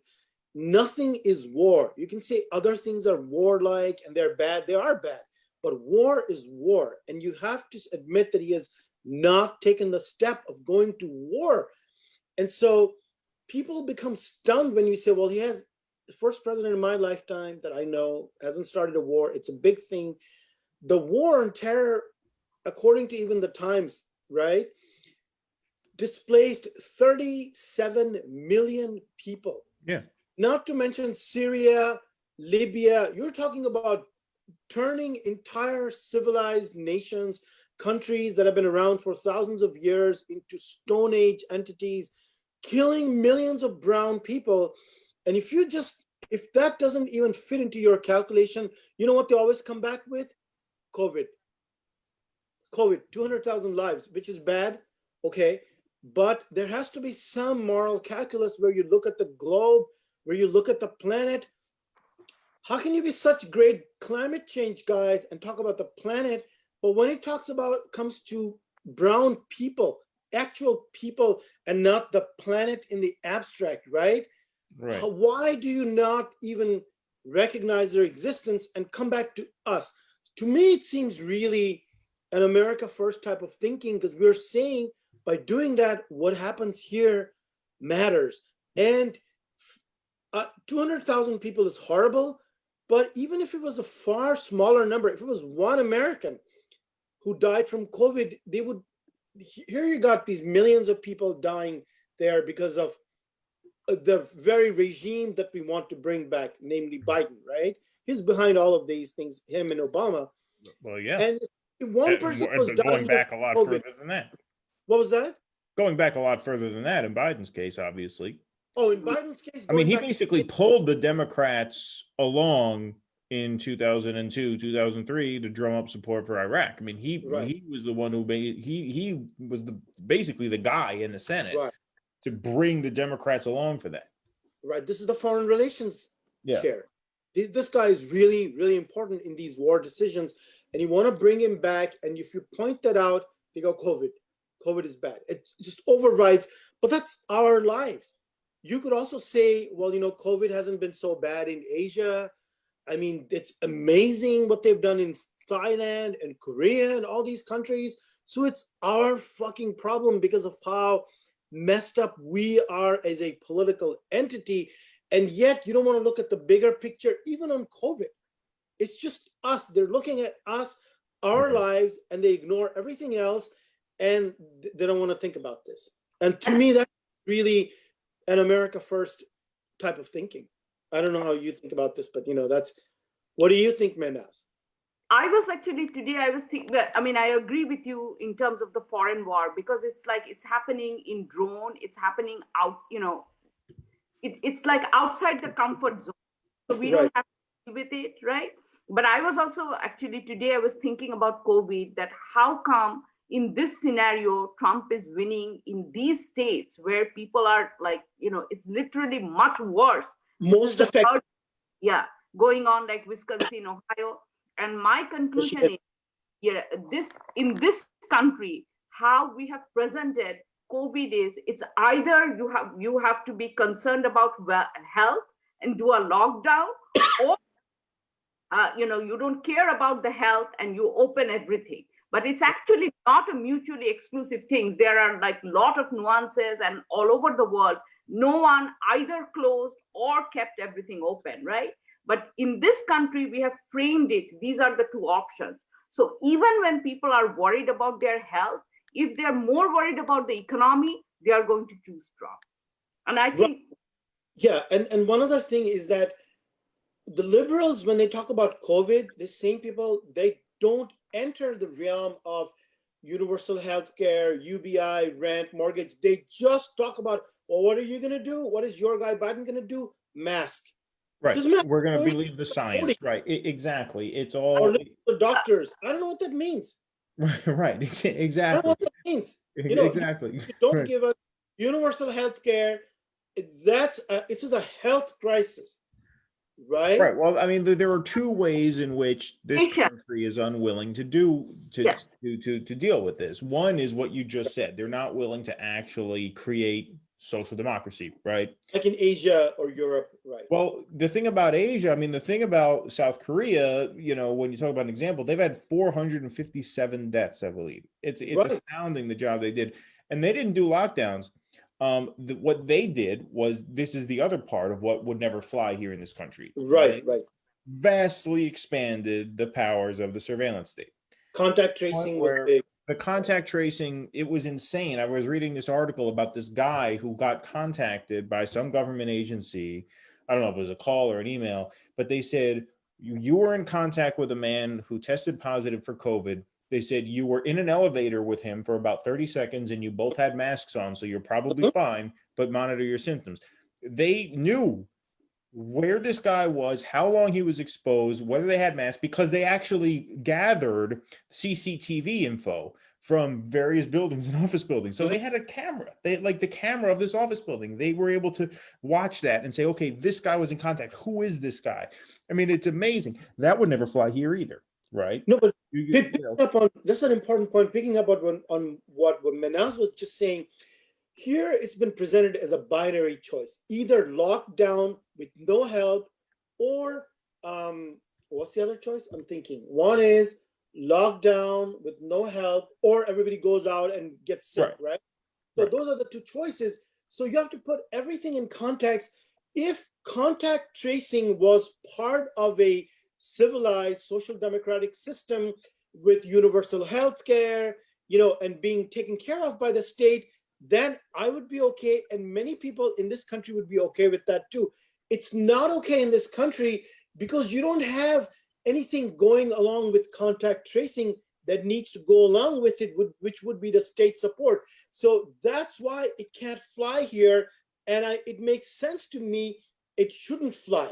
Because if you just do contact tracing and surveillance without giving people help, just like with the lockdown, that's not going to fly, and it shouldn't, because then you're putting people in, just like with the lockdown, in a worse situation. They're willing to make a rational, libertarian calculation and say, hey, I'll take a chance with me being sick.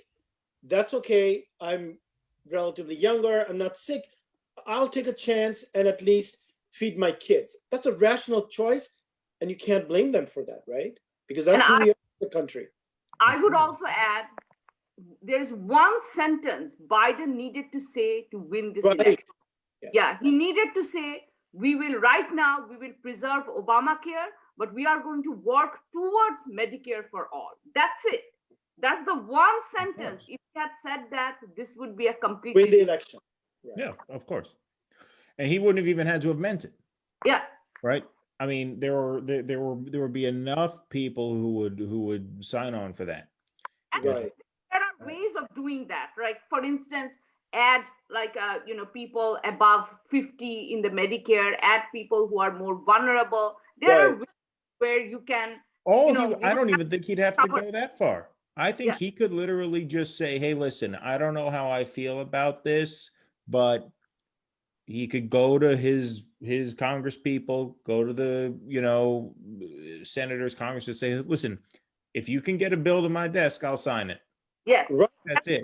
He wouldn't even have to provide any leadership. He would just have to say, listen, you guys get this done and I'll sign it.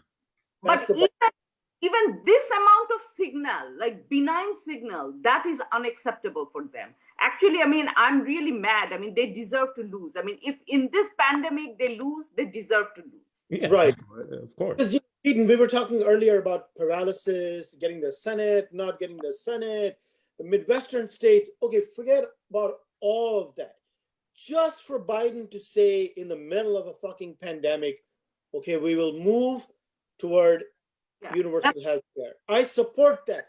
I don't know. It could take 20 years. It's up to you people. He could have done the Obama thing. You know how Obama likes to say, it's up to you to push me in that direction. Bernie kind of says that too, like, not me, us, you guys do it. Okay, pass on the buck and say, hey, just say those words. I'm for healthcare. I think we should support people for the duration of the pandemic. That's it. Election over. How can we shed any tears for these guys losing? Every other Democrat basically did what you just said. Like even Barack Obama, when he was running, and even after he was elected, said, not only you do it, not only, inviting the grassroots to push him, but he actually went even further and said, like, if we were designing a system from scratch, we would be designing a single payer system, because of the political realities, whatever, we have to compromise and blah, blah, blah. But he even knew to at least espouse, in theory, the virtues of Medicare for all. No Democrat has ever said, no, I'm for private insurance. I will veto it. Whereas that's Biden's case. Biden said on the debate stage against Trump, I'm for private insurance. Right. He said in March, when the pandemic began, with Lawrence O'Donnell, I will veto it. I will veto Medicare for all. If they send it to me, I will veto it. And then you expect to win Michigan and Pennsylvania? Come on, man. That's not fair. And says ridiculous points like I will COVID treatment should be free. Right. So, but what? Brain tumor treatment should not be free. So if you're sharing a hospital room, so if you're in a hospital, you know, if the guy in the next door down has a brain tumor, he can come out of there with a $200,000 bill, but the guy with COVID should be free. I mean, what is that?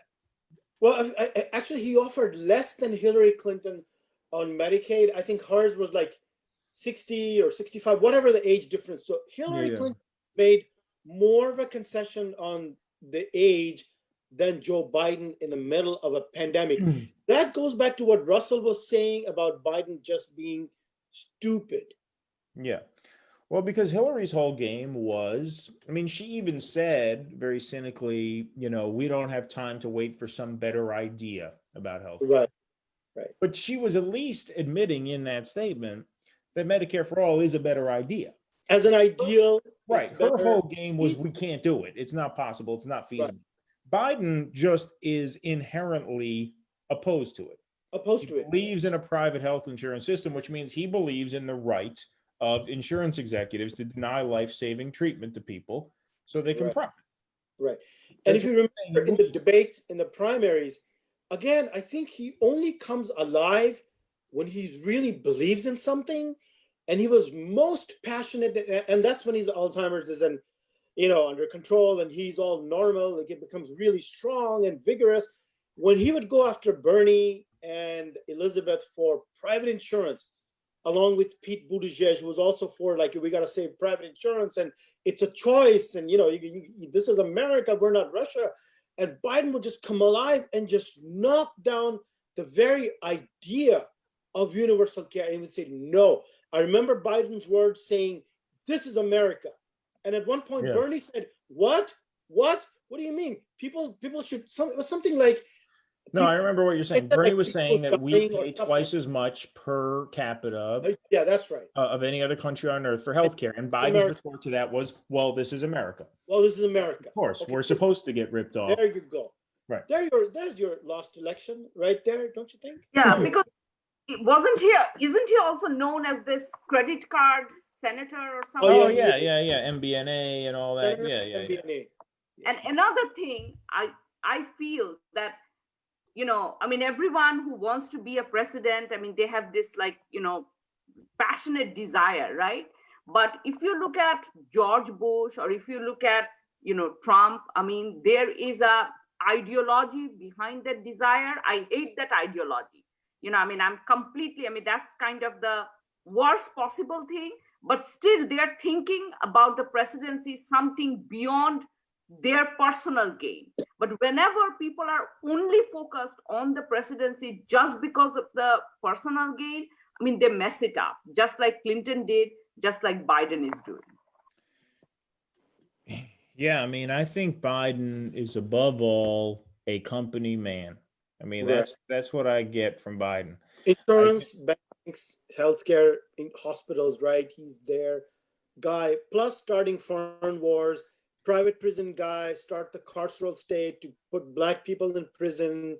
So private prisons, healthcare, pharma. The worst industries in the country. He's their guy. Now that industry, is his own party. I think he was dragged out of retirement to crush the Bernie movement because they knew that was going to take over the party unless somebody stopped it. And he was the only one with the name ID to do it. And so he just kind of, it's almost like, the old story of the old baseball pitcher coming back for one last season or the old boxer coming back for one last fight. Although in this case, I don't even think he expected to win the fight. I think he had to do this for the company that had treated him so well for, his whole He's a life. loyal soldier. I mean, he'll go to his death. These guys Yeah, I go mean, to he death. has been a Democratic Party politician since 1972.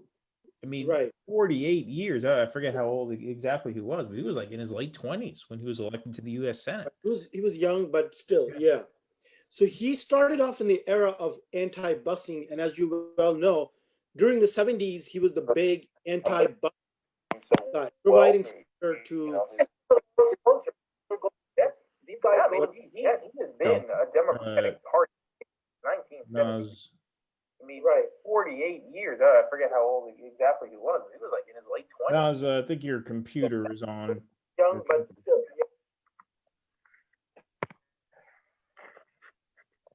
Here you go. Sorry. Okay, go ahead. Yeah, but I think we're back to normal. Normality back to has returned. Biden has been elected president. We can have brunch now. We've been making fun of brunch and self-care. I mean, look how excited you are. Yeah. Oh my God. What? What's this thing with self-care? You're just saying this over and over again. I hate people who say self-care. I hate them. I literally hate them, okay? Defriend me, do whatever you want to do. Self-care. I mean, because what they're saying is I'm so narcissistic and frail. It's this fragility again, right? And that's what the Trump people hate. And I think for good reason is that they see these very frail, fragile people, oh my God, I'm going to be hurt. I'm going to be traumatized. So the whole feed is, what are you drinking tonight? What are you going to do? Oh my God, the trauma, because we don't want, what happened 4 years ago when Queen Hillary lost? Oh my God, how are you going to take care of yourself? This is ridiculous. I mean, grow up. Yeah.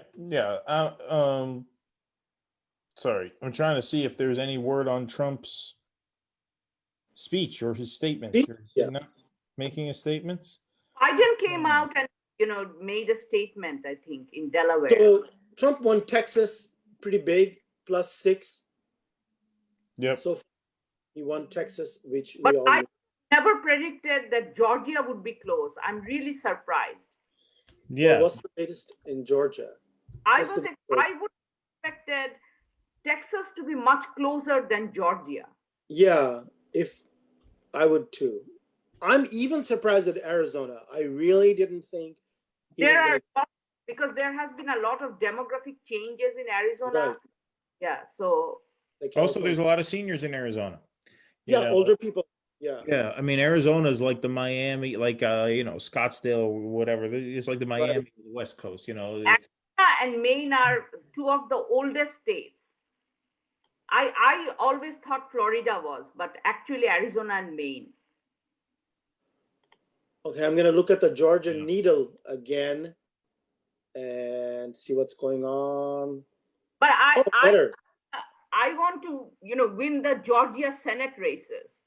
But one is already lost. The second one is going to go for the, like a runoff. So, which one is that? Ossoff, Purdue won? Yeah. Yeah, Purdue won. Okay. Lauren tweeted out, Tom Brokaw just blamed BLM activists who robbed stores and tipped over cars for Trump. There you go. Yeah. We know exactly the whole list that they're going to blame. BLM, Bernie's going to have to retire. Bernie's done. I mean, if this happens, Bernie's just going to retire on his own. Georgia's a little better now. It's 63% tilting Biden. So that's really good. That's I'm really surprised. Alive. Yeah. That's the only thing keeping him alive, because Georgia plus Arizona and Nevada and all the calculations we have been doing tonight are predicated on him winning those three. And then at least he's in the game. Biden is. But if not for all three of these, then I don't know what's happening in Nevada, by the way. Nevada? Yeah, there's still no word on Nevada. Nevada. What's happening there? Well, I don't understand why Nevada takes so long. Crystal and Sagar, the Hill Rising, she predicted that Nevada could be a shocker. Nevada could go to Biden. No, could go to. No, Nevada would be a Trump. If Nevada were to be a surprise, it would go to Trump. Mhm. Oh, I just That saw would- something about Nevada 78% in. Let me see. oh, it says 78%. All right, so And let's Biden see. is leading. Biden is leading 50.5. And so Nevada came in suddenly, all of Las Vegas. Suddenly, it was like 80% of the vote. And it's But solid. Nevada doesn't have that many seats, 4 or It has 5. 7 as far- electoral votes. Yeah, it's not going to factor in huge. But you know, It's not going to factor in big. I But think looks like Biden is going to win Nevada. Looks like it's 78%, 50.5, and I think that looks pretty good. man, those numbers out of Vegas though are really. I mean, you can really see. That's why I think. I mean, it is surprising that he did as well Are as they he good did or in Arizona, bad? because the numbers with Latinos are just really not good. I mean, Vegas, he's only winning 54 to 44 in Vegas. What county is Vegas? Is it Clark? No. Yeah. Clark County? Yeah, Clark, 54-44. That's a lousy, that's a horrible margin. Horrendous. That is horrendous. And also, if I'm not mistaken, Nevada, isn't it true that a lot of the rural vote comes in all at the end and then it wipes out Las Vegas? Isn't that what happened? I think that's happened in the past where Democrats get all excited and then the late rural vote comes in and people go, oh. Well, the thing is, there's just such little rural vote. I mean, Nevada is basically Australia, aside from Really? Vegas. Yeah. There's like nobody into there except for Vegas. But who knows? I mean, there might be enough for Trump to make up some room Maybe there if Biden is underperforming in Vegas. But he's got to win Nevada. He's got to, because otherwise, doesn't he then need to win 2 out of the 3 Midwestern, right? Yeah, right, exactly. So like my thing is not, it's because, I mean, at this point, I guess the concern over like it getting dragged out is not as big because the idea thematically in terms of any kind of either tonal shift or any sort of like functional shift in terms of like a mandate or a Democratic Senate or anything like that. I mean, that's gone. Trump has secured 231 electoral votes. Romney won 206 against Obama. Right. So Trump is guaranteed to do better than Romney. Right. And much better than McCain. And so, I mean, look, what's been proven tonight is the staying power of the Trump coalition. Trumpism, right? I think we can say for sure, Trumpism, regardless of what happens in the election, right? Trumpism is here to stay permanently, big time. This is it. Trumpism is not going away. This is a solid winning. It is an electorally winning. So if Trump had lost, the Republicans could go back to their pro-business thing and everything, and their trade deals and everything. But now they can't do that because the argument will be, look, this is a winning coalition. It didn't lose in a landslide. It is here. That whole philosophy is here to stay, right? Of course. And look, I mean, this goes back to 2016 and why I was not surprised that he won then, because, I grew up, I lived 60 miles north of New York City. I lived in New York City for some years of my life, but I grew up 60 miles north. And, this area is a lot like, the Rust Belt, quite frankly, in many ways. I mean, Newburgh, New York is a sort of industrial river city, gutted by deindustrialization. We used to have manufacturing here, now we don't. Right. That working Joe guy is I mean, there's a lot of them out there, right, in this country, and the Trump message I knew was going to land with them because, first of all, he brought a certain populist rhetoric, a certain idea that other countries are ripping this country off, right. That was something where the Republicans never really went. They never really went there because they're globalist, free traders, right. And the other place where Trump went, where no other Republican went, was a very just overt hardliner on immigration. Immigration, right. And, I would always say, with the exception of one, there's literally one Republican I've ever spoken to in my life who was what we would consider soft on immigration. right? Took a humane view. Every other Republican I've ever spoken to on this issue, their position on immigration is some form of kick them all the hell out. Yeah. Right. And so Trump came out and said that of course he was going to win the nomination, and I think there are enough of these, these types out there to push him over the top in many states, and it's proven to have real staying power, Right. and the Democrats have specifically avoided having an answer to it. That's the other thing. It's not just that they can't come up with an answer to it. It's that they refuse to come up with an answer to it, because the answer to it is the Sanders message. Basically, that's why he appealed to make the whole society humane, and then immigration as a problem, because even the argument, which is not even that accurate always, is they take away jobs from natives. That goes away if you establish a social democratic society. So I was just going to say, in 2016, we had an option between humane populism and authoritarian, horrible, brutal populism. And if Trump wins the second election in a row, we have definitely moved over to this other side, that other Sanders populism, the real, left populism is in serious trouble. How does that even come back if Trump wins 2 elections in a row? This is really bad. Well, yeah. I mean, I think that that's one of the reasons I don't want him to win. However, I think under these circumstances now, because of these results, it's going to be, this is going to be much like 2014, 2015. It's going to be much like, not quite the same, because Joe Biden is not the rock star that Obama was within the party, right? I mean, there's real love for Barack Obama in the party, whereas there's not the same feeling for Biden. But it's going to be the same thing of, these knuckle-dragging Republicans are obstructing him at every turn, and the only solution to this is to elect more Democrats. More Democrats, vote more. And it kind of keeps the resistance alive a bit. Whereas I feel like that whole resistance brand would have just died out had we had a sweeping Biden victory. This keeps them alive, which is very, very harmful. And that, that is going to, I think, prove to be a great obstacle.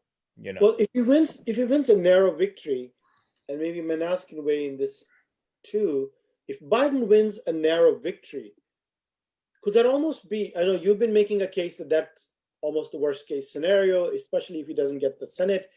Could that almost be the best case scenario for us, because he's there, he can't be doing some of the awful things that Trump does, which only a president can do, via different executive actions. He's still there, but we can still, does that make any sense? Could that almost be the, Yeah, it can in a short-term sense, but I think in a long-term sense, like, we don't want to be stuck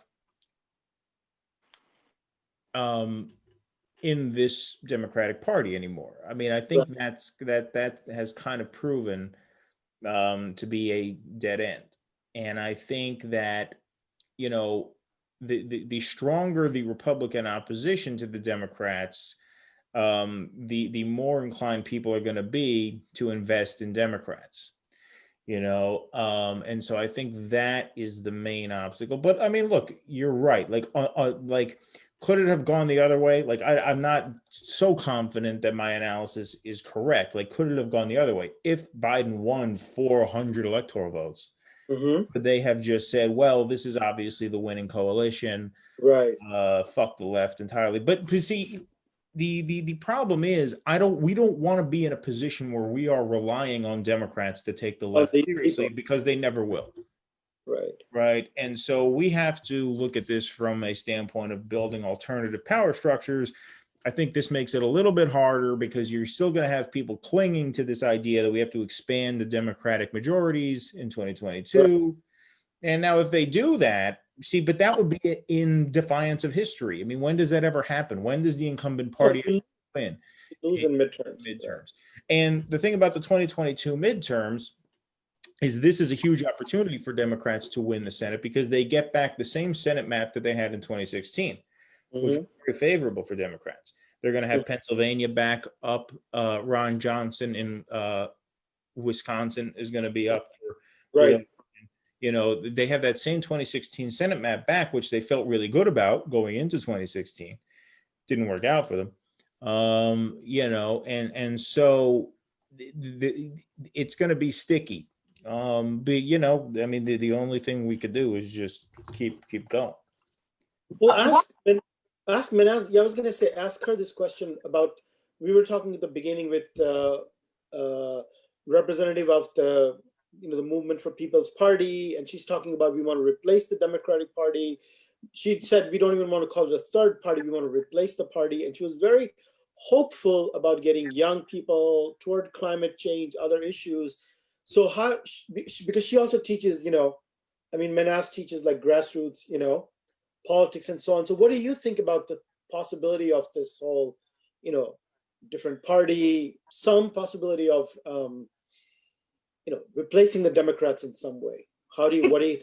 Might happen because I was, I'm part of that group, No Border Wall Coalition, and they were talking about the Webb County board. Actually, in whole the state of Texas, Webb County has the highest concentration of Democratic supporters. And apparently, a lot of younger Latinos didn't vote in enough number for the Democrats, and also, in the Valley also. So they are talking about like, who are they voting for? Most probably they are not voting for anyone because they don't support anyone. So if there is a figure like Sanders, someone who is something, who promises something that resonates with them, there can be that opportunity. But I also wanted to ask this question. I'm looking at the New York Times, and in Georgia, Biden is not leading. It's Trump. Yeah. Trump 50 to 41, 90% in. Oh, yeah. Well, no, you're right. Let's see. Atlanta. Yeah, Fulton County. Atlanta still has only 72% reporting. So there's still chance for Biden to make that up. Yeah. I'm like, in the whole election, I'm really, really surprised. I mean, I will be really surprised if the Democrats end up winning Georgia, because I'm sorry, go ahead.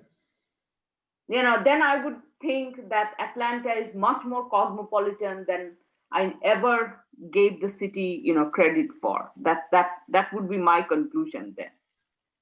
So Steve Daines just won re-election to the Montana Senate.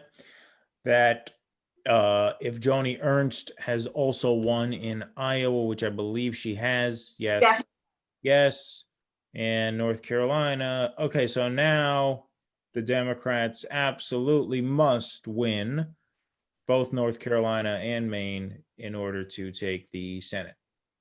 If they don't take both of those, they're trailing in both of those now. They need both of those in order to win. And one of the Senate seats in Georgia that will go for runoff. Yeah. Is that gonna get? How does that look? I'm trying to get results from that. I don't see anything. I just see David Perdue winning over Ossoff. No, not that one. There's another one, right? But I can't find the results for that on here. I don't know where to look for that. After giving brief remarks, wait a minute. Great. Okay, so this was 40 minutes ago. Apparently, I didn't even notice. So, Anis, Montana, Republican won their Senate seat. Iowa's called for Ernst. So now Democrats they absolutely must win North Carolina and Maine in order to win the Senate.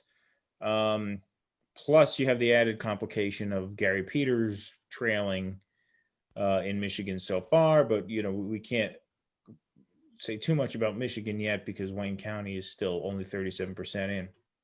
And North Carolina, it says Tillis up 1.8 with 94%. Yeah, so that's a tough margin to overcome. Really so If that goes, that means that the Republicans keep the Senate, which, look, I mean, we're not even talking about, I mean, I'm talking about this from a broad sort of movement building context, but let's just talk about in the context of the next few months. If Biden wins the presidency and the No Republicans sense. keep the Senate, then the Biden presidency is drowned in the bathtub because there's no The stimulus. fact it can't even get launched because he can't do anything. No, he can't do anything. There's no stimulus. He can't appoint anyone to the Supreme Court. Right. So even if, Clarence Thomas retires or whatever, he can't do that. They're likely to lose even more seats in 2022 if history is a guide. Mm-hmm.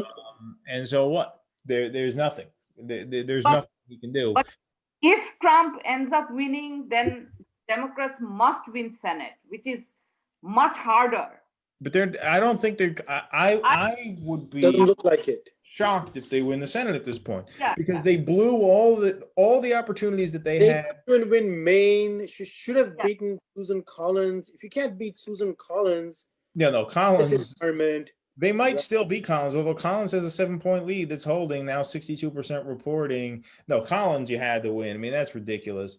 Tom Tillis, yeah. I mean, they've only won Colorado and Arizona. New York Times hasn't even called it for Mark Kelly yet, but a couple other outlets did. Still win. Mark Kelly is winning comfortably. So he'll win that one. But they're not. They did not pick up South Carolina, where they had a shot. They did not pick up Iowa or Montana. Yeah, just really. They thought they would win Iowa. I mean, they should have taken down Lindsey Graham. in the Yeah, middle of Lindsey a Graham was pandemic- down in the polls. in the middle of a pandemic. No, if that one race, if he had lost, I would actually go and sleep well tonight. I know, but he didn't just look. I mean, the polls are definitely off because Graham won, according to this, by 17 points. Yes. Only What? 76% reporting, so that might tighten, but that seems like a blowout. Okay, let's do some exit polls. Oh wow, okay, so I'm just clicking on the exit polls. Okay, so according to exit polls, wow, this is amazing. This is pretty fascinating, and this tells you how much closer this was than people thought. Males, Trump won 49-48 among males. Wow. Biden won 56-43 among women, but that's not a huge margin among women. Here we go. White voters, Trump 57, Biden 42. Here's the big number. Black voters, Biden 87, Trump 12. 12% 12% election. black vote. If it's more than 10, well, even you cannot win an election with 12%. That's ridiculous. Oh, Well, you can my win an God. election Look with at the next one. 12% if, yeah, see, this look at is, the next one. Hispanic.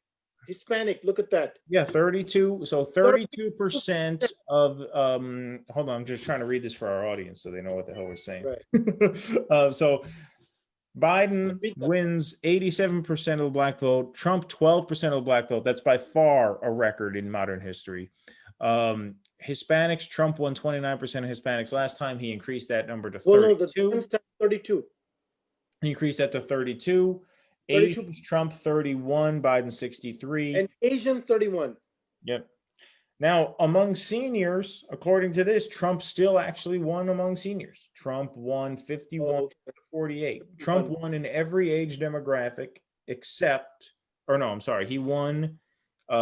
He lost every age demographic except seniors, but it was close. When you and I were saying about the virus, that if Trump wins, it's because he might have lost the seniors, especially after he got COVID, and the seniors just got scared. It doesn't look like it because he won the seniors 51 over 48.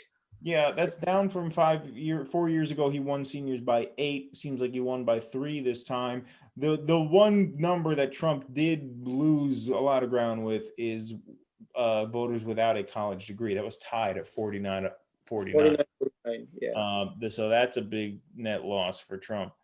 But 12% of the black vote, I mean, that's absolutely huge. And without making up for that, those gains. It's impossible to argue Biden would have won this But without. that tells me that virus. Michigan is It's difficult for incredible. Biden.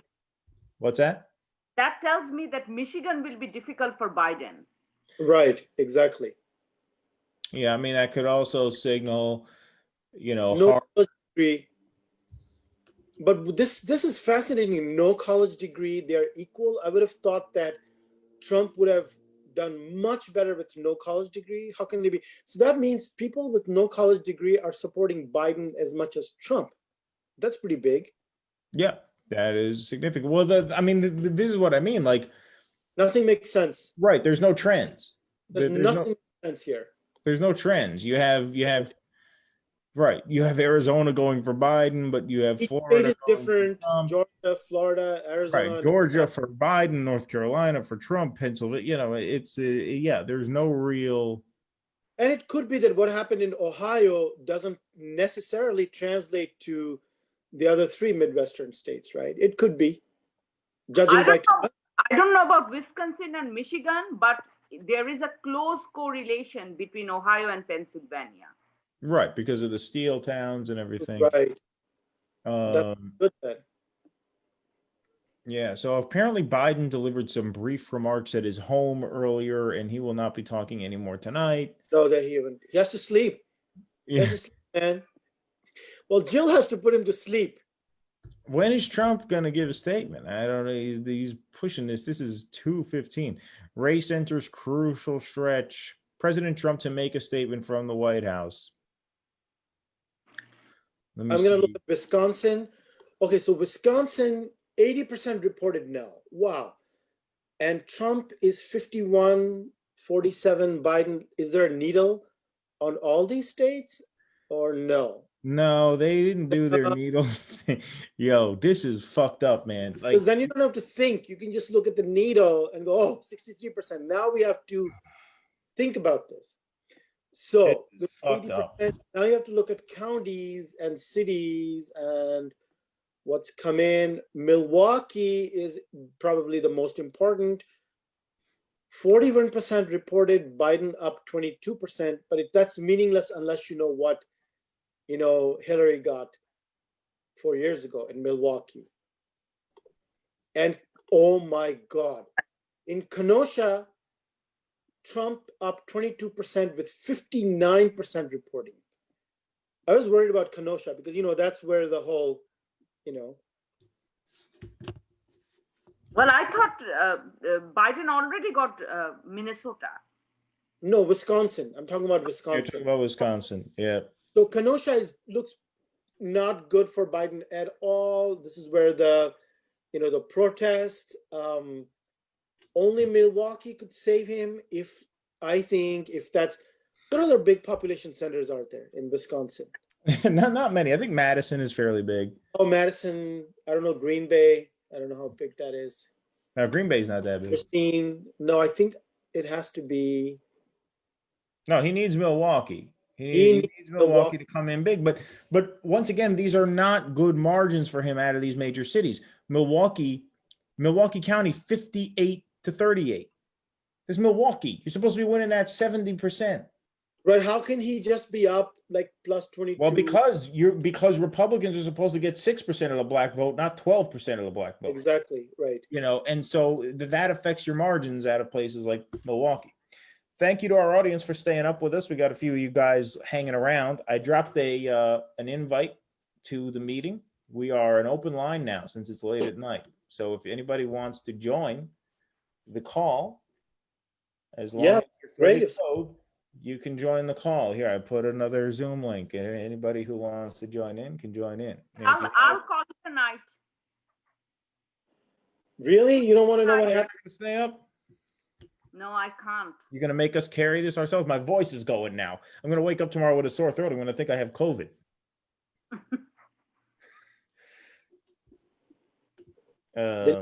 You need Trump's magic doctors to take care of you, man. Well, I need what we need is for Trump to come out and make his statement so we could just watch that for 5 minutes so I could rest my vocal cords. Trump is going to speak soon from the White House. He will speak at 2:30 at night. Well, Look at last his time he nerve. spoke at 2:30 in the morning because he won. That's when they called it. Right, but isn't it amazing? I mean, this guy just doesn't give a fuck, doesn't care, right? Biden has gone to bed.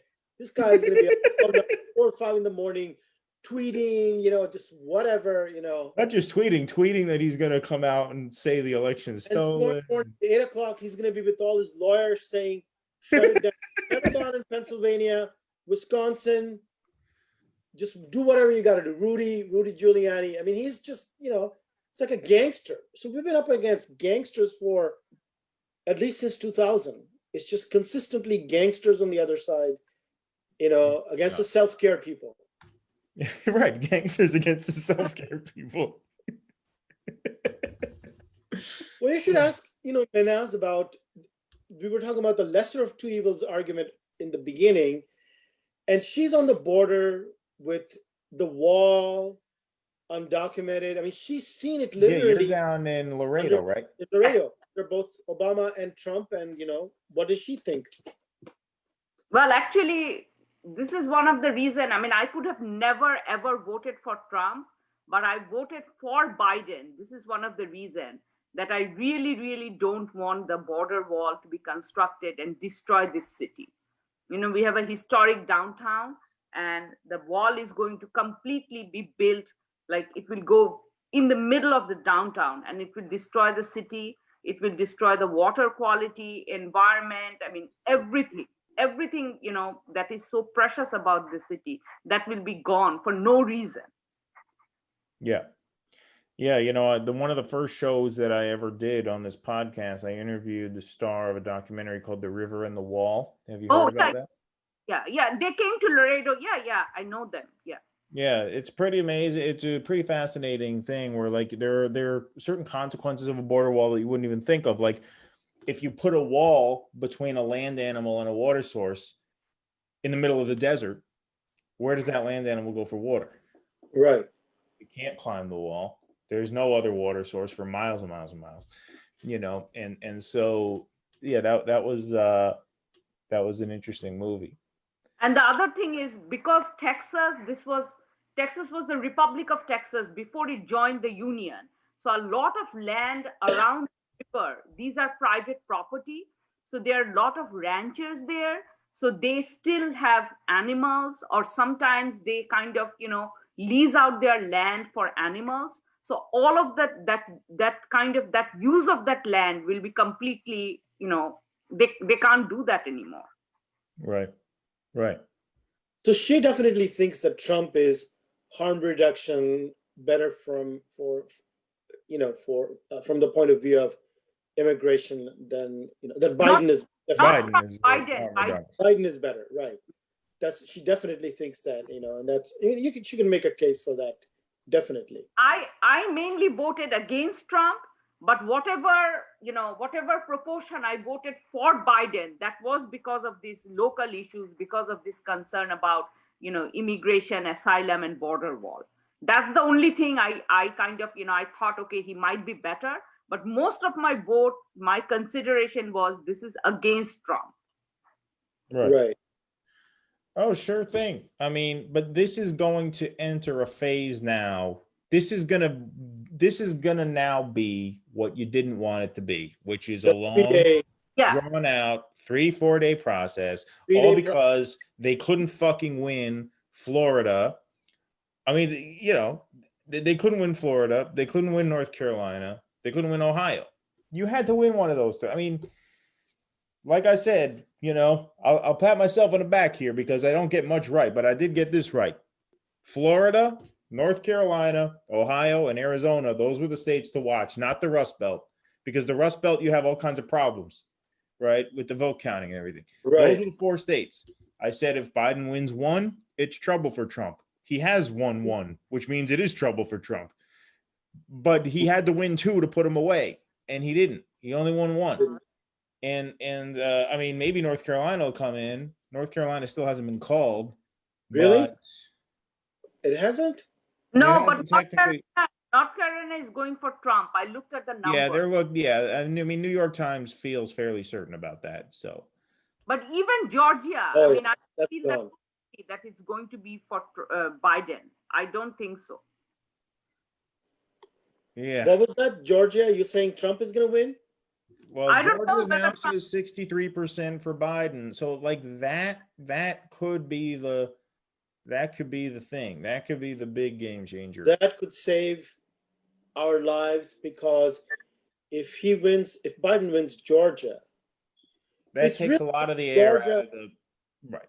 he still Georgia- needs, I think, Pennsylvania, or if he wins Georgia, then he can win with Michigan and Wisconsin. With, No, I exactly. think I think if he wins Georgia, he only needs one of those 3 upper Midwest states. I Exactly. think. What Let me- Keaton is saying is just win Georgia, Arizona, Nevada. Oh, and here we then go. win Trump one- is on now. Hold on. Let me see if I can get this live stream. I But can't. it is so sad if Democrats can't win Michigan. And I'm looking at the fact that they're behind in Michigan. And that is unbelievable. And you remember Obama going to Flint, drinking this water, treating these people with utter contempt and disrespect. And that's what you get. People don't forget, and they're not stupid, right? So he did that. If I lived in Flint, I would have never ever voted for anyone. Or Michigan in general, because you'd be thinking like, they don't give a fuck about our state. They just don't care, Here, let Look at me the- play. Right. That was just. Can you guys hear Trump talking? It would have been nice, Arizona, but Yeah, I can. possibly, maybe even a good So possibility. now In Trump is fact, talking. Since I saw that originally. it's Can been any of our changed. audience hear Trump's voice here? I got this. Yeah. A Okay. lot of votes, so we want that obviously to stay in play. But most importantly, we're winning Pennsylvania by a tremendous amount. Yeah, see, this is gonna be fucked now. This This is is really bad. yeah, this is completely fucked now. This is bad. Unfucking-believable. Holy shit, man. I'll tell you, this year is a fucking year, man. This is what we were saying, that if it comes to this close, Trump wins. And actually, Manaz was saying too, if it's close, we're fucked. We're up 600. You think Biden's awake now, or you think he's asleep? No, he's sleeping. He's having night. These aren't even close. It's not like, oh, it's close. Oh my God, he's not gonna go. 54%. Stay awake for this. It's He's not gonna leave. Oh my God. Thank God I'm watching it with you, Keaton. Otherwise, I would be suicidal and needing serious self-care. Because that's been my fate for the last many elections. Watch it alone and feel suicidal. But not tonight. Not tonight. Okay, good. No, this has been really fun. Okay, tonight, you can almost 3 expressing votes. thoughts and feelings. 65% of the voters in. Oh my God, I can't believe this. So we don't need all of them. We need- It's true. He doesn't need all of because when them. you add Texas, This guy is so American in this, the ultimate huckster, salesman, Oh, gangster, yeah. mafia guy comes on at 2:30 and says that he's the greatest American after Jefferson. I mean, Jefferson was for the 18th century. It's true, man. He comes out at 2:30 in the fucking morning when everybody's bleary-eyed, exhausted, and starts. And Just this is like going. literally smacking somebody on the face with a baseball bat and saying like, "I'm gonna smash your face." That's what he's doing. It's the speech version of that kind of act. I mean, I cannot. Can you imagine even like Obama, Clinton doing this shit, right? Yeah, no, forget it. Not No. to mention war. No. Then you take a look at the kind of margins that we. Oh my God! and all Now I just turned on CNN so I can see his face, and he's doing this shit. we won states. and- God, I want him gone. I want Biden. I want the harm reduction. And we have all these announcers saying, what happened? And then they said, oh, Oh my God! what He's happened? doing this whole thing. Knew they couldn't win. So they said, let's go to court. And did I predict this, Newt? Did I say this? I've been saying this from the day I heard. Anis, who has been talking about the court? I said exactly. About what?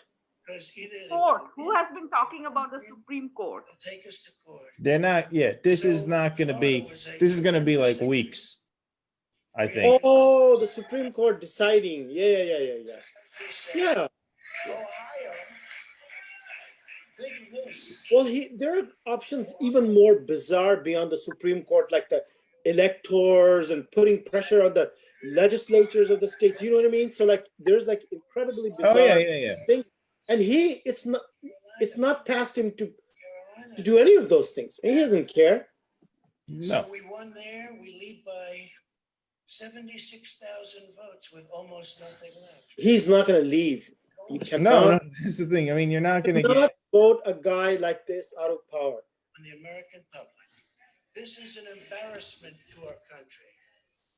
We are in a completely failed what is he Collect- saying now? state. If in the middle of a pandemic and economic collapse, this guy is re-elected after everything that people know about him in the whole country. That means people have no hope for anything better, and they went for him for the second time, big time. And they're not stupid.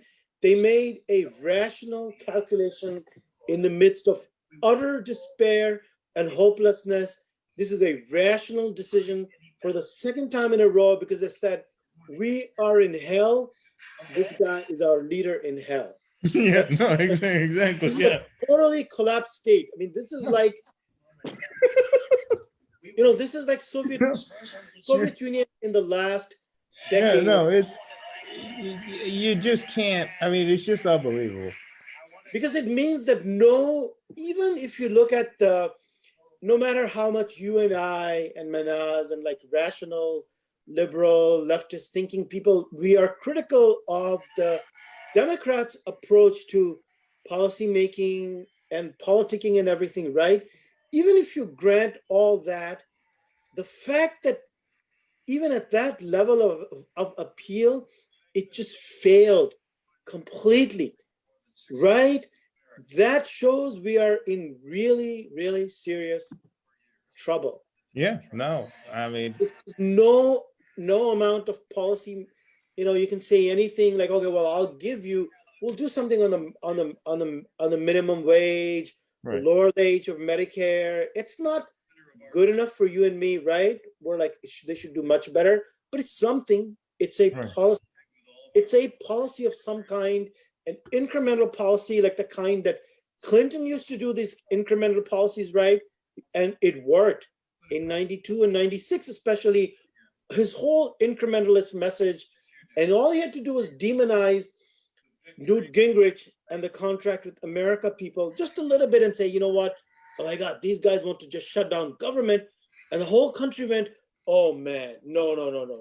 We don't want those crazy guys who shut down the government. Clinton wants to talk about schools, uniforms in schools and microchips in your TV. Okay, which is like much more ridiculous than the Medicare to 60 or $15 minimum wage, right? But the country hadn't lost hope enough to just dismiss that and say, bullshit, we're not going with this stuff. Right. We're going with crazy guys. This Right. time for the second time, they're saying, give us the crazy guys. Right, exactly. Well, I mean, Democrats, it's a classic thing where the center doesn't hold. I mean, they can make this slight promise, not about Yeah. anything. They didn't concede on anything. And they refused. Like, she's right, because on every single thing, they picked the guy who was like, this is as if this is 1996 or 2004 or 2008. And they made a huge issue of not even conceding. And Biden, remember the task force is right with Bernie. He's fighting Bernie tooth and nail over every issue as if he's going to be president. He's fighting him on every single thing. Healthcare. Right. Okay, college tuition. Are you going to make it free? No. It's going to be 125,000 and community college. Right, exactly. And this because he's a company service. man. Right. Right. So no concessions, zero concessions to people in the middle of a pandemic after you've stolen it from Bernie Sanders. They said that he said he's going to go to the Supreme Court to stop votes from being counted. That's what CNN put on their Chiron. I didn't hear him say that. I'm gonna try. Really, he said that, I'm gonna try and find that. I didn't hear him say that. and he's already got the Supreme Court. For me, there were But here they three. go. Here we go now. In the middle of an election, Here we when go. they're counting votes all over the country, to say what he said from the White House is just not something that I don't think any of us really expected to see and hear in our lifetime. That is not what democratically elected presidents or candidates. Right. Again, the norms. That's what authoritarians say. Mhm. And when he said that, They're talking about norms again. Well, just saying how could a democratically elected president come out and claim victory before the votes are counted? Right. Voters whose votes have not yet been counted in the states that Because we are so weak, so he's just filling the vacuum. Yeah, I mean, I think we should really underline what he's saying. He kept saying, I want the voting to stop. That's not what he's saying. He's really saying he doesn't want the votes that have already been cast to be counted. There is no justification for it. It's shocking and it's really beyond the pale. I mean, he called it a fraud to count ballots in the United States of America. It's undemocratic. It's completely ridiculous. But I mean, notice that. Let me turn the sound off so we don't get in trouble for the rights, violating CNN's rights for their copyright, whatever the hell they have in their broadcast. You got to be careful.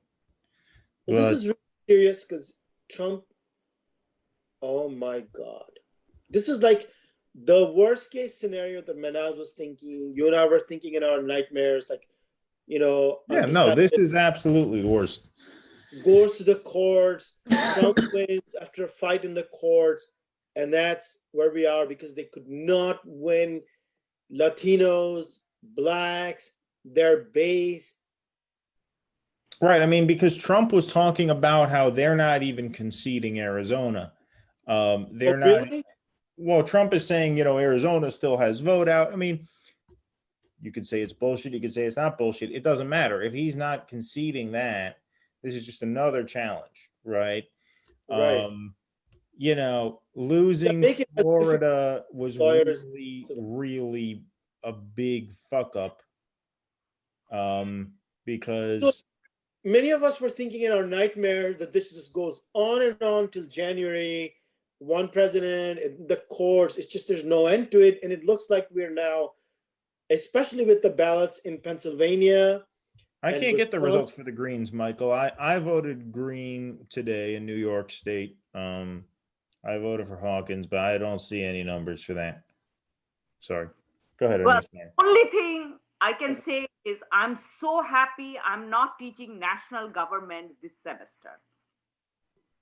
What's that? You know, I'm not teaching national government this semester. And that's such a relief because it would be, you know, I don't think after this, you can go to the regular syllabus and do anything. You'd have to continue, you know, covering the election. So I'm just happy I'm not teaching that, you know, this semester.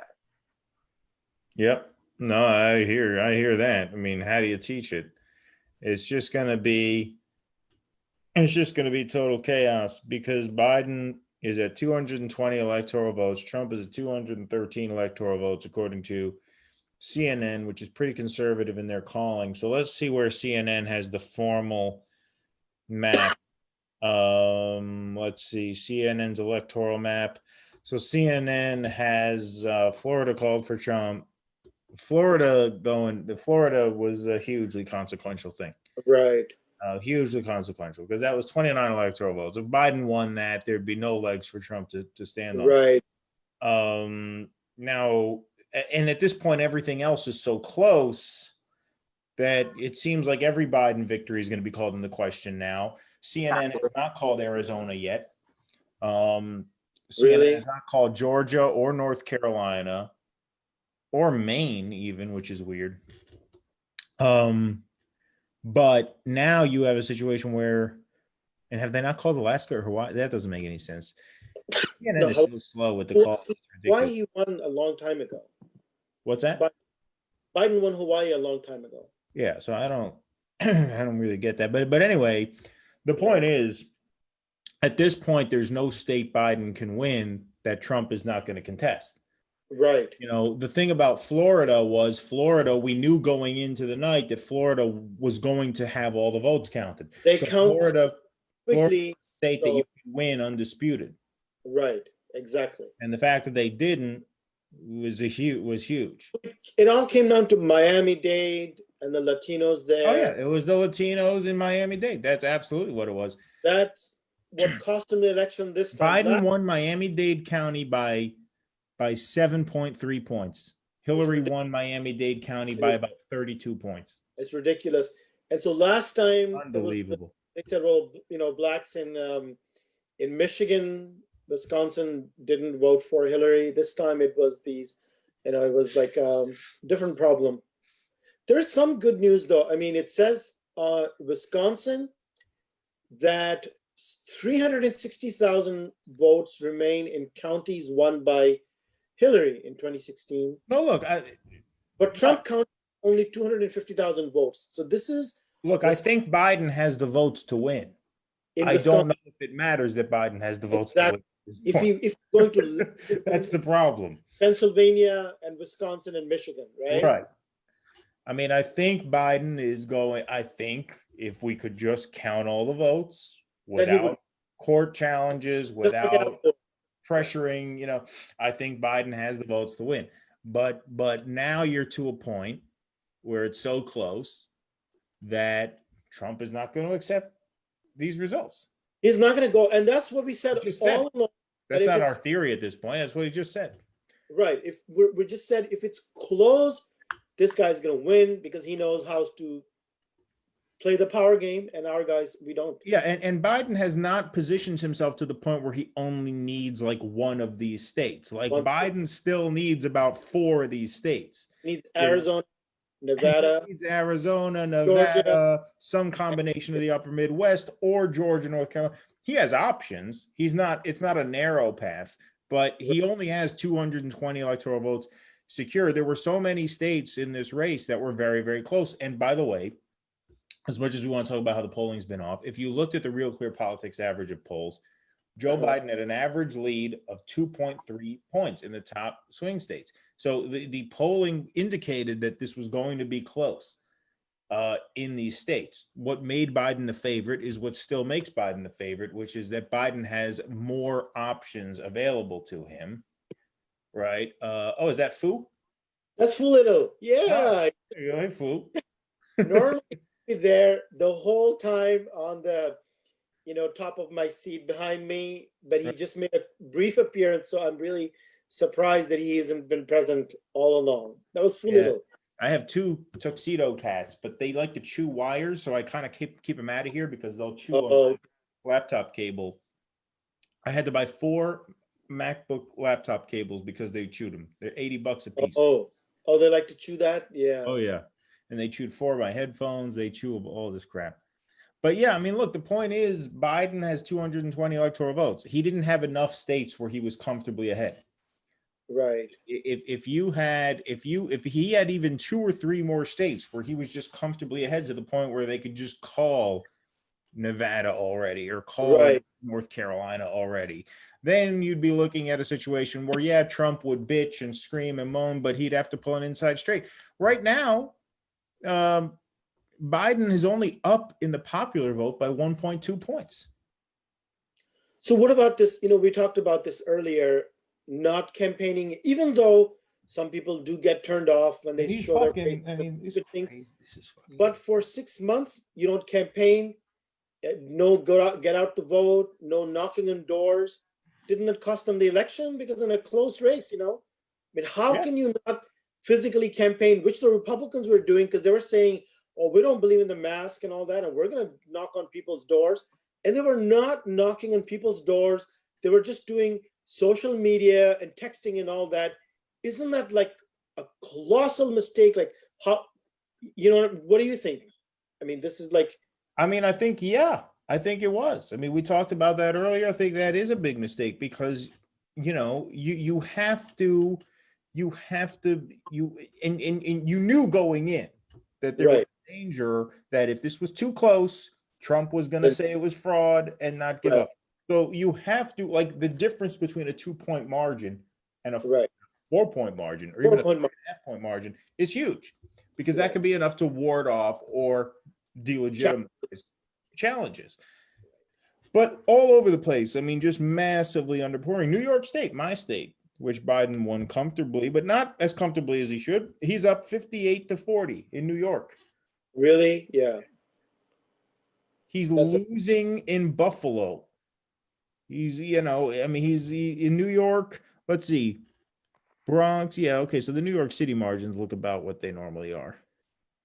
But look, what is making this very hard to predict right now, as compared to recent years, is Trump getting 12% of the black vote. If that exit poll is right, and Trump has 12% of the black vote, that makes it incredibly difficult to predict, because in years past, we could look at a state, right, like Ohio, and you could look at Cuyahoga County, where Cleveland is located, and you could just assume a massive net gain for the Democrat, because you're assuming black vote 94% Democrat. Now black vote is 87% Democrat. Right. You can't look at like 90. Say, okay, this is where Biden's going to make huge gains, because you're not getting the kind of bounces out of places like Milwaukee, Atlanta, Detroit that you should be. Right. Right. The black vote should be like 90 plus something, whatever. It's got to be at least 92. I mean, 92, give him 7%. Right. So one good thing is that Wisconsin, I think I read that between 3 to 6 a.m. tonight, the final results, it looks like, will come in from Wisconsin. So if that's the case, that by morning when people get up and everybody's sleeping now, right?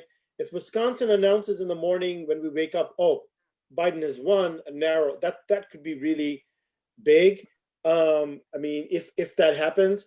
Georgia, it says, still tilting Biden 63%. That's the New York Times. And I'm beginning to really trust the needle, because everything they've said so far, it seems like the Times has been really, No. And they adjust that as they get more data in. So what?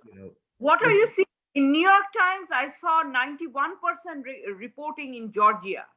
No, he's talking about there's a 63% chance the Biden wins. percentage of Biden winning is 63%, tilting Biden. So they're still saying 63% consistently, over 60%. That's really good for Biden. Yes. I'm just going to look. Yeah. Maybe Go ahead, look. I'll be right back. Atlanta votes. What was that? Maybe they're still waiting for Atlanta votes. That's why they're so confident. Yeah, obviously it's the big cities, Atlanta, and that's why they're saying that Biden has 63% chance, because they're thinking more votes will come from Atlanta. Okay, what about Michigan? Michigan is huge. Oh my God. 68% reported, and Trump is ahead by like 8 points or something, 53 to 45. This is bad. Yeah. This is horrible, because they lost Michigan again. This means they have lost the Midwest permanently. Michigan, Pennsylvania, and Wisconsin. I think, I don't remember whether it was 2018 or 2016. Their state legislature became, I think, all Democrat. So it's not that they are not voting for Democrats.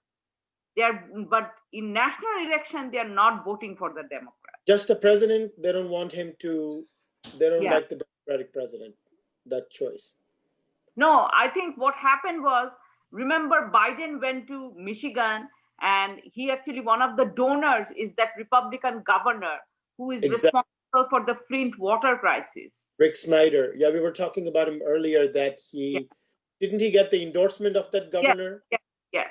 That's a really smart move, that you go to Michigan, and I don't know, the Democrats are so bad. Even if we had gotten Gretchen Whitmer, the Michigan governor, maybe he would have still lost, because they're so bad. And people just hate them, because they don't. How can you lose Michigan again? This is unbelievable. What are they saying? They're not giving the needle on any of these other states. They've only. I know. I wish they did, because then we wouldn't have to think. Right. Exactly. Yeah, you just watch the needle. Because I'm so relaxed with Georgia because they keep saying Right. Yeah, you don't have to. and they only picked, I I think, don't feel wait a minute, that confident didn't they about pick Georgia. What? I don't feel that confident about Georgia. I'm confident because if the Times says 63%, I'm confident. Atlanta, Fulton County is still stuck at 72% of votes reporting. So That's there's the still a lot of there's a lot of opportunity for Biden in Atlanta. However, you always have to, now you have to think, because if those exit polls are right and Trump is getting twice the black support that the average Republican gets, then you're not going to get the kind of margins out of Atlanta that we're thinking we might. But given that, if it's 72% reporting, that would mean that Biden would probably net another, let's say he nets another 80,000 votes out of Atlanta. That would pull it to, that would still mean he'd have to win more, because he's down by 2, 3, 6, 7, 2, 4. So he's down by 117,000. So he's got to, look, again, we talked about this earlier. The story of this election, the real question is, because the Democrats willingly and knowingly sacrificed a lot of support from black and brown people, do they have the suburban white Karens to make that up? I think that's the question. That was their whole bet. That was their whole bet. It was a bet that they were really excited to make, because they would love to replace people of color with affluent white suburbanites. And that explains the building up Trump as this existential threat, fascism, which has some basis in reality, but not to the extent that these guys are making out. Right, and that's a narrative that you sell to comfortable, affluent white people. This is the thing that white liberals don't get about black and brown people, which is that, like, especially Latinos are used to living in countries with like thuggish strongmen dictators, like Batista, just go down the line, Latin America. So Trump is like in the vein of those characters, right? It's not so outside of they might be more comfortable with liberals, whose idea of a Nazi is like Reagan. Trump is a more extreme version than that. He's so whereas most people from countries around the world are used to pieces of shit in power, and so they're not as fazed by Trump. So the last 4 years, the Democrats never contested Trump's policies. They didn't even talk about trade or whatever. They just talked about his character. That was the whole thing, and that's why Russia, because he's in debt to the banks and the Russians own him and doesn't have the character. Who cares about his bank accounts and what he's doing with Russia? Nobody cares except for white liberals, right? So they make it about character. In 2016, they tried to make the whole election a referendum on rape culture. Hillary literally tried to do that with rape culture and Access Hollywood and all that. This time they didn't. Right, the prostitutes and the payments to Stormy Daniels. You notice that that's all gone away, because this time it's not about rape culture. It's just just make it about his character. But they're not going to talk about policies. Leave him alone. Don't even talk about his character. Just talk policy, and they absolutely refuse to do that. Yeah, I think they're making it about. I think the Democrats were hoping that people would see Trump's COVID response as more disqualifying. And I certainly think his COVID response is disqualifying. But you made this point, that if you're not going to like, as irresponsible as Trump has been with regards to letting the unemployment benefits expire and not just telling a very basic scientific truth that wearing a mask helps, like wearing a mask is helpful for the same reason that you cover your mouth when you sneeze. When you sneeze, you're supposed to cover your mouth. It's the same principle as a mask. Right? But if you don't, if you're not willing to pass a UBI and pass rent forgiveness and pass Right. universal health care, then people are thinking, well, what if trusting the science means locking us down and starving us? Then Exactly. at that point, are we better off taking our chances because the mortality rate's about 1.5%, right? So like you force people to ask that question, and what that does is it not only does it make it wrestle with that question, but that question becomes less important because Right. they think, well, there's going to be risks of both sides. You're right. You create a false, I would consider it a false equivalency because I do think, you know, competently managed liberal bureaucracy would get us through this virus crisis better than what Trump is doing. Right. But if people's bank accounts are dwindling and you're not saying, here's what I will do to get you from the time I am inaugurated to the time there is a Right. vaccine, I am going to bridge that gap by passing a $2,000 per month UBI for every person. As long as the virus lasts, for the As duration. long as, right, as long as there is not, Rent until a forgiveness vaccine is available at every pharmacy in America for free, for free. we're taking care of everybody. Everybody, not means testing, not unemployment, nothing. No. UBI, Right. free healthcare. UBI, free healthcare, and debt, student debt forgiveness, mortgage, and rent, Exactly. forgiveness. Right. That's Right. it. That's their policy. And Biden never had a plan. I mean, it came up again and again in debates, and he just tried to skirt it like, well, this guy says, the coronavirus will disappear. Or Right. this It guy becomes a says, virtue signaling thing of Bob it Woodward. becomes right. It becomes No, the same virtue signaling thing of we're the smart ones, they're the stupid ones. We Yeah, believe in the what science, about it? they don't. But no policy. What are you going to do? And Pence was very effective with Kamala Harris. And he was like, well, these guys don't have any policy. They're criticizing. But Trump didn't say it that way, but he was like, well, we're doing all this. What's your policy? And because Kamala, because of who this party are and how they destroyed our Bernie Sanders movement, he couldn't say, oh, you know what? We'll give you UBI, which Yang would have done. They just said, like, mask. Well, okay, people go, mask? That's it? Okay, well, I think I'll just go with Trump. Manaz, if you're there, what do you think? Are you surprised? I think one of the biggest results, of tonight was, if we go by these results, that coronavirus, which they made an existential thing for, for the whole year, apparently people didn't think it was all that important. Because if they did, it would be a landslide. Are you still there? Yeah, I am there. Yeah. Were you surprised by that? Anis, fix your light there. Oh, there you go. Oh, yeah. Yeah. I mean, I talked about it earlier because they framed it as two mutually exclusive positions. I think that is one of the, huge mistakes. And that's why, people have just these two choices. Either you starve to death or, you are exposed to the disease. And people, these were the limited choices and people made a choice. So people made a rational choice because neither side was saying lockdown plus help.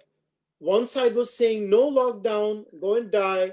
The other side was saying lockdown, no help, die at home. Die at home or die outside. And they're like, I think I'll die outside. I'd rather just go to my job, send my kids to school. And they made that decision because if Biden's message had gotten through, he would have won with 400 plus electoral votes in a landslide. And even Nancy Pelosi, the fact that we stopped the stimulus, the second stimulus, I that think was bad. That didn't go well with the people. Right, because people saw, wait a minute, these guys don't even want to help us with, and that was Nancy Pelosi. And everybody could see, if you follow politics at all, you can see that Trump was saying $2.4 trillion, go big or go home. And she's saying, no deal, we'll do it after the election. And people are like, why? Why don't you do it now? and it didn't help them win the Senate. I mean, in the purely Machiavellian point of view, you could say, because I've been just as a devil's advocate argument, I could understand her being like, look, we have to win the Senate or else everything is fucked. And so if we pass a deal, and that hurts our chances of winning the Senate, then there's reason not to pass the deal. Because if you lose the Senate, then there's complete gridlock. Right. But, you know, that seems to have been a losing gamble because they seem very unlikely to win the Senate now. Well, you know, all these things that we're talking about are games. Like if I say this, Pelosi thinks I'll get the Senate and I'll do this. And all you got to do is don't play games. Just, which is what Bernie was doing, and our people, everybody on the left. These are the policies that the country needs at a minimum: living wage, college tuition, say something about the planet, healthcare, UBI. Let's do this basic policy stuff, and you don't need to play games. And the people are smart enough. Give them credit, because that's how democracy works, is you trust the people to look at the policy options and they make a good decision, which actually was even Clinton with his incremental policies. Okay, so he had just incremental policies, but at least he had policies and he could talk policy. Obama didn't do that, by the way, at all. He treated the people with utter contempt. He would never explain anything to anybody about the budget, the bailout, foreclosures, banking, inequality, anything. Clinton was the last American president. And now Carter was good at that, but it didn't work. Lyndon Johnson, and Clinton was the last one who could speak policy in a way that all these people in Michigan, Wisconsin, who are voting against Biden, they would all go, man, this makes sense. This is a policy. This is not a huge revolutionary policy, but this is America. We believe in incrementalism, and it worked. But these guys don't even have the basic incremental policies. They have nothing. They're not giving anything, just these games, right? Yeah, well, remember when Bill Clinton spoke on Obama's behalf at the 2012 DNC? Right. And how it was a great speech. How effective he was, and he did the math. He says 2008. Obama created 1 million jobs, Senate Republicans 0, right? And he would go, and they, by they, you know who he meant Clinton by they? The same fucking elites. Right. In a nice way, because when he says they, he's saying these people against you. I hate them. I'm one of you. And you know what? Clinton actually was one of them. I mean, he came from the same people. He came from a difficult working class background. And when he said they, he meant it. So even at that basic level, and he had some policies like earned income tax credit. It's not going to change the world. It's not Bernie Sanders and MPP and Keaton Weiss stuff, but it's something, right? And the people went, okay, you know what? This made our lives better. And this guy doesn't overpromise. That's not so bad. And that was good enough to win an election in America. But if you don't even do that, and in the year 2020, in a pandemic, you say, I'm going to veto Medicare. Because the minute this wasn't even resolved with Bernie Sanders at the time in March, when Wisconsin and these states were going on, and Biden came on TV and he said, I'll veto Medicare. Mm-hmm. What do you expect, Yeah. Okay, guys, bye. I have to go to sleep. Okay. Okay. It was all right. Well, thank you. Great to meet you. Good night. Same here. Good night. Yeah. Good night. Have a good night. Man. So yeah, and look, I mean, the whole premise, like at this point, all right, at this point, there's no argument that Biden was the most electable candidate. Right. That was the argument. Even if he wins, you really can't make the argument that it was worth rigging the nomination for him because he would give us a slam dunk victory over Trump. You don't have electable. That was the whole that was argument. He's electable. Bernie's not. Right. The whole argument for Biden is that if you elect Biden, you won't have to go through what we're going through right now. Right. Election night will be a breeze. It'll be a slam dunk. We'll win Florida. We'll win North Carolina. Done. Right. We'll win all the swing states because Bernie, democratic socialism, all these leftist policies, these things that are popular among the young people and Latinos and Blacks, the older people, the white suburbanites, they'll be so scared of all this shit. that they will not vote for these policies. But if you go with Biden, Florida, all these states were easily going to be ours, Biden's, because people look at Trump and his horrible character and they'll be like, oh, Biden doesn't scare us with these socialist policies, so we will elect Biden. And that whole premise is bullshit for the second time in a row. Because at the very least, you could see it would have been an even exchange, right? Like at the very least, Bernie would have put up the exact same numbers that Biden put up in Florida, Exactly. because Bernie would have got more Right. Latinos. Right. And so even if you lost some of those white, moderate suburbanites, it's clear Bernie would have done better with Latinos and African Americans than this. His support of the primaries reflected that. And so at the very least, it's a wash. Right. Because all Biden got was the base Democratic states. It's like Trump getting the southern states, right? Or the Dakotas or Montana or whatever. Well, he's going to get those. Similarly, Biden got those slam dunk. I don't care who you put up, if it's Bernie, California, New York, New Jersey, it just doesn't matter. So did Biden, it's a good question that you asked, did Biden win you a single state tonight, any single electoral vote that Bernie wouldn't have gotten you? I don't know. I mean, looking at the map right now, no. Oddly enough, the only state that you might be able to make that argument in, it's a weird one, but it's actually Virginia, because the Democrats in Virginia are such establishment pieces of shit. They're all CIA Democrats in Virginia. The deep state Democrats. Right. Those are the deep state Democrats in Virginia. Exactly. And so in Virginia, they may have boycotted the Sanders ticket. Right. That's a point, but I could say that he would have, I think if Biden won Arizona, because he was so much stronger. I mean, look at the way Sanders won Nevada, remember? Big time. So if Sanders can get so much Latino support, he wins Arizona and Nevada as well. And easy, I think so. So yeah, you could make a case about Virginia, but is that something where you stake the whole world on? No, of course not. And Virginia is now 84% in, 52 Biden, 46 Trump. Polling, wow. Nate Silver had Biden winning Virginia by about 12 to 14 points. Right, that is horrible, because that means even in Virginia, that's very weak. And you know what? In Virginia, there is a liberal class, right? Very educated white people. They may have gone for Bernie versus Trump because they might have said, okay, you know what? Fine, a little bit of socialism, but this guy is an existential danger to the deep state. I think we'll go with that. So you don't know how maybe that's true. Virginia might have played out, because these are these are the most deep state voters in the entire country. And that's why I hate Virginia.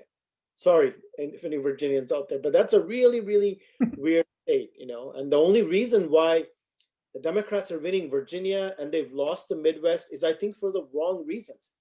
They should not be happy that they're winning a state like Virginia at the cost of these other, more important, more basic states. I don't know. That's just how I think. Yeah, no, I mean, I think that's right. I think that's the bet they made, right? The bet, like, okay, well, we got Virginia. We're going to make more states like Virginia. We're going to turn Georgia, Florida, all these states into Virginia, and then we don't need these poor people. We don't ever need poor people. Right, exactly. They were very eager to make that deal, hoping it would work out. And I think the reason they thought it might work out is because, and I know that the political class probably thinks this, and I know lots of liberals who watch MSNBC all day and just live on Trump hatred, right? Mm-hmm. They really assume that most of the country follows politics a lot more than they do. Most people do not obsess over politics. Most people do not let Donald Trump live rent-free in their head 24 hours a day. And so so therefore you can't really win on Trump hatred alone. And proven time after time after time with, Right. John Kerry. They thought that people would come out and be anti-Bush. So they thought, okay, our traditional Democratic coalition will be so afraid of a second Trump term that they'll come out and vote for us. And then we'll add to that this newly, converted coalition of affluent, conservative, suburban independents, and that'll put us over the top. But despite some successes that they've had in the latter category, that first category didn't come through for them because people are not, people are not as paralyzed with fear about Donald Trump as a lot of liberals think they are. Right. They're not. And you're right that this whole, character Trump hatred thing works well with their, their meritocratic, highly educated base. It's great for them and they can't get enough of it, but it's not very effective for working people. And if 2016 was white working class and rural working class people left the Democratic Party, does tonight mean, if this thing holds up, that more working class people, Latino and Asian, because 31% Asian after all this shit of Trump, oh my God, I think that's unbelievable. And African American working class people are also leaving the Democratic Party. Is that what tonight tells you? Well, yeah. I mean, I think there's a couple reasons for that. One, I think, is Biden's horrible record with African Americans and Latino issues. A second thing, too, and this is not a politically correct thing to say, but Latinos and African Americans, particularly men, those cultures are macho cultures. They like big, strong, and here's a strong man, alpha males. They don't like doddering old, weak men who mumble into their podium, right? They're not thrilled with being led by a woman. I know that's politically incorrect to say too, but they like strong, big, alpha male leaders like Trump. They're macho cultures. And I say this as someone who grew up in a majority minority area. My school district is a third Black, a third Hispanic, a third white. I'm not basing this on, stuff I learned in some cultural studies class. Basing this on a lifetime of living in a diverse area. And so Trump has unique appeal in that sense. He's big, he's bling, he's hip hop, right? Yeah, this personality is going over really well among at least half the country. So we, liberals we are exposed to this Trump hatred thing. But on the other hand, there's almost this worship and this, almost this, they've elevated him to a god, emperor. Oh my God, they just absolutely love him. And he was right when he said, I could kill somebody on Fifth Avenue. He recognized that as early as 2015. So that's genius, political genius on his part, that he knew that early in 2015. Hey, right. I could do, and the worse I am, the more of a bully and abusing people, assaulting people, all my bad stuff comes out about, sexual misbehavior. All that just enhances his stature, and the liberals will never, ever admit that, because they can't admit to a worldview in which these things are possible. The person who acts badly according to their norms and definitions could be so, and that's not false, this is real, genuine affection for him, as I think, well, even more than what I think the Midwestern, working people had for Reagan. I personally think this goes way beyond, because Reagan was more of a transactional, well, he's going to keep, do the inflation. We've just really been hit hard by inflation and all that. So that was a more transactional thing, but this is more of a cathexis. This is more of a connection, and they have really made this connection with him that goes way beyond anything I think the liberals can even comprehend, right? Because aren't they going to blame the people who voted for him again? Like, oh, you guys are just stupid, or do you think they could give him any credit for What do you think? How are they going to treat them again? Well, no, I mean, I've gotten a little bit of a sample of that on my, Facebook feed here. Let's see. Let me see if I can find some samples of what we're talking about. This sucks. Trump is going to win, just a matter of time. Let's see, blah, blah, blah. I'm just trying to see if I can find any of my real blue team friends here. But one of them already said, like, this is way too close. This country is a fucking disgrace. I mean, he's right. The country is a disgrace, not in the way he's talking about, but yeah, no, I mean, look, yes, it's obvious. I mean, the problem is always that not everybody is as smart as them. That's always the problem in their mind, is that people are too stupid to vote for them. Mm-hmm. That's always it. And I think that'll be it this time. Totally bummed. So many approve of this monster. Still hopeful for a Biden win in the end. Yeah, no, I mean, look, they are crushed right now. Right. They're hurting right now. They know they could see the writing on the wall here. I mean, yeah, it's too close in too many places. I mean, this is a problem. I mean, you have too many open contests here, way too many. Right. I mean, it's too spread out. Even though Biden has the upper hand from a votes perspective, you have Trump leading. I mean, this is the thing that couldn't happen. You have Trump leading in Pennsylvania, leading in Michigan, leading in Wisconsin, leading in, Nevada is, the Huffington Post is not updated right on Nevada. Right. So he can in North Carolina. His base on election night, I was leading in all these states. All right. And then they changed everything. Maybe it is the red mirage. Maybe it's the red mirage. Maybe it's that there's no mail-in votes. But this is the thing. We couldn't even get together. You talk about a country in decline. We knew for 7 months that he was going to do this. There's a pandemic, and that you have a national election under a pandemic where the voting circumstances are going to be unique. Right. We couldn't get it together to get the fucking votes counted on election night. Right. I mean, Trump is actually, I mean, he's making this point for the wrong reasons. Right. But I do agree that we should have a count on election night. In a functional democracy, you should be able to count the fucking votes on. It should not go on beyond that right. date. It should not go on for a week. It's ridiculous, because when you stop the vote, when you say we're going to pause, it's going to take 3 days. Come on, man. That right. is. If there were a nuclear bomb that got dropped on us yesterday, okay, this is something we knew was going to be an issue for 7 months. And we had plenty of chances to anticipate this. Why couldn't they just say, look, if you're mailing in a ballot, your postmark deadline is the October 21st, so that we know we're getting everything. And we will and we'll be all set. All we'll have to do on election day is just count the vote that day. This is the 21st century, the year 2020, where the sophisticated machinery, boom. And that's it. And that's what Florida did. That's why we had a result from Florida tonight. Because Florida counted all of their early and mail-in votes as they arrived, starting on October 15th. So that on November 3rd, when the polls closed, they had the numbers ready to go. And we had a result within 3 hours?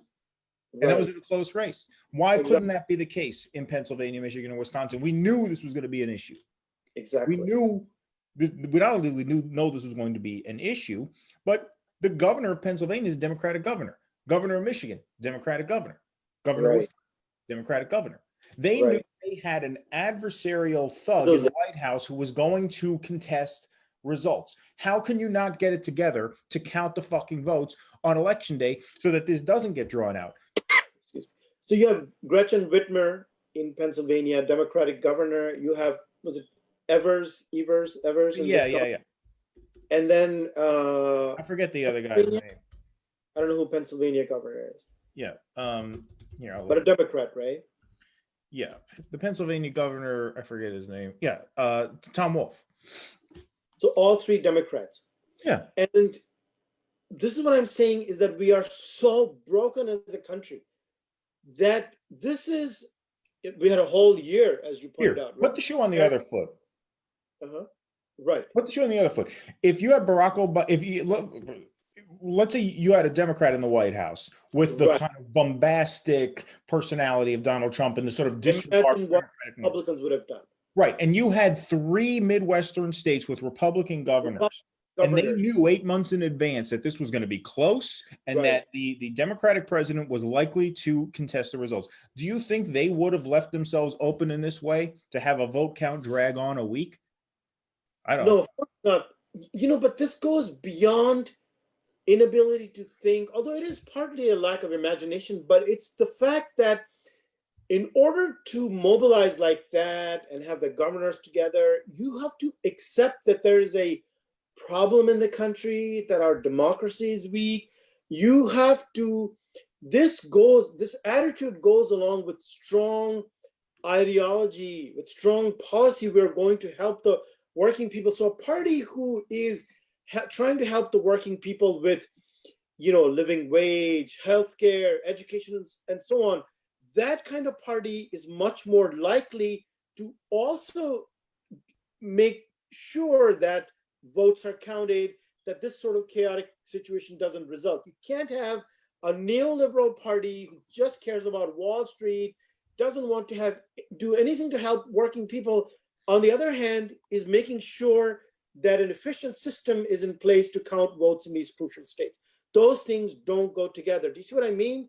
I mean, you have to be one in order to be the other. If there's a party that cares about people, is a real party and not just a hollow shell, right? Raising money from millionaires, is doing this obscene amount of fundraising. If you are a working people's party, you would also be, it's not that they're stupid, right? That they didn't know this was going to happen, right? But they didn't do this, making sure that these states are secured. Like Pelosi couldn't even get the post office relief bill with $15-20 billion.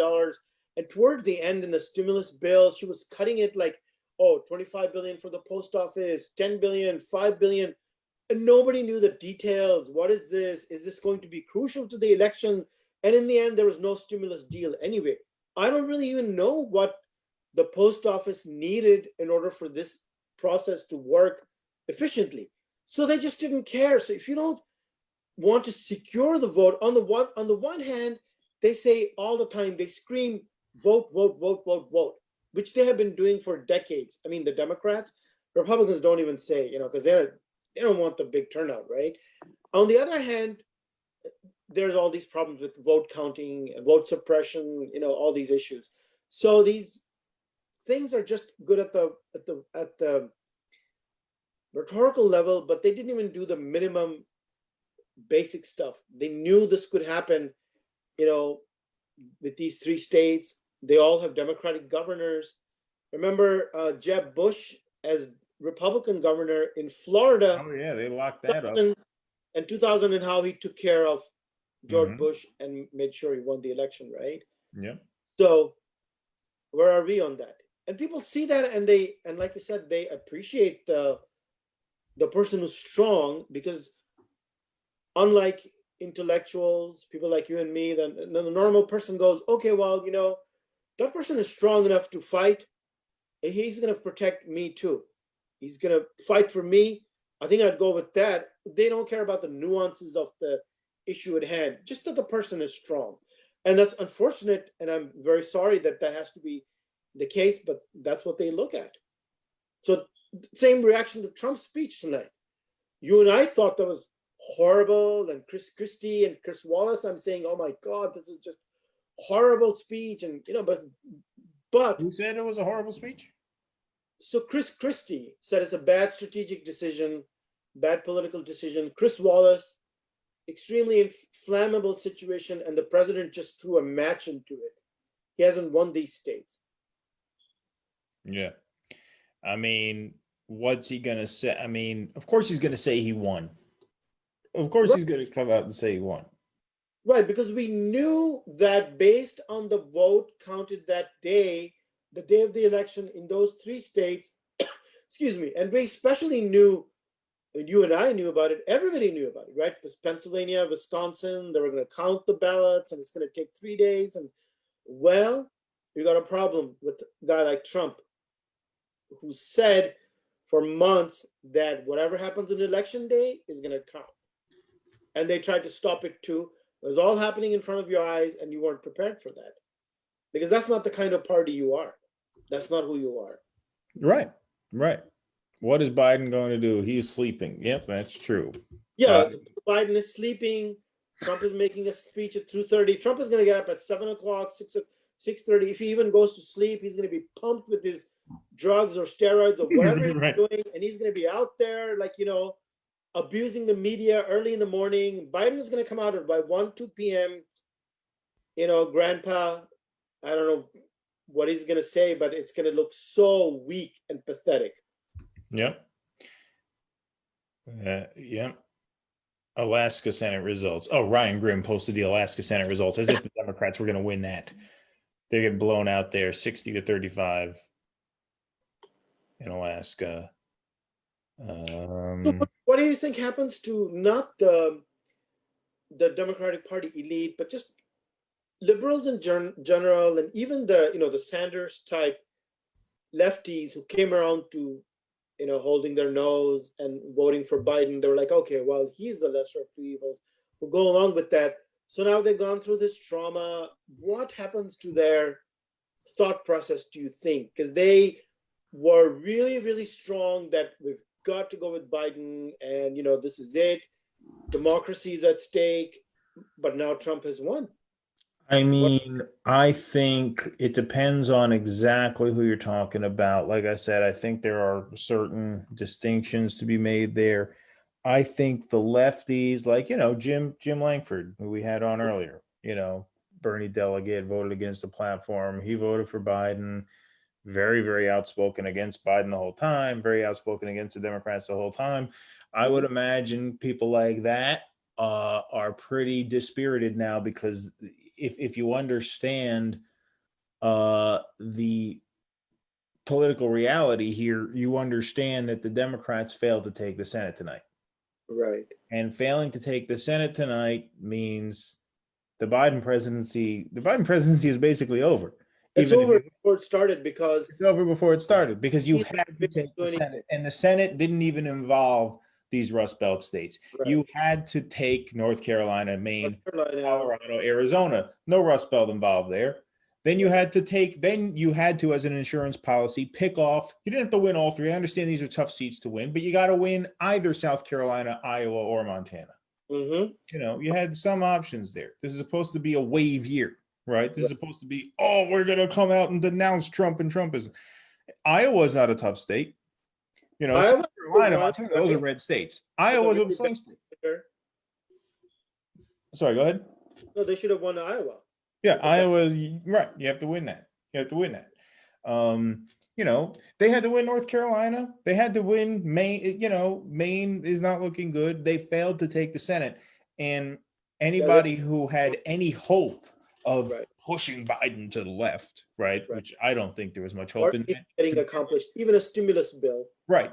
Anything of that, you can't even begin to think about that unless you take the Senate. Right. Now you have not taken the Senate. The Biden presidency is DOA if it happens at all. That's the best case scenario for. So people who understand that are, I think, feeling pretty down, as they should. People who don't understand that, people who are just orange man, bad Cheeto, Mussolini has to go. They're not really paying much attention to that. They're going to be biting their nails for the next few days as whatever happens in these swing states comes to be. But it almost would have been more nerve-wracking if it came down to one state. Right. Benjamin Dixon just tweeted out, and he's a good dude, but he's a true lefty for Biden. And he's great. He does a great show. And he seems like a really great guy, but he posted half hour ago, he tweeted out, is anybody else just kind of zen right now? And I think that's interesting because you know what? There's so much up in the air right now. It's not like we're all eyes on Florida, like in 2000. We're all eyes on Pennsylvania. It's like there's what? What are there? Seven states or six? 1, 2, 3, 4, 5, 6, 7 states. 7 states that they're not going to be able to call for days.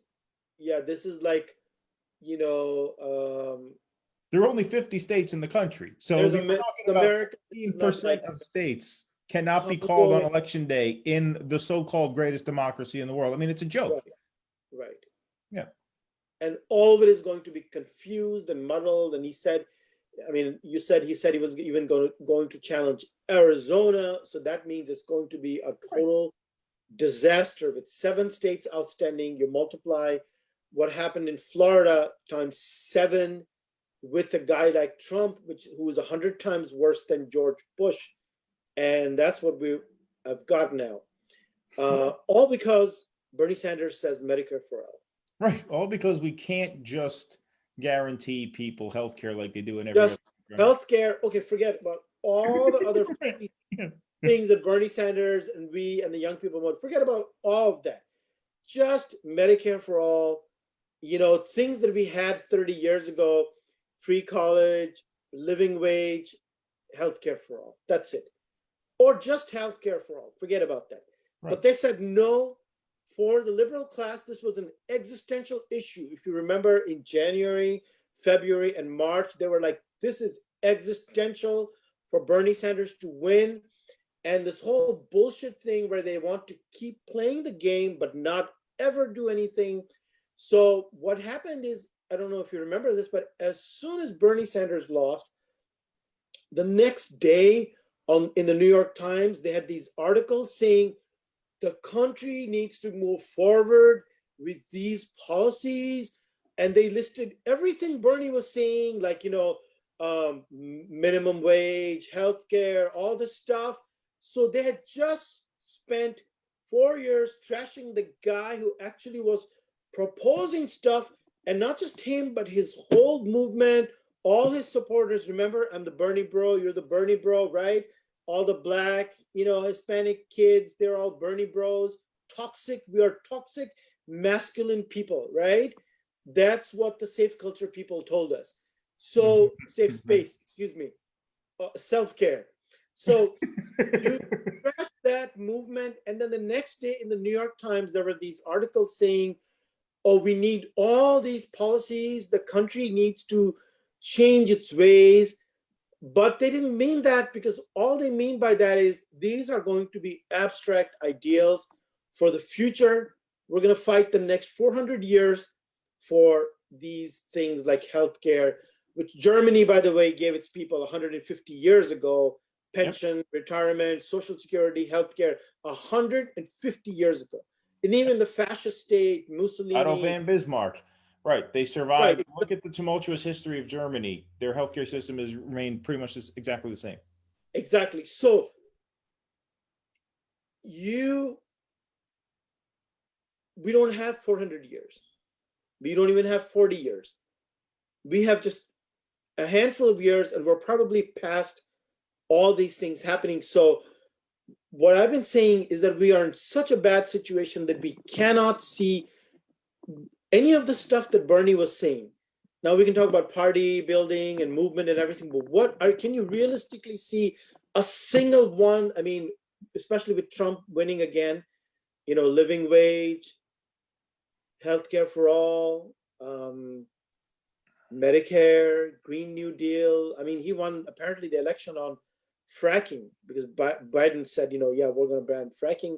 Maybe that did cost him the election in Pennsylvania and Ohio. Ohio was so big because he said fracking. So as a country, I'm not blaming the parties and these leaders and the elites even. I'm just saying, look, if a guy says, hey, he wants to ban fracking, our people will say, oh man, no thought about the world, environment, responsibility. No, they're like, okay, that's fine. Well, because I think people are too deprived and angry and aggrieved. Like, you tell someone you're going to ban fracking, potentially put them out of work, right? So well, not only do they lose their job, but what else do they lose? Their health care, because they get their job through their health care, right? So if you don't build upon a foundation of universal programs where human dignity is sort of afforded to people rather than something they have to maneuver and try and figure out a way to earn, like, people have to actually plot and plan and scheme their way into seeing a doctor when they get sick in this country. Like Right. you have to figure out, okay, what job do I need that'll give me health benefits? And after how long do those health benefits kick in? And if I'm hired seasonally, are they going to keep me on after the end of the season? And if they don't, I'm going to lose my chance at health benefits.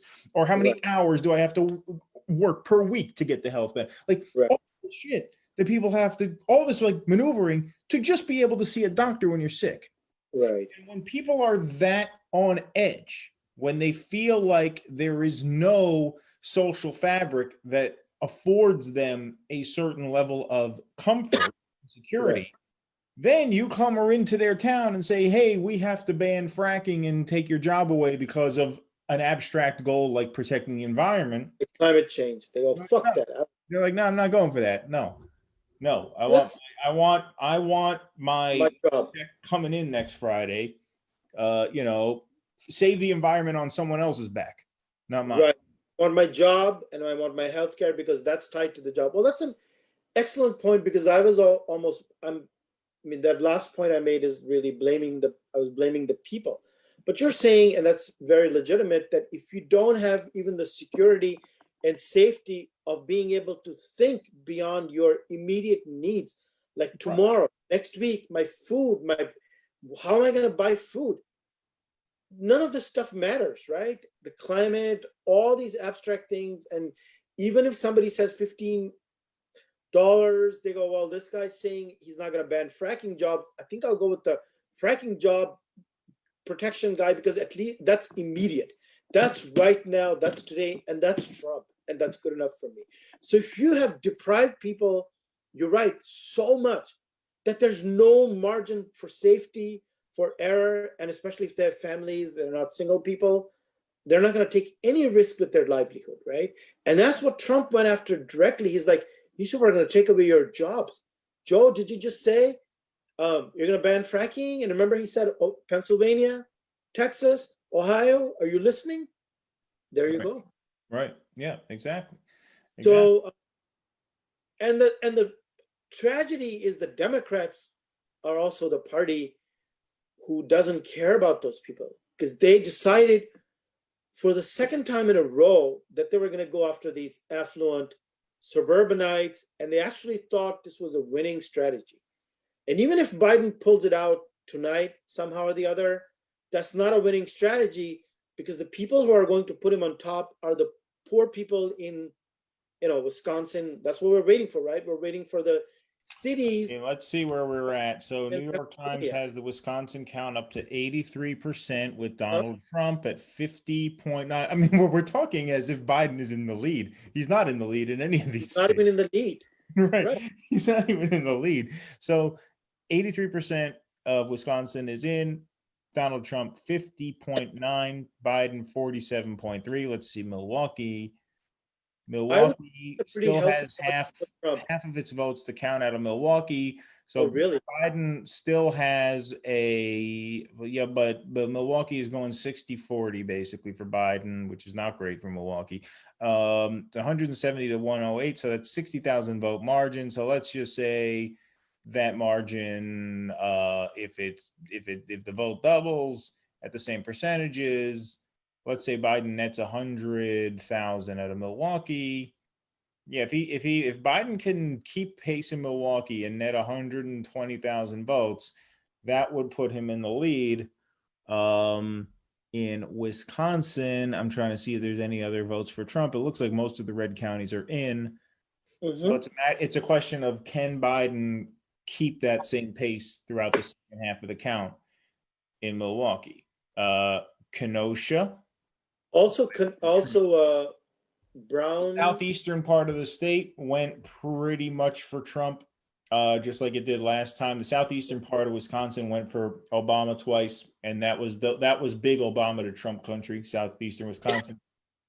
Trump seems to have maintained most of his numbers there. There's one county, Iowa County, outside of Madison, that had Biden winning slightly, and Greene County that was basically a tie, 50-48. So Trump maybe lost a little bit in that southeastern stretch, but not much. Most of the counties still in for him. Right. As opposed to going for Obama. I mean, those were all majority blue counties in 2008 and 2012. Really? Yeah. Looks like Biden barely flipped 2 back. So So that's for not a great. the cross, Biden plus 14, What's that? Portage plus 3. I'm looking at these different counties. The blue margins are not that great, except for Dane. I don't know. I don't even know where that is, where Biden is up 53%. And in Milwaukee, he's only up plus 22, which does not sound good to me at all. No, those are not good numbers at all. Not at all. Genesee County with Flint is basically tied. In Michigan, I'm looking at now. Okay. Western part of the state. Yeah, there's still some Trump votes to be counted on the western part of Michigan too. Yeah, that's significant. Detroit is only 43% in. Wayne County is only 43% in. And so there's definitely opportunity for Biden to make up these votes. The question is he going to maintain these margins? Right. Because like I said, again, if Republicans are doubling their black support, that makes it much less reliable that they're going to maintain these margins in these major cities. Philadelphia County, yeah, Biden looks pretty strong in Philly. That's what they were saying earlier, is that Democrats thought Philly turnout was really good. And that's looking good. So Allegheny County, yeah, he didn't do very well in Pittsburgh. Biden 53, Trump 45. Yeah, and the Philly suburbs, not great. Bucks County went for Trump. Montgomery County went for Biden. Chester County went narrowly for Trump. Yeah, see, Chester County, that was supposed to be a Biden flip. They were supposed to do well in the Philly suburbs. Chester County is a huge Philly suburb. That's tied. Really? Yeah. They're not hitting their numbers. I mean, look, the point is they are not rebuilding their blue wall. They may win all these 3 states, but they're all 3 going to be very close. But they're very close. Yeah. Which means these 3 states are going to remain nail biter swing states. Right. For the years to come. For foreseeable future, because earlier, I don't know if there's a way to win them back. I don't think so at this point. I don't think so, because I think they're gone. He destroyed their blue wall. And this is not a fluke. You could say, well, 2016 was a fluke, people, and they hated Hillary and they left the thing blank and whatever, or you have none of those excuses this time. So what are they, which goes back to what Russell was saying, was like, these lies, people are not going to buy. What are they going to come up with this time, By the way, that was really impressive, the way you do these calculations and 100,000 votes. And well, I'm just doing it. John King has nothing on you. And I don't even have a screen. I'm just going on. You should be on. Where should you be on? Not MSNBC, not CNN. But you need to take over those people, because that was really good, the way you do the, and you also know the counties and where these cities are, and what city and what county, which is really great. Yeah, I mean, it's fun. I mean, I always said, I think my love for politics comes from my childhood love for baseball, because they're both numbers games. Yeah, statistics, it's right. They're both very statistically involved. And right. It's fun to follow. All right, Nevada. Nevada has not moved. I don't understand how Nevada takes so long to count. But Biden is up by 2.5 points in Nevada with 80% of the vote. That's good. Yeah, I mean, it's. So there's a New York Times reporter, Reed Epstein. He says in Wisconsin, the cities of Milwaukee and Green Bay, among several others, including Kenosha and Beloit, are still waiting to count votes cast before Election Day. That which goes to your point. Why, in the 21st century, are we going to count these votes after election? This is what it made, right. I mean, this is another reason why Trumpism sticks, because as much as he's a fucking liar, the best lies contain a kernel of truth. A grain of truth. Right. In order for a lie to be effective, it has to contain a grain of truth. So he comes out and lies and says, I won. and we go, oh, what a horrible lie, right? It's a fraud. They stole it. Right, just right. But the kernel of there's truth in that. a grain of truth there, which goes to elemental thinking about democracy, and that registers in people's Right. brains. I don't care if you're completely uneducated. And what is that, Keaton? Well, the grain of truth is that there's absolutely no excuse to not have the votes counted on election day in a democracy. We knew this was not something that fell in our lap at the last minute. We knew for almost a year now that this was going to be a problem. And so, yeah, of course, all the votes should be counted. You figure out a system by which you can count the fucking votes on election day, so you don't have this. And this is in 7 states. This is not in one state where there was some error, where there was an app that didn't work, right? 7 states. Yeah, this goes to, this happens in the most probably, sorry to cut you off, there's probably a lot more states where this is happening that we don't know because they're not swing states. That's true. Right? There's probably a lot of other states that can't count the votes but either. They don't have the complete vote tabulations. And I would wonder in the past, like, do they ever know? Probably not. Like, what is the final accurate count in any state in all these years? Do they actually know that? Or is it kind of like, well, okay, this guy, well, as far as the presidency is concerned, this guy got, we know he won. We don't know exactly how much. Has it been like that all along?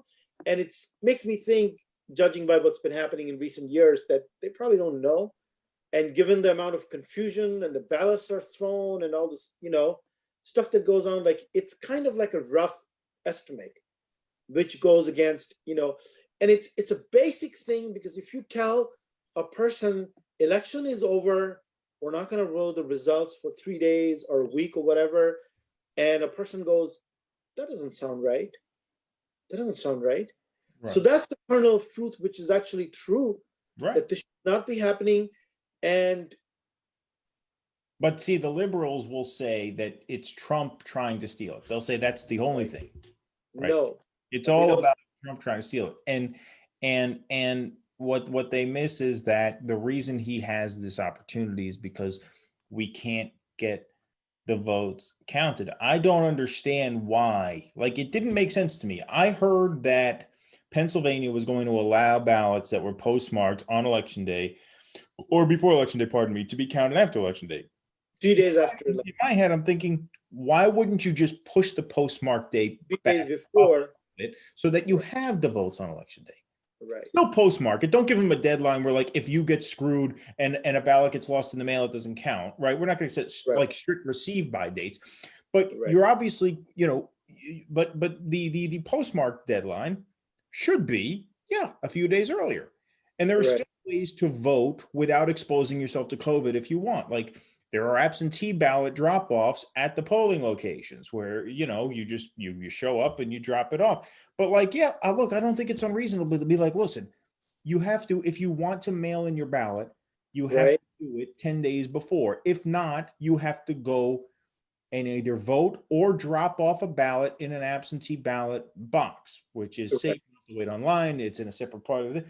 Like, because the cost of not doing that is this. Right. And so it makes sense to me when I heard them saying, why can't we get the votes in on election day? Right. Like, when I was young, I remember, it would all come in early in the evening. It was all over. Exit polls were completely accurate. Year after year, exit polls would come in, the vote would come in. So now we've added absentee, provisional, mail-in ballots, all this stuff. Then just go ahead and figure out how to do it right. And this is a sign of a broken country, that we can't even get this basic thing figured out. And it's been going on for 20 years now. So 2000, he stole the election. 2004, many people have doubts. I do. And if it hadn't been for the Republican Secretary of State, Ken Blackwell in Ohio, 2004, Kerry would have won. So it was just one state, 2008 was okay, but we don't know, because if it had been a close election, we would have found out, that was just a slam dunk kind of thing. 2016, again, it came down to those 3 states. what exactly happened in those 3 states? How do we know what was happening in Michigan, Wisconsin, and Pennsylvania in 2016, and now here again? So we can't get this straight. This is getting worse and worse because more and more people are voting, not on election day, right? So it's becoming a bigger problem because it's easier if you just do it. I don't advocate that for a second that you should do it on election day, but at least that's a more comprehensible system. You go in, you get tabulated, then maybe you can only steal with voting machinery. That's all you got to worry about. Now you got to worry about a whole bunch of other things. And this is ridiculous to say 3 days later, a week later, we won't have the results. When did that even become acceptable? Oh, by the way, I was really worried in the Democratic primaries when it looked like Bernie was doing really well. And all of a sudden, all these states came out and they said, you know what? Oh, we won't have the results right away. Like Texas, for example, said, oh, we won't be able to tell you the winner on election night in a primary. And then it could take days or whatever. And these bunch of states did that, I think in the South. And I was like, the fact that Bernie didn't protest that is setting a really bad example for the general election. I was very upset. And actually, I've said that one of the worst things, maybe the worst thing that Bernie did in this whole campaign, this, quixotic campaign that he did, whatever, is that he legitimized the bullshit primary that happened, starting from Iowa and that app. He never really complained that this was something, he never took a stand. So he's letting people think that this is okay. Then you had bad stuff happening in Nevada, in Texas, polling stations closed all over the South. Exit polls were off. I mean, all kinds of weird stuff. And the guy never took a stand and said, you know what, this is wrong. This is vote suppression. He didn't even say, one of the easiest things you could say is, well, you know what? They closed X number of polling stations, hundreds of polling stations. I think in the North Dakota, wasn't there like one polling station in a state or something, or in a big city or something ridiculous right there? They closed a lot of polling stations. This was it time? like Fargo? What was that? You talking about this time?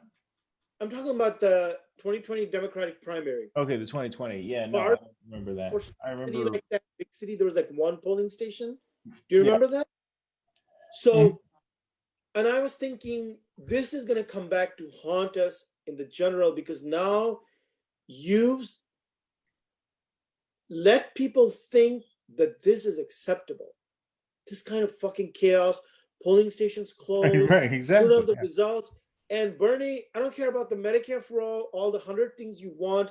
The most basic thing is you protest this kind of bullshit, and he never did that. And I thought that was really, really bad.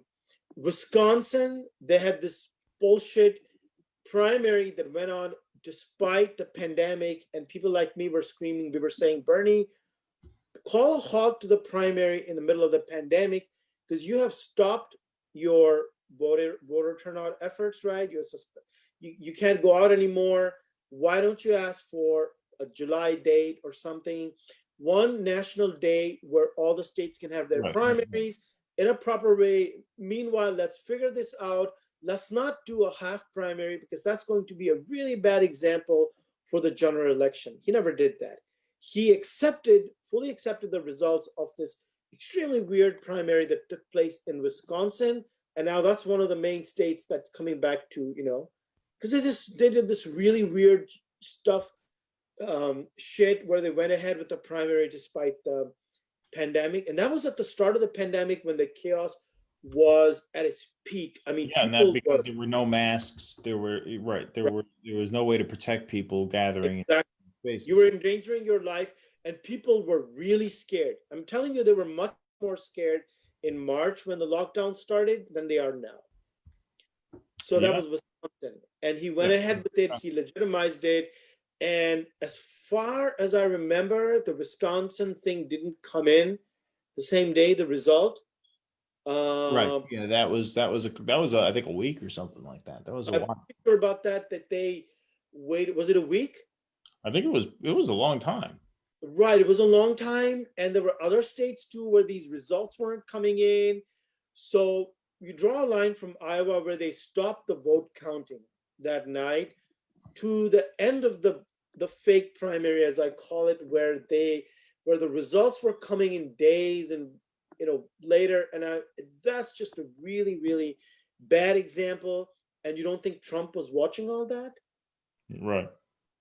Trump and his people are watching all that, and they go, you know what? Democrats are okay with this bullshit. Yeah.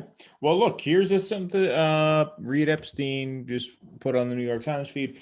In Wisconsin, the cities of Milwaukee and Green Bay, among several others, including Kenosha and Bellewatte, or whatever the fuck that's called, I don't know what the hell that's called, are still waiting to count votes cast before Election Day. So there's still early votes all throughout Wisconsin that have not been counted.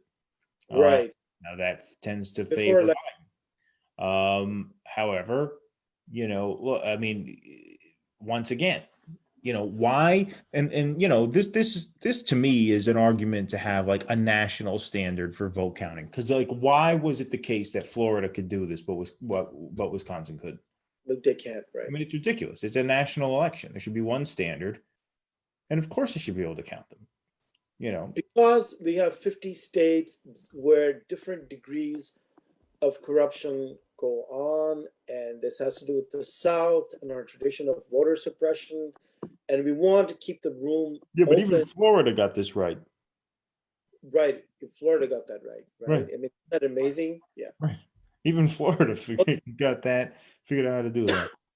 We could do it. So Pennsylvania, a legal battle is quickly ramping up. Republicans filed a number of lawsuits during the day on Tuesday, with 2 cases scheduled to be heard on Wednesday. Yeah. Then from Nick Corasaniti in Philadelphia. So this has already started. This is going to be absolute chaos in Pennsylvania. In Arizona, Jennifer Medina, she thinks by Wednesday, that's much better. They think by Wednesday they can finish counting ballots. In fact, earlier I had seen in Pennsylvania or in Arizona? In Arizona. Okay. So 6 a.m. Wednesday, I think I'd seen between 3 to 6. But what if? But what happens if the Trump campaign files lawsuits to stop counting them? Do you have to then settle that before you can continue counting them? I don't know. I think they would try to get an injunction to stop the counting. Isn't that the whole point, right? Right. That's the point. You would at least delay it, right? Stop it. And then one judge comes along and says, yes, stop it.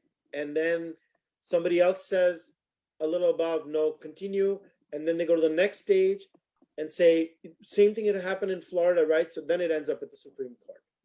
But there's all kinds of shit that you could pull in between then. I mean, if you thought that the Brooks Brothers riot was bad, right? Now you got fucking Trump supporters who will run a fucking bus off the road if they have to.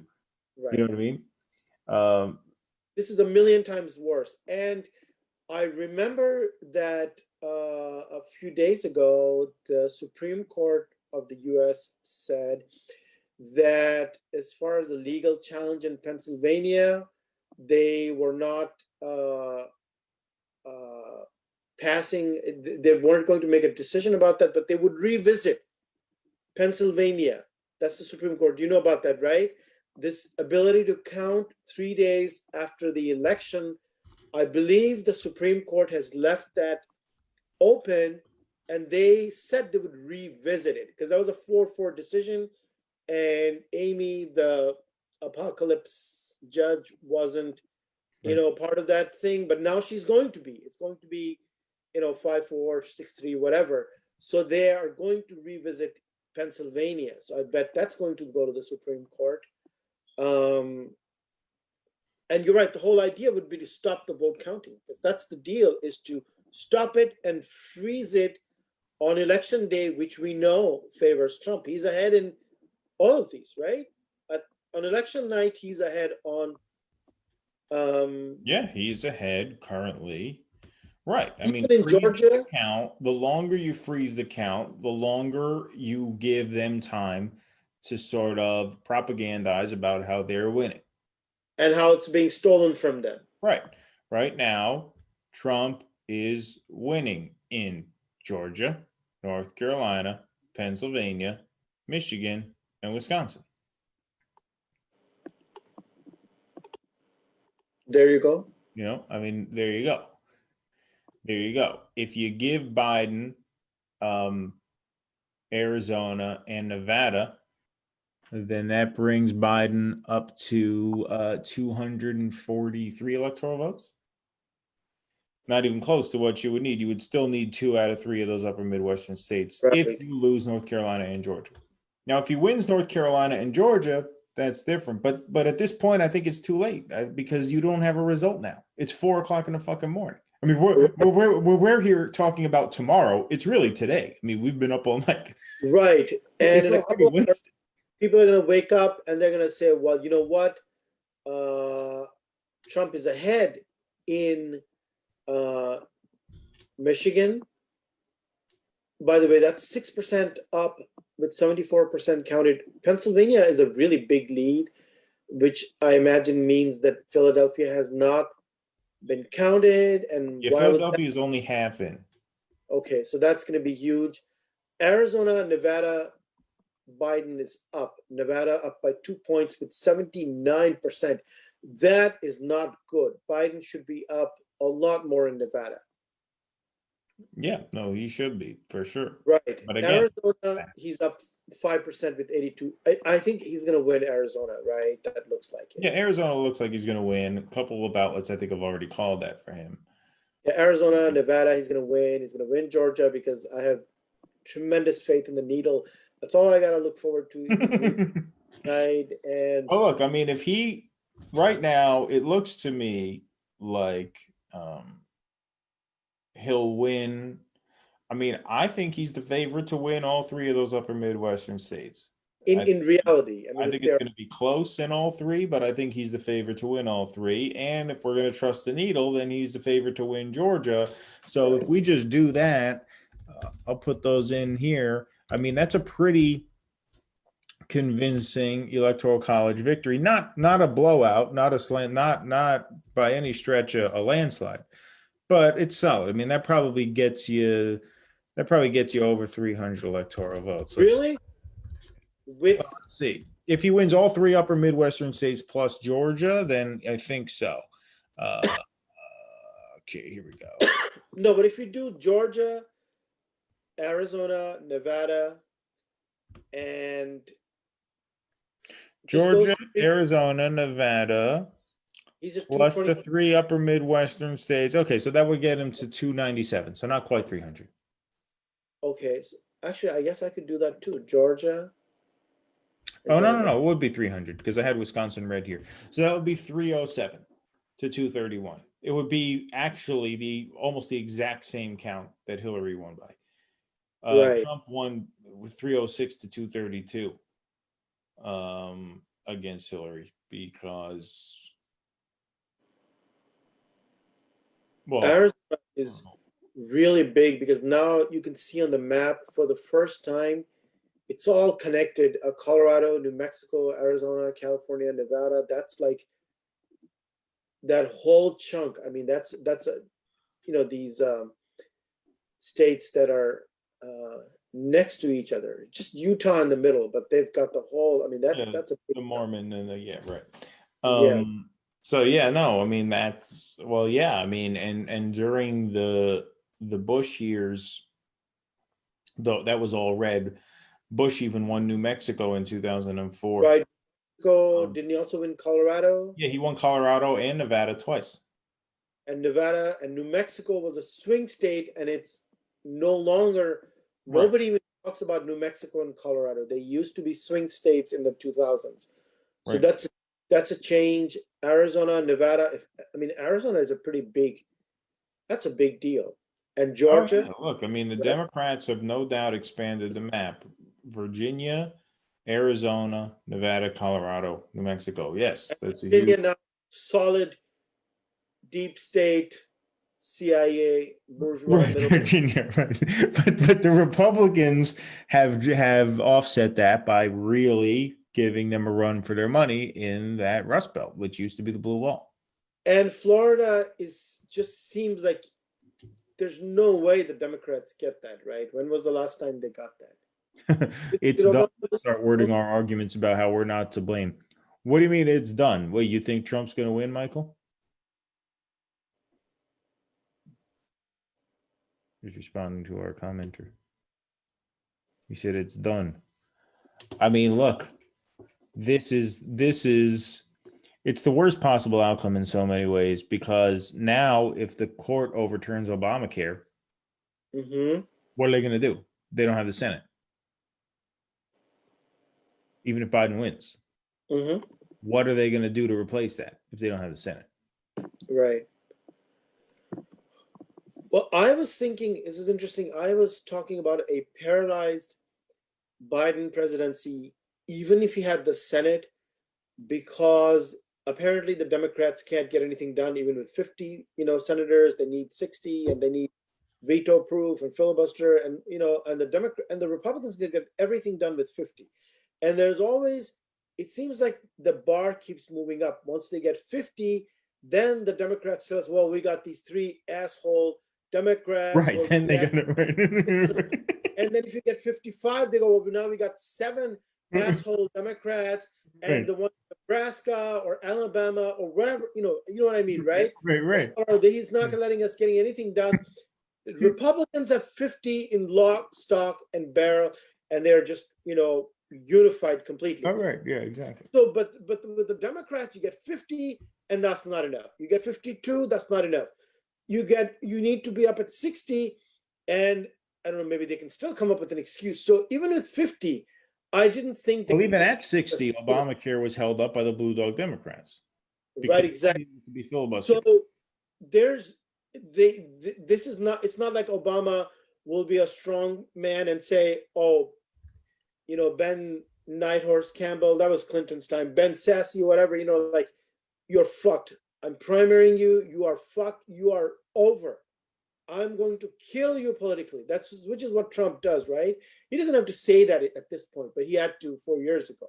So he's not going to do that, and that's that's intentional, because they are the Republican Party. So I was thinking about paralysis even with 50 plus seats and with the Senate. So without the Senate, come on, are you kidding? I mean, even with 50 seats, I doubt that they would do the stimulus bill. Yeah.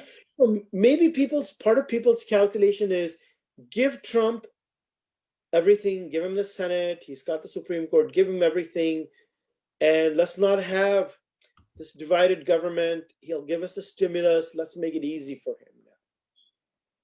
Yeah. I don't know if that's part of the, maybe that's too. Look, maybe Russell made that point earlier that if Republicans take the Senate, you're more likely to get a stimulus with Trump than you are with Biden. But, yeah, of course. Well, with just Trump, even if he loses the Senate, now here's the interesting thing. I mean, who thought? Hold on one second. Let me just finish this one thing, because who thought this election would change nothing in the balance of power? Pelosi turned down that deal because she was hoping the Democrats would win the presidency and the Senate. Right now, Republican president, Republican Senate, Democratic House. We could very much end up with that exact same thing. Right. At the end of this. Nothing changes, right? You're saying nothing. No changes. Trump. So Biden was prophetic when he said same. fundamental changes. He meant much more than, he literally meant everything. I won't. It'll be like the election never happened. For 4 more years, nothing will fundamentally change. Right. It'll be as if we never had an election to begin with. It's like we canceled the election. It has no meaning at all, because everything stays the same. It just never happened. So if you had gone into hibernation for a year from January 2020 to 2021, and you woke up, you'd be like, oh my God, nothing's changed. So it's still the same shit. So I was going to say that Trump, even if he loses the Senate, he would still get the stimulus bill passed. See, that's the difference between, because there's only one ruling party, there's one ruling consensus, and he would get that because the Democratic Party is the Republicans too. So you don't even need the technicality of 50 senators or whatever. You can still get what you want. Wouldn't he get the Senate stimulus bill passed even with less than, if he lost the Senate? You mean if Biden? If Trump wins the election but loses the Senate. Oh, will he still get a stimulus bill passed? Probably. Yeah, he can, right? Because he's Probably. a strong. Because it would be mutually beneficial. It would be mutually political. There'll be all kinds of reasons, and he would get it done. Trust me, he would. If he wants something, he can get it done. Yeah. So our party doesn't. And he would be a lame duck, right? They wouldn't be as invested in destroying him politically because he's a lame duck president, right? And so they want to build their chances for So, but that's not going to happen. That's not going to happen. The Democrats blew the Senate. They fucking blew it. And that is a major fuck up to not win. I mean, right now they have to win North Carolina and Maine. They could still do it, but they need those two. Yeah, Maine. If you don't win Maine with Susan Collins, there's just Yeah, I mean, how could you not beat Susan Collins? Collins forever and ever. This has been like, I think she's been there since the 90s. It's just been, as long as I remember, there she is. And what a horrible, and they legitimize her by saying she's a moderate, quote unquote, Republican, instead of saying we're going to come after you, no holds barred. You're no moderate. She's no moderate. They keep building her up as a moderate. Right. I mean, the Democrats do. Right. And then she voted against Barrett. She's never there for you. She's never, not just this judge, she's never there for you. Oh, yeah, no. Ridiculous. Yeah, 49.5. So she's up by 6 points with 66% of the vote counted. Tillis is still up. Yeah, Tillis is going to win because Tillis is up by almost 2 points with 6% remaining. Collins is up by +6. Wait, maybe we've been too hard on the Democrats, because what if Collins wins? She's only up 6%. She was up like 11, 13. Oh, you mean what if Gideon wins? Yeah, I mean, look, Gideon might win, but that would get them to 49 seats. They need one more. One more would be North Carolina. Yeah, but they got it. North Carolina, I don't know how good North Carolina is looking because what about Georgia, Warnock, 5%, 5 points up. That's the Democrat, right? 90%. Oh yeah, where is that? Because I can't find that on New York Times. The other Georgia Senate race. All I can see is the Purdue. I can't see the other one. The main Senate page, and then you go to battleground races, and they got both Georgia there. So actually, the most hopeful one is. It's probably that one. But does that mean they've already counted it in the? No, they didn't call it. No. We haven't. The Democrats expected to win narrowly. Toss-up states, Georgia. Oh, but that's going to go to a runoff, right? Right. Yeah, Warnock and Loeffler. Oh, yeah, but they're going to lose that fucking election because there were two Republicans in the race which split the vote. So Loeffler won 26.5, Collins won 20.5. So when you combine the Republican votes, it's 47 to 31. Don't give up, man. Don't give up on anything, because they could still win the Senate. Oh, there's another Democrat there. Okay, I see what you're saying. There's another Democrat there. Yeah. Okay. All right. So Warnock is not counted in the 3 they need. So if they win Georgia, Maine, North Carolina, that's 51. No, I think it's 50. Really? Because they're saying 47 and 6 remaining, which would be these 6 people. North Carolina, Georgia, no, Maine. Well, they won Arizona and Colorado already, and they need 2 more because Doug Jones lost. So, and Michigan, that is an incumbent Democrat, which they'll likely hold on to, but there's no guarantee they'll hold on to. So yeah, they need 2 more. South Carolina's gone, Montana's gone, Iowa's gone. So they need Maine and North Carolina. Why? Isn't it true that Georgia, the blue is Democrat, he's up by 5, Warnock? And that's going to a runoff. What? That's going to be a runoff? That's going to be a runoff, meaning that Warnock and Loeffler are going to go head to head at some future date. So that's not going to be decided tonight. Oh man. So if they win North Carolina and Maine and this, that would put them to 51. But we're not going to know the Georgia results. Well, just like with the presidential, it's still possible they could do it with North Carolina and Maine. We won't know tonight. Well, maybe we will know with North. That's huge. I mean, that North Carolina Senate race is so huge. I have a feeling Maine, when all is said and done, might come in for Gideon. Yeah, because you know what?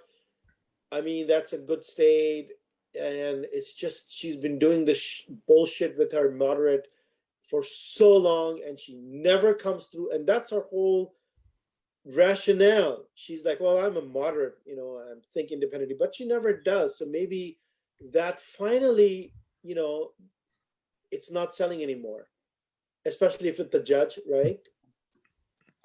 Amy. Right.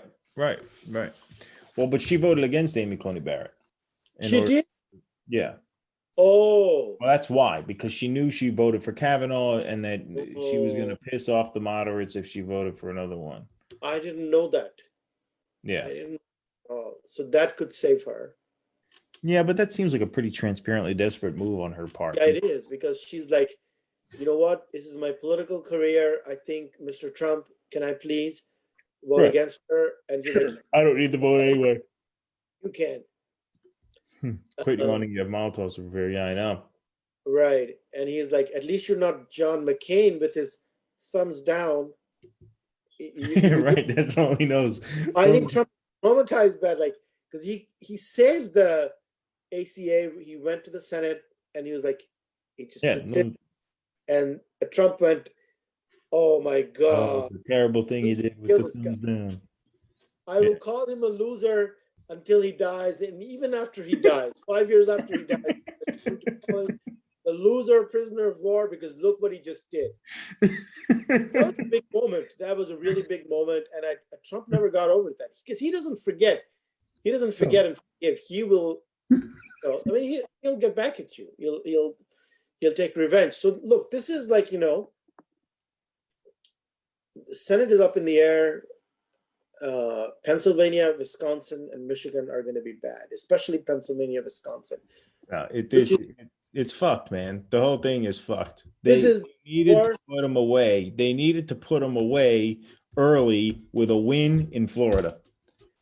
The other worst part of the worst case scenario is that now, once again, like 2000 and 2016, the Democrats get to say that this was stolen from us. They don't do this. They don't feel the need to do this public reckoning. These are the mistakes we made, because they can say, well, we're up against this Hitler and he stole it and he went against the democratic norms. And look what Chris Christie says and Chris Wallace, and he stole it. We had a winning strategy. We did everything right. And look, we won Arizona, we won Georgia. But man, what do you think?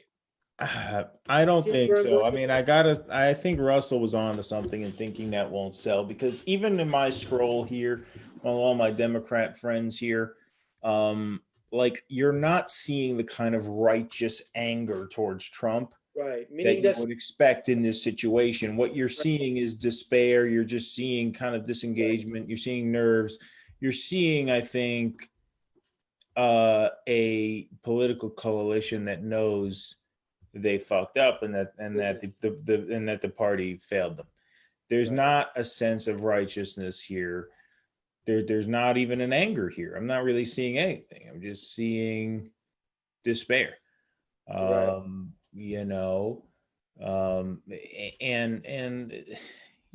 look,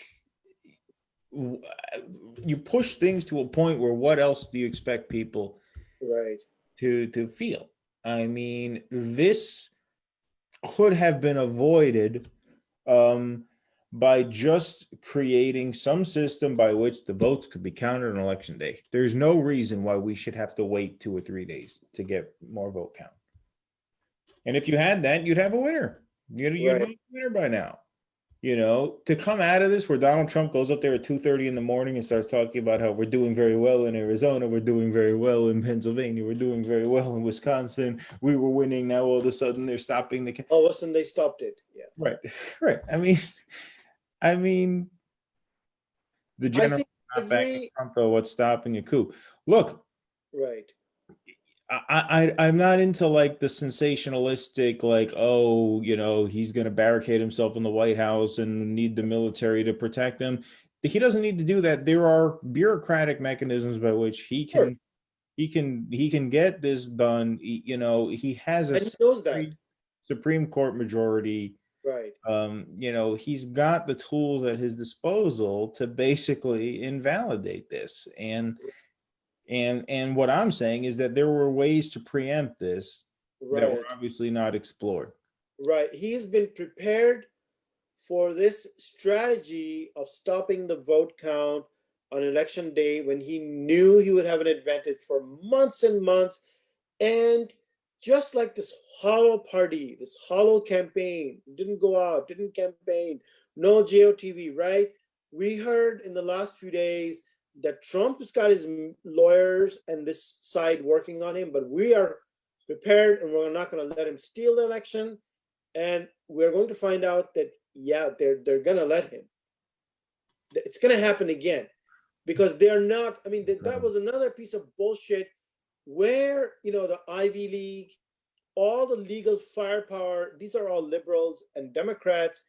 And where are they going to be? They're going to be beat by this gangster with this handful of, mafiosi lawyers, whatever. They're gonna win. And he's got the Supreme Court, right? So he's figured it out. But here's this whole meritocracy, all their legal constitutional minds, and they're going to be beat again. And we already know that because it happened before and it happens every time. Yeah, I mean, I don't see how. I mean, I don't see how a challenger in this situation can defeat an incumbent with a 2-to-1 majority on the Supreme Court. Right. I mean, how does that happen? Right. You know, the cases are guaranteed to be determined at the Supreme Court, obviously. Right. There's no way to cut them off before they get there. And they're not going to just let you count the votes. And in between, there's a million things that can happen. I mean, I talked about the Brooks Brothers riot earlier. Right. You know, no, I got you, Michael. I mean, don't worry. I'm not all kinds of law and orders. Thank you guys so much for staying up with us. This has been a time. Who's that? You're talking to somebody? No, Michael. I'm just replying to one of the comments. Okay. He says he wasn't arguing with me. He was just asking a question about the generals and the coup. And I said, no, I didn't take it as a challenge. It just was saying, like, I don't think it's going to come to that. I think the advantage of having this kind of power is that, you know, it doesn't have to come to that. He doesn't need the military. He has the judiciary. You know, he has his lawyers who are going to stop these counts. He's got the lawyers. Yeah. And then he has time. He has the benefit of time, and he has the benefit of a rabid base that ran a fucking campaign bus off the road practically. You know, the Brooks Brothers riot in Florida in 2000 created the false impression that there were shenanigans going on and that Democrats were trying to steal votes. You don't think Trump and his propaganda machine and his base of supporters can create the same impression, you know, and just start taking the wind out of the sails of the Biden team to the extent that there is a Biden team? Biden is probably going to be up in a couple. Maybe Biden will be up. What time do you think Biden's going to wake up today? 11:30, maybe 1:30, because he has been campaigning the last few days after like 9 months of hibernation in his basement. So he's really, really, really tired. Jill's gonna have to wake him up, give him the shot, whatever the shot that he gets every day in the arm. She's the only one who does it because they don't want everybody to know. She is personally responsible. She wakes him up, holds him by the hand, takes him to the bathroom, and he says, "Am I president yet? What's happening?" And then it takes him a few hours to get his. So 2:30 p.m. is when he will come out and speak to the public. Right. 2:30 p.m. Do not expect him Trump, on the other hand, you will be seeing him at 8:30 in the morning. Right. He's ready to go, and he has got he's in the White House. He's got the whole machinery of government, and you're right. They've got 50, and you know what? This is the part where my liberal friends get really upset because I give him credit for political genius. I don't Right. have to agree with it, right? But I'm just saying, look, they've got 50 different scenarios plotted out as to what to do in this type of situation in Pennsylvania, Wisconsin, Michigan, how to create chaos, doubt, swing the narrative to your side, like Bush did with the Brooks Brothers riots and the hanging chads and those pictures we saw and everything. And they had like a month or something more, maybe 30 days or more to work with. This is a shorter time frame, but these people are really smart. And they got their 50 scenarios already worked out. Don't worry about that. They've got it figured out. And they got the people. Right. They knew in advance which states they were going to challenge if the votes were a certain way. Right. In other words, they had these situations worked out. They obviously did because they filed 2 lawsuits today already in Pennsylvania. And they're saying on Tuesday, the Republicans filed a number of lawsuits during the day on Tuesday, and the cases will be heard on Wednesday.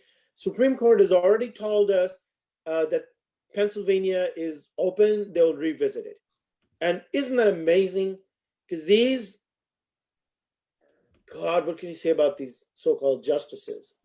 Like with the Bush v. Gore case, they're saying, okay, this could really come down to our guy winning the presidency. We don't want to get involved now and delegitimize the court. So if it's a landslide, fine. We don't have to touch this. If it's close, this is so transparent. They said we are going to revisit after Tuesday. My God. This is like working like a machinery, right? The Supreme Court with Trump. Yeah. And on the other hand, you got this guy who's in his basement, who's got dementia. This is a really bad situation. And that's the guy they thought was the best one to go against Trump.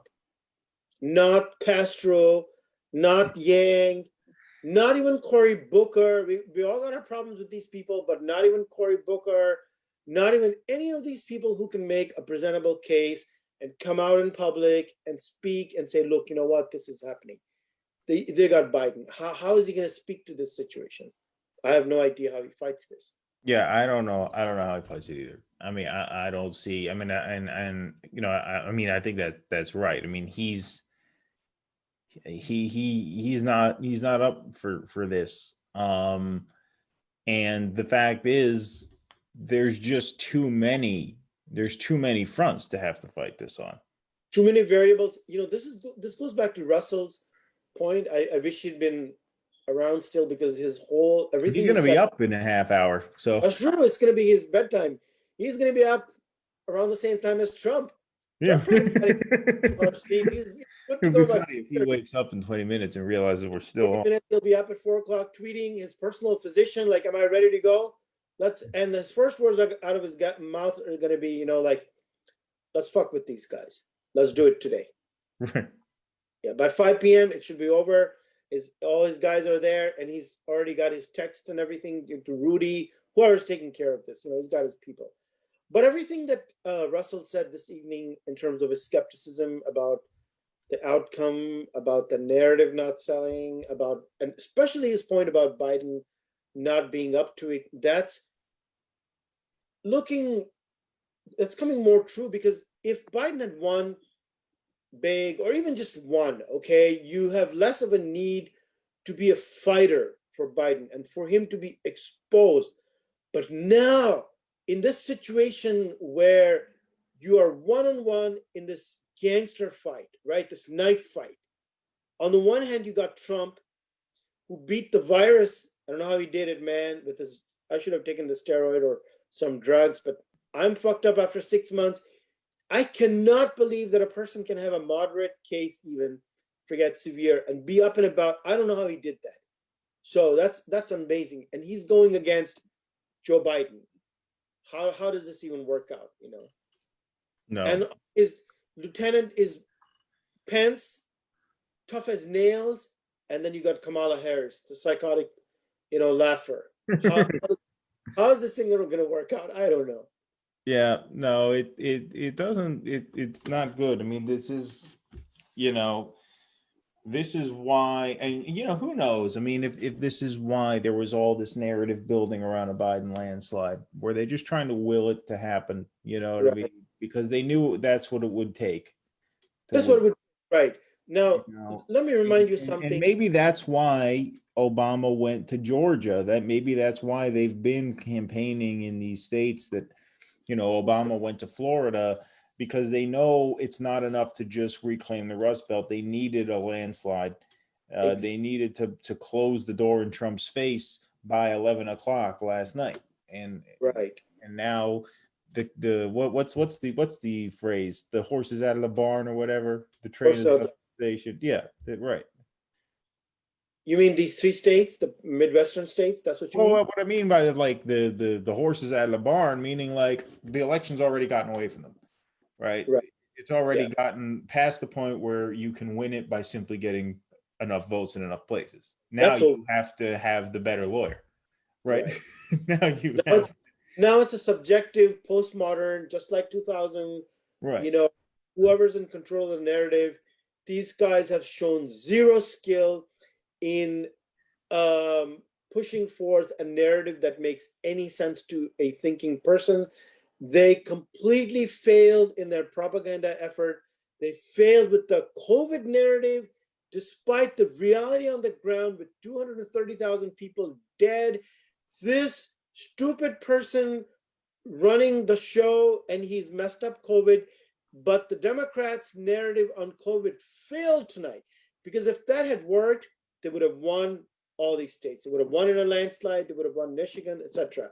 So they are not good at that winning the narrative war. We already know that, and their front man is Joe Biden.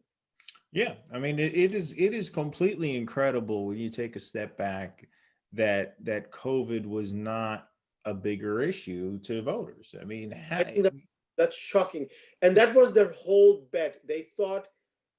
Well, it's the only reason they're in the race, right? Without COVID, there was no chance they'd have been in. There's no chance, right? But once there's COVID, they're thinking, and that's how they think. They go, okay, we don't want to give them Medicare for all these 100 things, fuck the planet, forget all that. We're just going to make it a referendum on Trump's handling of the virus. And we'll keep saying science, science, science, science. I don't even know what that means, really, to be honest with you. I don't know what that means, because you got Fauci there already. So what does it mean? If you say science, it means a whole bunch of other things. It means if you do a lockdown, then you got to give people the resources to live through that lockdown. So it's not enough to say science. And apparently the people of this country are smart enough to not fall for that bullshit when one guy comes along and says science, science, science, because they're saying, okay, science, but what are you going to do? Similarly, science with the environment, science, no fracking. Okay, are you going to give me something to make up for my lost job? What am I going to get? No, nothing. We're just going to say science, because our guys in New York and Los Angeles are going to be okay. We'll just talk to those people. So we're going to follow science, but we won't do anything for you. Right. It's like it's form, Right. It's a matter of form. We believe in science. They don't. Right. So we're better than them. So vote for us. Right. Without ever connecting that to people's actual lived experiences. Right. Like, okay, so you believe in science, so you think we should wear a mask. Right. Okay. All right. Most of us are wearing masks when we're out. Okay. Now what? Then what? Right. Then what? Then what? No country has defeated the virus. No country that has had success in containing the virus has had success simply because they believe the science. Right. Right. No country has defeated the virus by telling everybody to wear a mask. Countries have defeated the virus either by paying them to stay home, right, or by spying on them, right, tracking their every move. You got to do something. Sure, they isolate. Right. and so those are the two options to really controlling the virus. And this country is not built for either of those. For those, because Western Europe, social democracies, they went for helping people with money, wages. Britain, Holland, 80% of wages. Right. Bernie, by the way, the Asian countries, less democratic, they went with the other route. They still, by the way, do help people far more. Oh, they did better. The Asian countries did much better. Right. Even with the healthcare and helping people, even the Southeast Asian countries, I'm not talking about the, Japan and Korea and so on. I'm talking about the poor Southeast Asian countries. They're much better than we are with healthcare, etc., and a whole bunch of other things like, the testing and so on, plus the contact tracing and the surveillance route. So those are the two options. Here, the way we are so broken that neither option is possible, because on the one hand, you'd have a mass rebellion with the spying on the Trump side, and the Democrat side is not going to give you, even rhetorically, even theoretically, any help at all.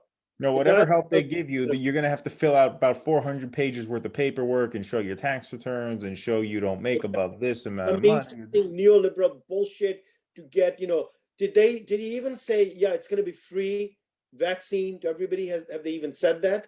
I think they said free vaccine, yeah, to everybody. Okay. Well, that's great. That's just really good. It makes me really proud to be a citizen of America that we are going to get a free vaccine. I guess it's as good as the 1918. I don't know if they had a vaccine then, but that's amazing that even this is a question. I don't know if the vaccine is going to be free. You just told me that, but and we don't know what the drug companies are going to say about that.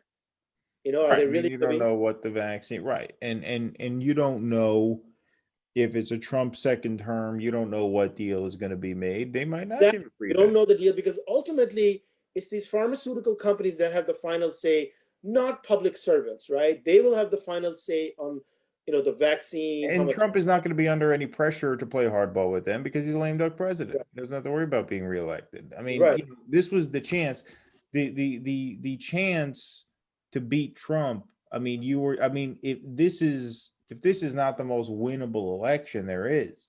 Right. I mean, with Trump, with the virus, with an economic collapse, this is a trifecta. You cannot get more favorable circumstances ever, because the way you were able to build hysteria with the virus, you were able to connect that with the president's personality.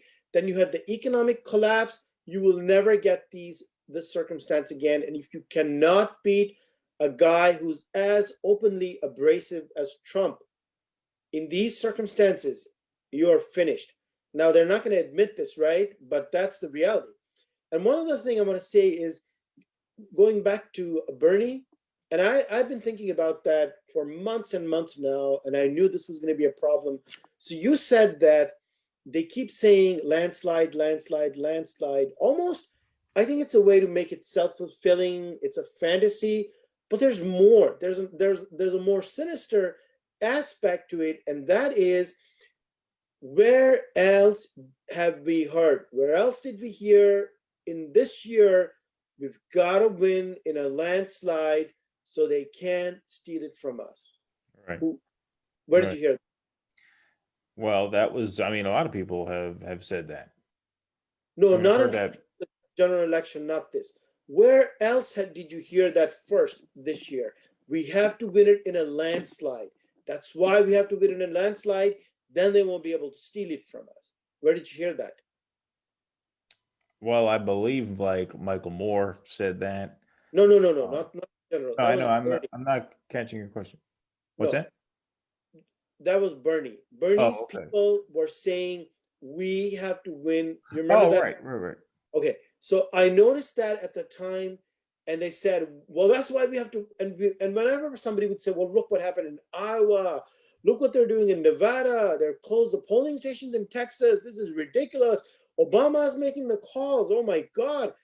Elizabeth Warren, snake emoji. And people would say, that's why we got to win it in a landslide. Right. This idea is out there because what it does, it justifies theft. It says that theft is going on in this country, which is supposed to be a democracy, we accept it, and we have to win it in a landslide. And Bernie's people, they all bought into this. In fact, if I'm not mistaken, didn't Bernie say that too? Like, we've got to win it in a landslide? During the primaries In the primary, yeah. No, I don't remember that. I'm pretty sure that he did. So you hear it again in the general that we got to win it in a landslide, which means you are accepting that there will be theft and you just got to win it in a landslide. No, in a democracy, you'd say, if we are up by one vote, we're going to win. That's it. We don't have to win in a landslide. Well, because there's no, right. Well, of course, because there's no confidence. Right. In the process. Doesn't that mean you've already accepted defeat if you put that idea out there? Oh, sure. Of course. Of course. Absolutely. And the thing is, in 2016, you had very, very close races, but they were all Wisconsin on that night. And then when the AP called Pennsylvania, that was it. Right. That was the election. It was very close, but they called it. They had a result. Was it that night, both of them? Yeah. In 2016, yeah, the AP called Pennsylvania for Trump at around 2:30 in the morning.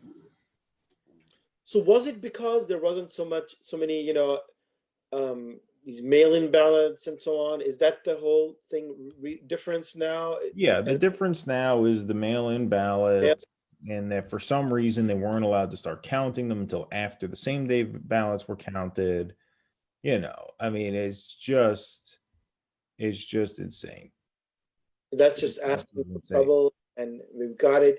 This is, I think, again, to reiterate, this is really bad because it also gives the Democrats a way out. Instead of any kind of reckoning, they will say that Trump stole it, and therefore we don't need to do anything. And plus, they'll point to Arizona. Yeah, but this was I don't think that is going to work. And this is Russell, right? You're thinking that people are not going to buy it. Well, because the whole point of Biden, again, was to avoid this type of situation. Electability, right. The whole point of Biden, even if he wins, the whole point of Biden was that we wouldn't have to be up until 5 a.m. Exactly. Wondering who the next president is, never mind days down the road. Biden was supposed to be a slam dunk.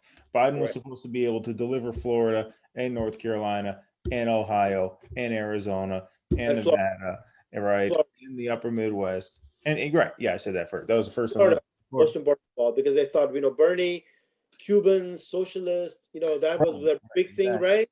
Miami-Dade, he's not going to win Florida. That's it. We're going to lose to Trump, but Biden will get you Florida. Those Cubans ended up voting against Biden anyway. And not only did those Cubans vote against Biden, but a lot of other Latinos voted against Biden. Also voted against. A lot of those other Latinos probably would have voted for Bernie because Bernie had great numbers with Latinos. With young Latinos. I mean, the young Latinos were and young Black people, so overwhelming that. Yeah, and I'm sure a lot of them didn't even show up at all. No, why would they? Right. Why would they? There are many people who said that, like, we're not going to do this, And how can you blame them? How can you blame them after all that's happened? And you see this party who's not, giving you anything in the middle of a pandemic except saying mask, mask, mask, science, science, science. Yeah. When what they need to hear is Medicare, UBI. That's what they need to hear. All right.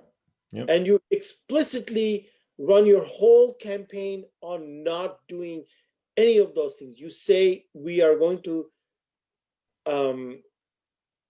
take charge of the pandemic and we are not going to be Trump. And that's your whole argument. We are not Trump. Elect us. And people didn't go for that. Right. Certainly not, in enough numbers. Arizona, they did. I guess Arizona really, really has changed. If that has happened, then you have to think of it more like California, if that's happened, right? California, between California and New Mexico, that's really, I guess more like it would be interesting. It would be interesting to to look more in depth into that, into exit polls. I don't really know quite how to See what account happened. for that. I mean, I know the population is older, although, I mean, according to these exit polls, Biden didn't do that well among seniors. I think it's a younger transplants from the West Coast, a lot of them, and of course the Latino vote. So maybe they turned out, and then maybe they feel more threatened in Arizona. And again, what you were saying, going, looking at it state by state and not seeing patterns. So you had the Mexican Latinos in Florida, which is a whole different constituency, and they're more likely to listen to Trump on, free market and, anti-socialist message, that sort of thing. Maybe that still works even with younger Cubans. I thought the younger Cubans and Central Americans were past that, but maybe not. Whereas in Arizona, you may have more of a Mexican That's probably population, true. and they're more threatened. So even Biden, it's an existential issue for them, like in Texas. It's just that in Texas, there's still too many, rednecks, Right. so they Exactly. can't. But in Arizona, maybe there's just enough now. So, but that's really big, that's really, really big. Because if you got Arizona and Georgia and North Carolina even, and you already got Virginia, that's pretty good. Yeah. Now you only need Texas. Yeah. Right. I don't think people have fully internalized how democratic these mail and absentee ballots will be in Michigan, Pennsylvania, Wisconsin. It's close, but these ballots will be overwhelmingly blue. That's Nate Cohn saying basically that, Biden up narrowly, Pennsylvania, it could take a while. Yeah, I mean, look, I think Biden is in a good spot to win the votes. It's a question of. There's no question about that, because in a close one with the cities not counted, we all know that it's the Democrat. Once you count every single vote in a situation like this, if it's fair, the Democrat wins. But then the Republican tries to stop it. Let me ask you something. Do you think this was smart? And again, this is this naivete / speaking to their audience, who's the safe space, self-care type of people, and just that narrative. Was it sensible for them to put so much emphasis, the Democrats, on mail-in and ballot, and whereas Trump went the other extreme and said, no, do it on election day? Did it make sense when you knew this could happen in these places? Does that make sense to encourage them to do this as opposed to going on election day? Yeah, I mean, look, I think there was too much. I think there was too much emphasis placed on the mail-ins. If they Right. knew that this was going to be a problem, they should have just. So look, in New York, Right. we have been reopened for, I don't know, 4 or 5 months now, pretty much at full capacity. Many months. Now COVID cases are going back up because it's part of a national trend. Right. But they're not going back up by that much to the point where Right. we have to lock down again, right? The only thing we've done is we, have worn masks. I mean, that's Right. it. You go Right. out now, everybody wears a mask. Right. If you're wearing a mask and the person near you is wearing a mask, unless you're around them for an extended period of time, a very extended period of time, it's Right. very, very difficult to catch the virus from them because you're not. The masks are blocking the large particles Right. getting anywhere. Now, over a period of hours, could enough? Yeah, maybe, but even then, unlikely if you both have masks. So the point is, Right. an hour to go and and vote. If you're standing 6 feet apart from people, you're very unlikely for to get sick. And even if you don't want to do that, you can just fill out an absentee ballot and go out and drop it off and don't stand in line at all. Just put a mask on, walk, Right. drop it off, leave. It's not it's not as dangerous as it was like in the Wisconsin primary is very dangerous because we didn't have the masks. In March, it was really bad. You could Right, die. because nobody had masks. That's when you Right. got it, right? When you went to Walmart, you said you got it probably at Walmart, right? Right. And Early on, when really you bad. went in there, nobody had masks because we didn't have No, the there's supply no yet. masking. The state order didn't even come until May 1st, I think. Well, because we didn't have the masks. Like in Right. New York, we literally didn't have them.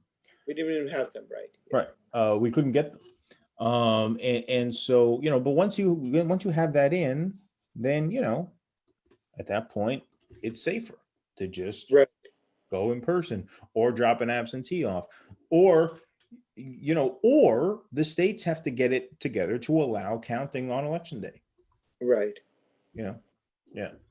Well, So, I mean, I think Biden has the votes to win. It looks like he right. has. Well, you know, but then Between now and when those votes are counted, and are those right. votes to be There's counted? a huge turnout, and especially with social distancing, masking, 6 feet apart, doesn't that create like huge bottlenecks? You know, with it already happened in the primary before even the pandemic with limited polling stations in Texas, people waiting 6 hours, 8 hours, 10 hours. It was ridiculous, right? In the cities. So then that's when you encourage people to, you know, do the mail-in and, you know, all that stuff. Then the emphasis should have been, let's make it, well, we always used to do this on election day, right? And be able to vote. And it doesn't matter the turnout, you could have huge turnouts and votes would be counted, and you would know that evening who won every vote, the votes were counted. So why is it that suddenly we can not, aside from the counting the mail-in, you know, ballots, why has it become so difficult to tabulate the results? Florida can do this. Why can't everybody else do it now?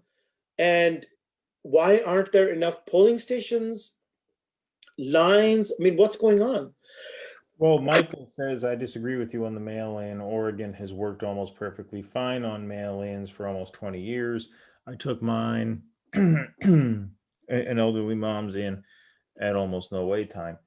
Yeah, no, look, I'm not saying mail-ins can't work, right? They obviously can work, but the point is there's no national standard. So like, you know, and so every state has it up to them, you know, when these mail-in votes are going to be counted. In Florida, they started counting them as they received them. They put out the results this evening. Florida's count went off smooth without a hitch, right? So if every state did that, it could work. I'm not saying it can't work. What I'm saying is, you know, 7-8 months in advance that this has the potential to be a complete shit show, and the person overseeing that shit show is Donald Trump with a Supreme Court majority on his side. Governor. At that point, I said this on the podcast. I said, listen, I recommend, if you can vote safely in person, try to vote in person. Right. Because this is the kind of thing that happens. We don't have one standard. Each state has its own thing. Right. So I don't doubt that it works well in Oregon. I don't doubt that it can work well nationwide if we did it right, but we don't have a national. We're not that kind of a country. Yeah. Right. Yeah, exactly. Yeah. Right. So anyway, should we wrap soon? Yeah, I think so. Is there anything new on the New York Times? Let's see.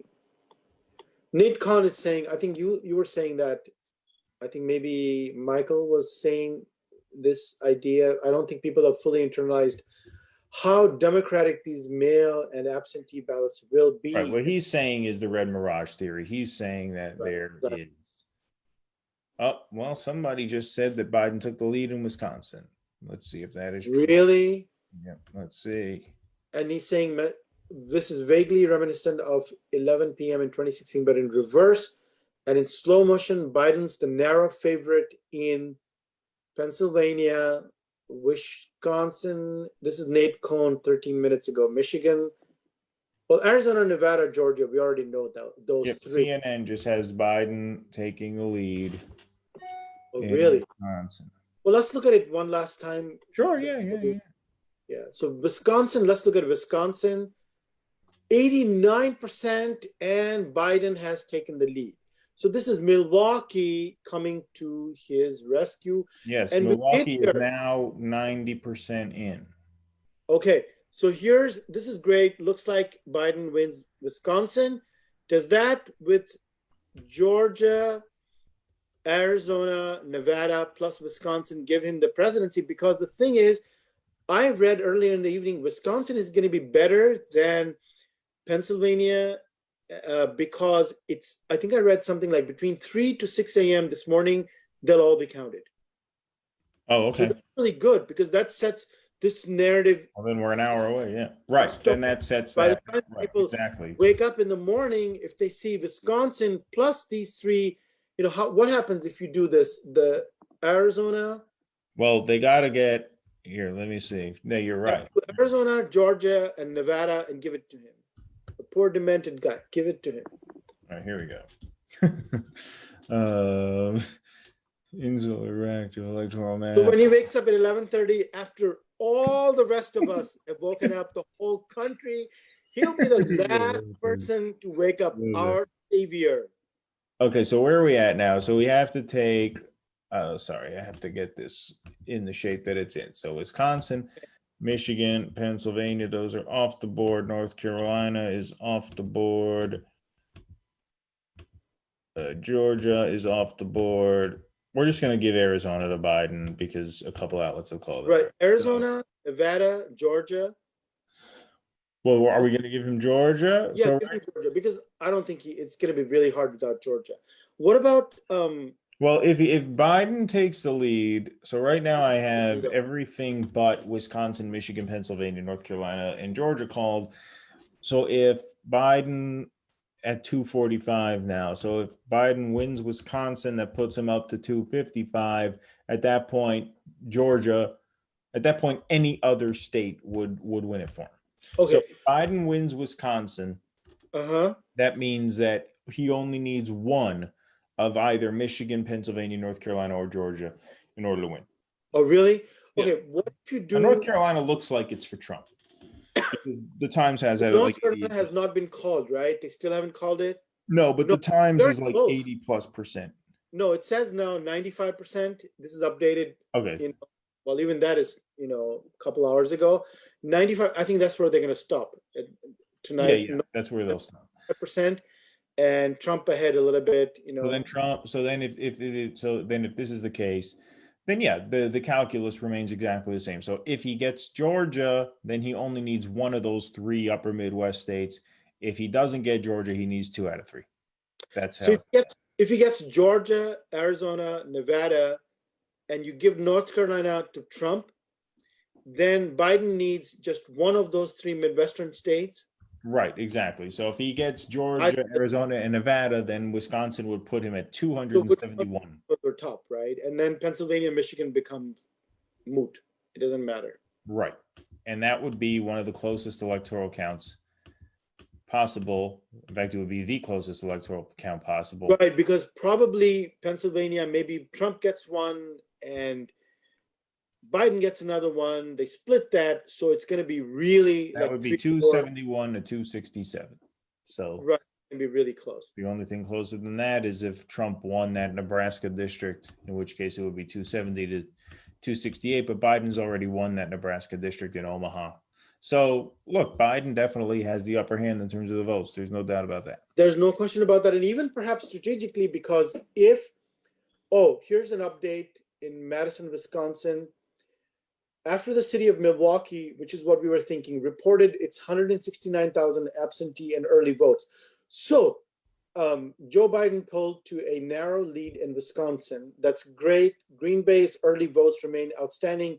They make it sound like Green Bay is another urban area. So that's but that's a red area. Green Bay is Republican. But Milwaukee was the big one. So if Wisconsin can count its absentee and early votes tonight, which is what we've been hearing all along, that they can do it tonight, even if it takes 3 to 6 a.m., why can't Pennsylvania and Michigan? Why can't those states do it? Right. It doesn't make any sense why they can't. Right. Florida can do it. Wisconsin can do it. Arizona, Georgia, they can all do it, but that's these two states. Why can't they? And they have Democratic governors, and that's what it comes down to. Well, it looks pretty good though, right? At this point, have we changed our? What's your needle? Do you have a theoretical needle in your head? Well, Not no, I the mean, look, my needle is the same. I mean, I said all along, since a couple hours ago, I said it looked like Biden has the votes. has the votes. question No, is- but I'm talking about the other needle, not the votes, which I think he's won it. Like, in terms of actually winning it. What about the who'll win it?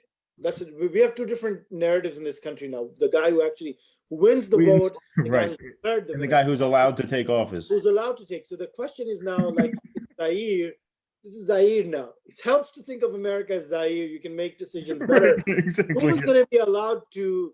Who's going to have the bigger trucks and guns and whatever Exactly. lawyers and the bullshit to come on TV and say these vile, nasty things? Well, What do you man, think? I mean, well, there's no doubt Trump wins that contest. If they can get a call out of Wisconsin by the Right. time Donald Trump speaks again, that would be big. So if Donald Trump's going to speak again at 9 a.m, that gives him about 4 hours. If they can make a call and say Joe Biden has won the state of Wisconsin, that would be huge. I think then Trump can't do this narrative. Right. He- Right. And this is why it was so important It's to so important. actually have a candidate who could drive up big margins so that you're Right. not in this situation. Right, exactly. I mean, no matter how this works out, it's very clear that this was This was a this fuck was up. an absolute fucking shit This show. was absolute fuck up, because if it comes down to this, in this pandemic, with this president, with everything that's going on, And no this was a Senate. loss. This was a loss. This is an obscene loss, because you won. You technically won. You just barely squeaked by, and that is disgusting and unacceptable. Your party failed because you cannot. This is not. And it's only happened because of. And they failed to take the Senate. Things, what? And they failed to take the Senate, which was a huge Failed to hugely take the Senate, and important in job. fact, because of totally unexpected things like Arizona and Georgia. Right. Things you weren't expecting, and that's what made it possible, or you wouldn't have done it. Wow. Just Yeah, incredible. And what they have not done here is they clearly have not come up with an answer to the Trump phenomenon. Right? Because They have not done that. right. Because you can't. The Democrats, this Rust Belt here is 20 plus 18. That's 38, 48, 64 electoral votes. Right. You can't be living with half-point margins in this area. Right. Yeah. And this was with every possible circumstance going against the Republicans.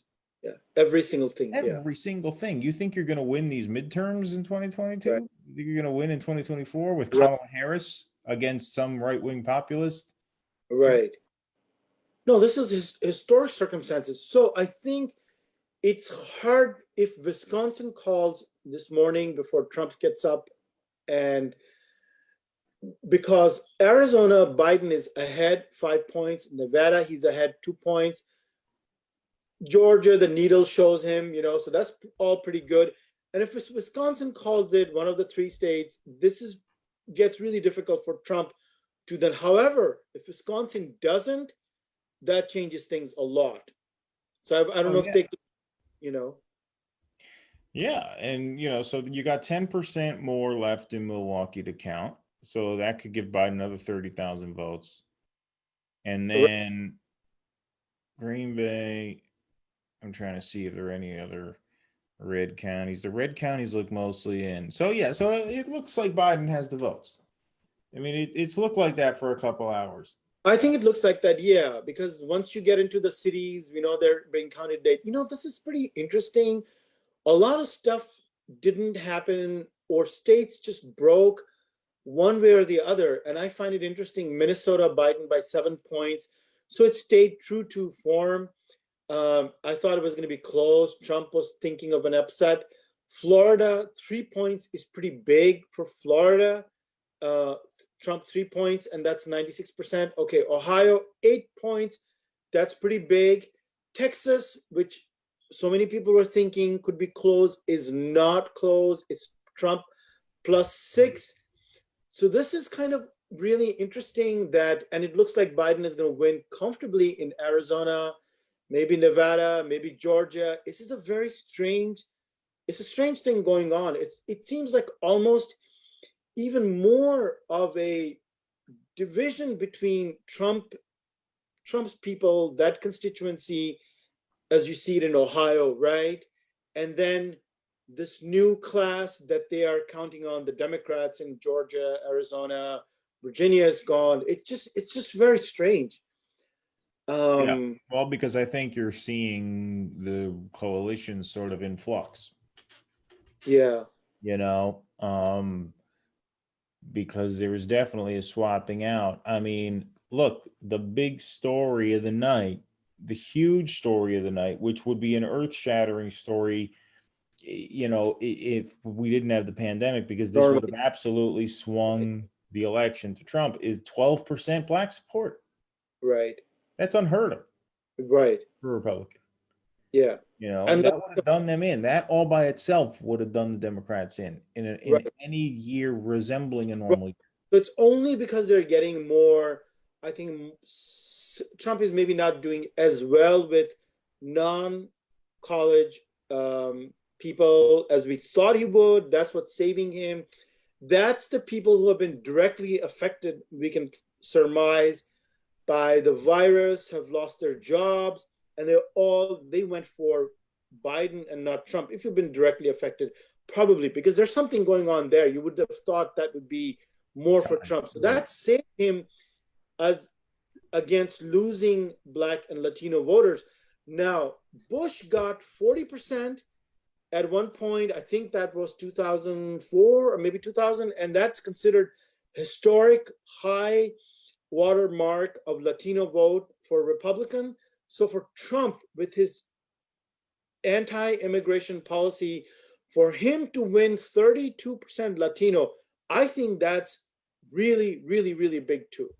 And talked about the 12% Black vote, but 32% Latino after what he's been doing to Hispanics. I mean, that's some kind of shift going on. I think that's some shift going on, and they've decided, or they're in the process of deciding, that this approach, the libertarian, forget the identity politics, yeah, that's fine. Don't let new migrants come in, be tough on them, just protect the jobs for the ones already here.